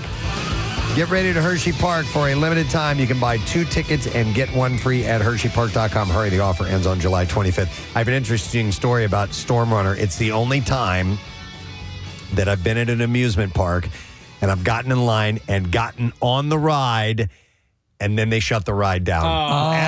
And we couldn't ride it because a huge storm was coming. They can't have you on it, yeah. Oddly enough, we were on Storm Runner. But I mean, like, big lightning strikes, and it was like, we gotta shut this down now. But I mean, we were like, Steve, it was like just the tip. It was like right there. Tip. It was about to happen. Just a tip. And it didn't happen. But I did eventually get back and go on it again. All right, today's lesson question. We are going to give away a 4-pack of tickets to the Art of the Brick at the Franklin Institute. And the question I will ask you is this. What is the next movie in the Planet of the Apes series? Not really. Okay, what is the next movie? What is it going to be called? We said this earlier this morning. It wasn't Return to Planet of the Apes. It was something else of the Planet of the Apes. 215-263-WMMR is like 6:36 this morning, so you had to have been with us for the long haul today. Let's see if anybody out there has it, and we'll do the trash while you're calling in. The trash business is a gold mine. 93.3 WMMR with Preston and Steve's Hollywood Trash. Brought to you by Powhatan. You can set sail with Powhatan in Ocean City, New Jersey, the only Caribbean tiki boat experience. And you bring the drinks and the food, and they'll captain your boat. Book your tropical getaway or bachelorette party today at PauhanaTikiBoat.com. That's PAUHANA tikiboat.com. What's up, Steve? Well, a judge ordering that Billy Ray Cyrus's estranged wife, Fire Rose, must stop using his credit cards. However, the judge will allow Fire Rose to visit the credit cards on weekends. Oh, my God. The 2024 ESPYs noticeably leaving O.J. Simpson out of their In Memoriam segment last week. Organizers of the event said they felt it was inappropriate, quote, because of that whole chopping heads off thing. Yeah. Oh, my God. And finally, former Bachelor contestant and male model Tyler Cameron revealing that he is seeing someone new, but he's not yet comfortable saying her name. Cameron says it's less about her privacy and more because he can't read. And that's your Hollywood Trash. All right, we're going to go fishing, see if somebody knows the answer to this question. What is the next movie in the Planet of the Apes series? Not really. Not really. It was made up, it was said earlier this morning in our 6 o'clock hour. And we will go to Mike, see if he knows. Mike, good morning. Good morning. All right, Mike, what is the next movie in the Planet of the Apes series? Barrel of Monkeys. No, you weren't listening. Hi, Mike. Oh, man. Sorry, buddy. So not close. Not that, not even near it. All right, look, we'll go to Danielle. Hi, Danielle. Hi, good morning. Good morning. Danielle, do you know the answer? The Kingdom of the Planet of the Apes. Oh, it was not. So not close. No, sorry, that's incorrect. Let's go to Will. Hi, Will. Good morning. Good morning. All right, Will, what was the next movie in Planet of the Apes series? Not really? The Siege of the Planet of the Apes? No. No. So not close. We'll go to Timmy and see if he knows. Hey, Timmy. Good morning, guys. Good morning. All right, so what's the next Timmy. movie in the Planet of the Apes series? I want to say it was Real Estate of the Planet of the Apes. At this point, you're close enough. I'm going to give it to you. It was Realtor of the Planet of the Apes. Yes, so hang on the line here, bud. We are going to set you up. We've got, what do we have for him? We're going to give him tickets, 4-pack of tickets for the Art of the Brick. And you can see the Art of the Brick at Franklin Institute. This is the world's largest display of Lego art and features over 100 original works by the artist Nathan Sawaya. And tickets are available at fi.edu. Now, Preston and Steve's Music News on 93.3 WMMR. Yeah. And it just so happens it's brought to you by the Art of the Brick, world's largest display of Lego art, now open at the Franklin Institute. After the exhibit, explore the 9,000 square foot brick play space. Get your tickets today for the Art of the Brick at fi.edu. Just a couple things to mention in music news. Shinedown is bringing the heat on stage and in the kitchen, and their hot sauce line is expanding. The first of the spicy offerings was Symptom Chipotle Garlic Sauce. which launched earlier this year. It's made in collaboration with Torchbearer Sauces, who are based here in Pennsylvania, by the way. And the name is a nod to Shinedown's ballad, A Symptom of Being Human. Brett Porsche actually did a taste test on Instagram with that. Did he? And now the band have added Devour Pineapple Jerk Sauce to the condiment selection. Torchbearer describes the flavor as tangy and sweet pineapple with herbaceous goodness, followed by a delightful tingle that will satisfy the craving for heat without leaving anyone gasping for air. So before my prostate operation, I used to make my own jerk sauce at home. I'm sure. And Not it was anymore. fun. No. Ever heard of Jerkmate? They added that the heat level is on par with our first collaboration since Sauce Symptom. So there's no need to fear, but the taste is completely different, and you can purchase that. There's a link, actually, at WMMR.com. If you click on the story about Shinedown, you will see it. And also, earlier this year, drummer Barry Kirch confirmed that Shinedown are cooking up something in the studio, saying you'll hear something by the end of the year, if not the beginning of next year. We don't want to rest. We don't want to take too much time. So on a complete tangent, what is exactly in jerk sauce? What is jerk sauce? I don't know. I've never really. It's spicy. I do like it a lot. In fact, just a little while ago from Liberty Kitchen, that Marissa had picked up all these sandwiches for Lisa Ann Walter. They have a jerk chicken salad sandwich. I love jerk chicken. It is fantastic. It was awesome. It's got a little bit of heat in it. Really? Which you usually don't get with a chicken salad sandwich, and it's wonderful. Nick is pulling up jerk sauce and so on. A kind of a pepper that I've not heard of before called a Scotch bonnet pepper, and then pimento, allspice, nutmeg, soy sauce, thyme, among other seasonings. Okay, yeah, and I'm looking up here. Green onions, peanut oil, vinegar, habanero chili, peppers, ginger, garlic, lime juice, brown sugar, thyme, soy sauce, ketchup, peppercorns, and cinnamon. A whole bunch of stuff It's in there. amazing that you can put that much and they can all stand out in one taste. Yeah, Do you know what I mean? Like you can pick up elements of almost all of that. That's pretty when wild. you eat it. I do love it when you're in Jamaica. I mean, we were at a resort and I lived on that stuff. Well, we had a Jamaican jerk off, if you remember. I Yes. don't remember what the jerk off was, though. What did we do? It was with jerk sauce. We waxed Chuck. Yeah. Did And that have- wait, we did Jamaican jerk off in Jamaica? In Jamaica. I don't remember what the jerk off was, though. Weren't we all in a circle and then we were Oh, now I circle remember. jerk Now I off. remember. Yeah. Yes. It was early morning. Turns out we have heard of jerk mix. Well, yo. Ever heard of Jerkmate? All right, an agreed upon deal between Prince's estate and Netflix for a new documentary on the singer is at an impasse, and the length of the documentary is reportedly the sticking point. The agreement reached in 2018 was for a 6-hour documentary on the legendary superstar. But director Ezra Edelman's final cut, as it stands, runs 3 hours longer, which the estate believes violates their initial agreement. While Netflix is confident a compromise can still be worked out, Edelman is reportedly not interested in a truncated version of the film. The documentary is finished and awaits a compromise between the two sides before it premieres. So just eliminate everything before he did the Batman soundtrack. All right, there you go. You don't need any of that.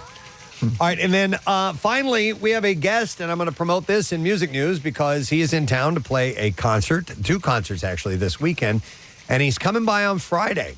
Jeff Coffin is the saxophonist for the Dave Matthews Band. Yes. And he had replaced Leroy, I believe, Nick, it was in 2008, you had said? Yeah, Leroy got hurt in an ATV accident and then sadly, subsequently passed away from those injuries. But when he got hurt, Dave Matthews Band asked Jeff to join. Dave knew Jeff Coffin because Jeff had played with Bela Fleck and the Flecktones for a long time. So those paths had already been crossed. And Jeff is apparently just a great guy, a worldly known good guy. I've not met him before, but I'm really psyched to have him come in the studio. I'll be at both shows this weekend. And he's got his solo record out, and he's on the solo record. Carter Beauford plays, and Stefan Lassard, and Victor Wooten, who's an incredible bassist. So he's going to be chatting about that. And then the 2 shows in Camden this weekend. Nice. Yeah. So very cool to have a member of Dave Matthews Band here in the studio. We'll hopefully continue that streak. Yeah, get Dave on someday. We have the Wooten brothers in. Oh, yeah, that was amazing. They're such nice guys. Yeah. So we'll see him on Friday. Do you have any idea what time? It's like 9 o'clock? 9 a.m. Friday morning. Okay, excellent. All right, and then that's it for music news. I did want to mention this. Chuck brought me up to speed on it. We have a big friggin' deal that's happening right now, and you can get 2 single-day wristbands for the price of one at the Funplex in Mount Laurel, New Jersey. We've been there. We had a Granny Grand Prix there one time. Yes, we did. Many years ago. And it's loaded with a lot of great. Now, with all this heat we've been having, they got tons of indoor rides. They do. That you can go participate in. But they also have the Splashplex Water Park. And so each wristband offers unlimited access to the indoor rides, the Splashplex Water Park, an hour of bowling as well. Bowling? And, select video games. So that's what the wristband gets you. And, It's excellent. And it is, you get 2 single-day wristbands for the price of one. Yeah. And you can surf bowling. Exclusive offer while supplies last at WMMR.com/deal. So take advantage of it because it's usually like a week that we run these things and that's it. So we don't want you to miss out on it. We'll take a break. We'll come back when we return. It's time to wrap up the program. So we will do that very thing. Stay with us. This big circus, and then the hippo comes out, and Firework is playing from Katy Perry, and I got so happy that I started crying. Listen, it's very impactful. I think even Gene Simmons got a little teary-eyed. That hippo makes the appearance in Madagascar 3. You need to understand it's the culmination of everything. This very large creature you would not think would be so adroit on the stage wows everyone, including a group of meerkats. Even kind of, stone-hearted Gene Simmons crumbled to that. Melted this icy heart. My face, I was smiling so hard, my surgically reattached face slid off my skull. Oh my God. There's another crescendo. There's an incredible scene where a platypus sings, "I was made for loving you." What were you going to say? I can't well, I just know it's at the end of the new Muppets movie that has Jason Segel in it. Right. Because they're doing this telethon to save this theater. Something, is it the chickens? I don't know. Happening? Of course, the famous chicken scene. I get so happy. Yes, they're doing the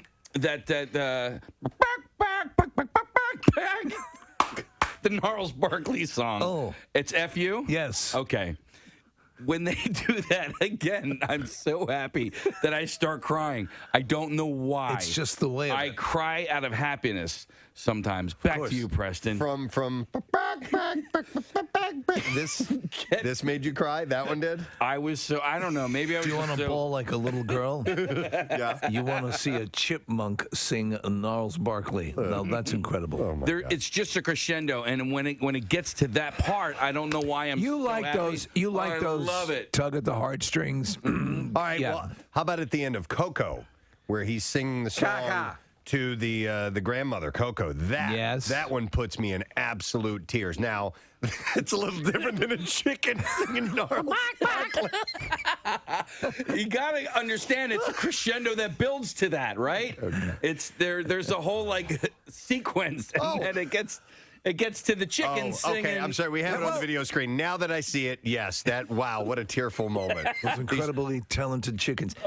Well, the holiday season begins in earnest when Oprah Winfrey's annual list of favorite things arrives, showing America all of the wonderful things we probably can't afford this season. Do you remember how huge this used to be when she would have that episode? Yeah.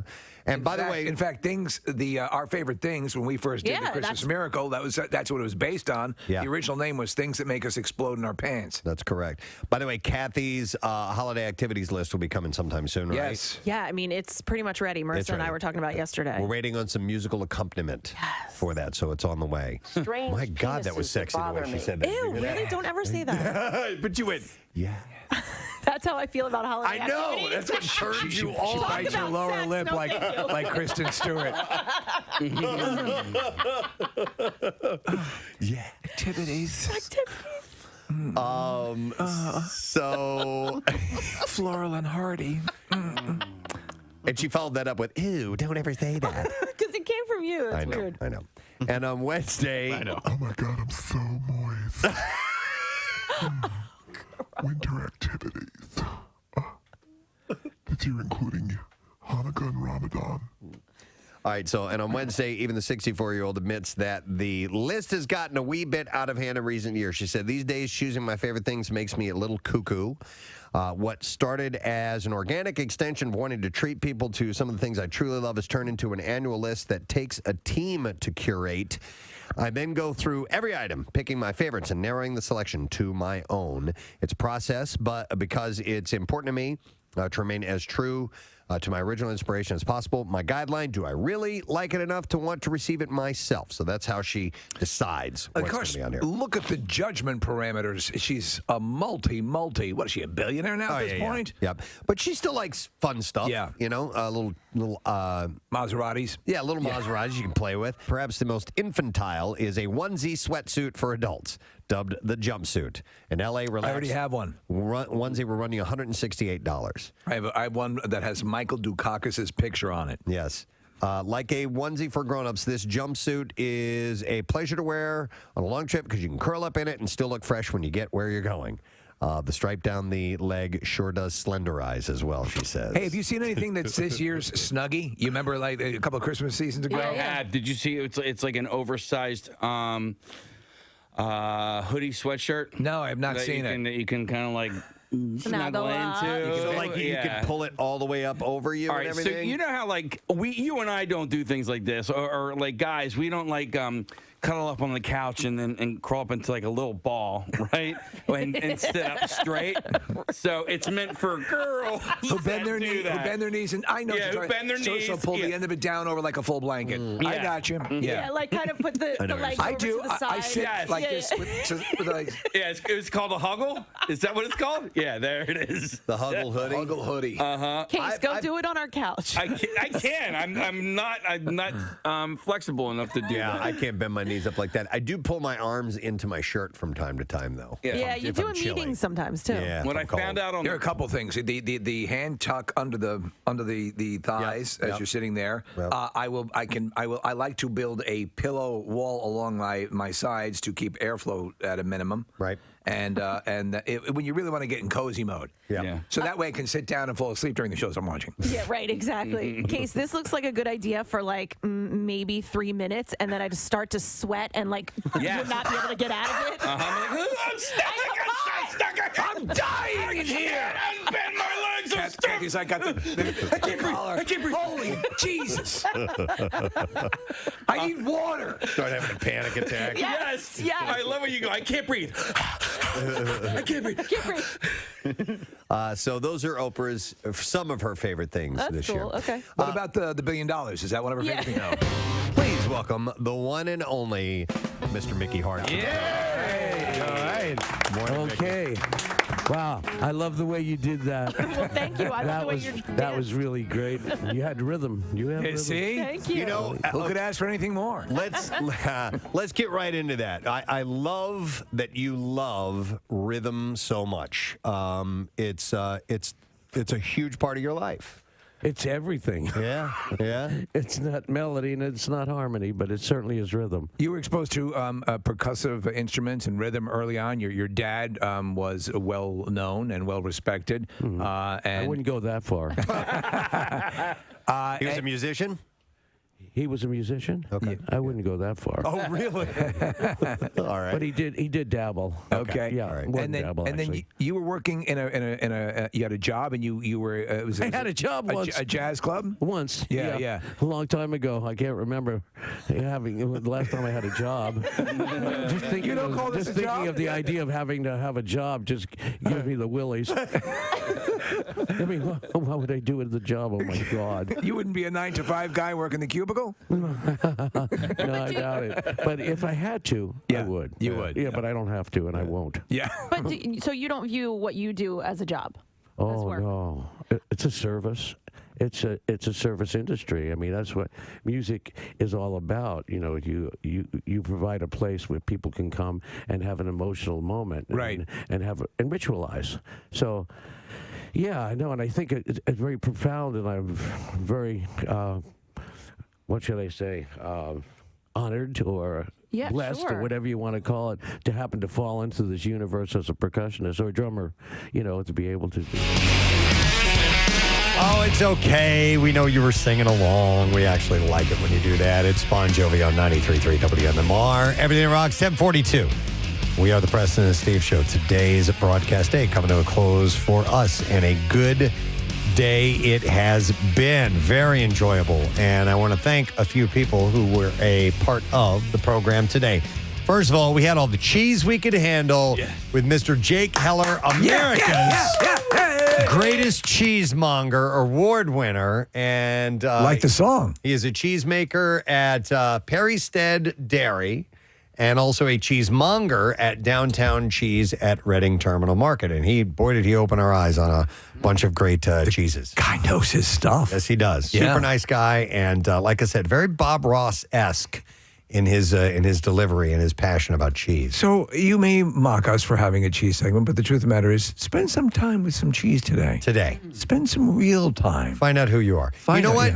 Take a picture of a piece of cheese and randomly send it to Casey. Yeah. I love it when people just send me random pictures of a slice of cheese. By the way, Jackie Bam Jam just looked at me and he goes, I did that. I know. That's why I said it. Because Casey showed us the picture of cheese you sent him. Why did you send him a picture of cheese? I love Swiss cheese. And I was like, let me take I told him slice it thin. And I said, I got to send this to Casey boy. Swiss cheese, black olives, and maybe a wet tomato. It's so delicious. A wet tomato. A wet tomato. Yeah, not those dry tomatoes. What's a wet tomato? Oh, it's kind of like lettuce balls, too. Oh, you mean a very ripe tomato? Yes. Okay, ripe tomato. I got lettuce. Why did you send me the picture of cheese? Why Casey? What made you think of Casey? I don't know. I drove across the country with you, and so I got to see how your brain worked in real time when it comes to sending people pictures of random things. We were passing by some tractor trailer and had a picture on it that reminded you of Jackson, and so you took the picture of it, and you're like, I got to send this to Jackson, Is it donuts or something? I forget. No, maybe it had like a karate outfit on it, and you were like, he does jujitsu. And all the cows we were passing, I blessed them. Remember? Did you know that Casey hates Swiss cheese? Really? Yes, I hate Swiss cheese. Is that why I don't see any in front of me here today? Yeah. Well, that's why when you sent me that picture, I was like, I am not responding. So, to this. Jackie, I'm a big Swiss cheese fan. You are? Yeah, I love Swiss cheese. You guys send me the picture. All those pictures to Steve. Okay. I do have Steve's number, too. So, by the way, thanks to Jake Heller, and also thank you to the very lovely, funny, talented, sweet Lisa Ann Walter, who's going to be at Helium Comedy Club. You know her from Abbott Elementary and lots of other TV shows as well, and she's got shows. Tomorrow's sold out, but Friday and Saturday there are some shows that remain, and she is filming a special. And she's really, really funny. You see her on stage. She was great show. Yep.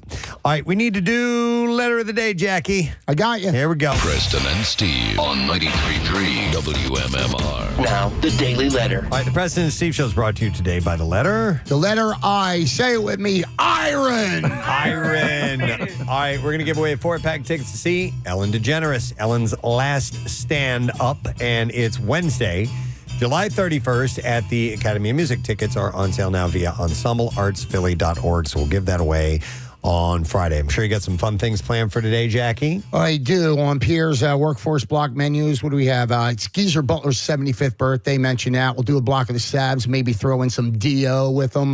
Bush, 4th anniversary of their 8th album, which Pierre debuted when it came out, The Kingdom. We'll track through that. Judas Priest. Wow. We'll go to Screamin' for Vengeance. Came out today in 82.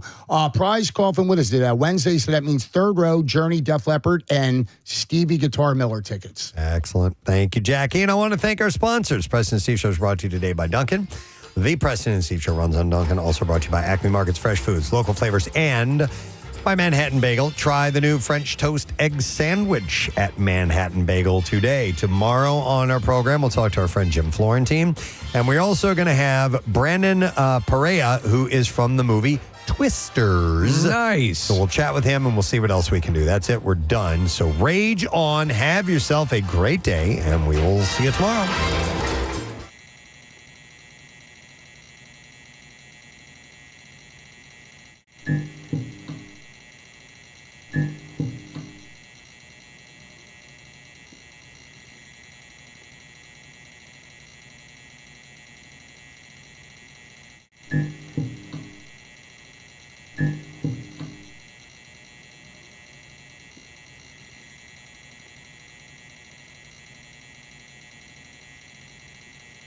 Apes.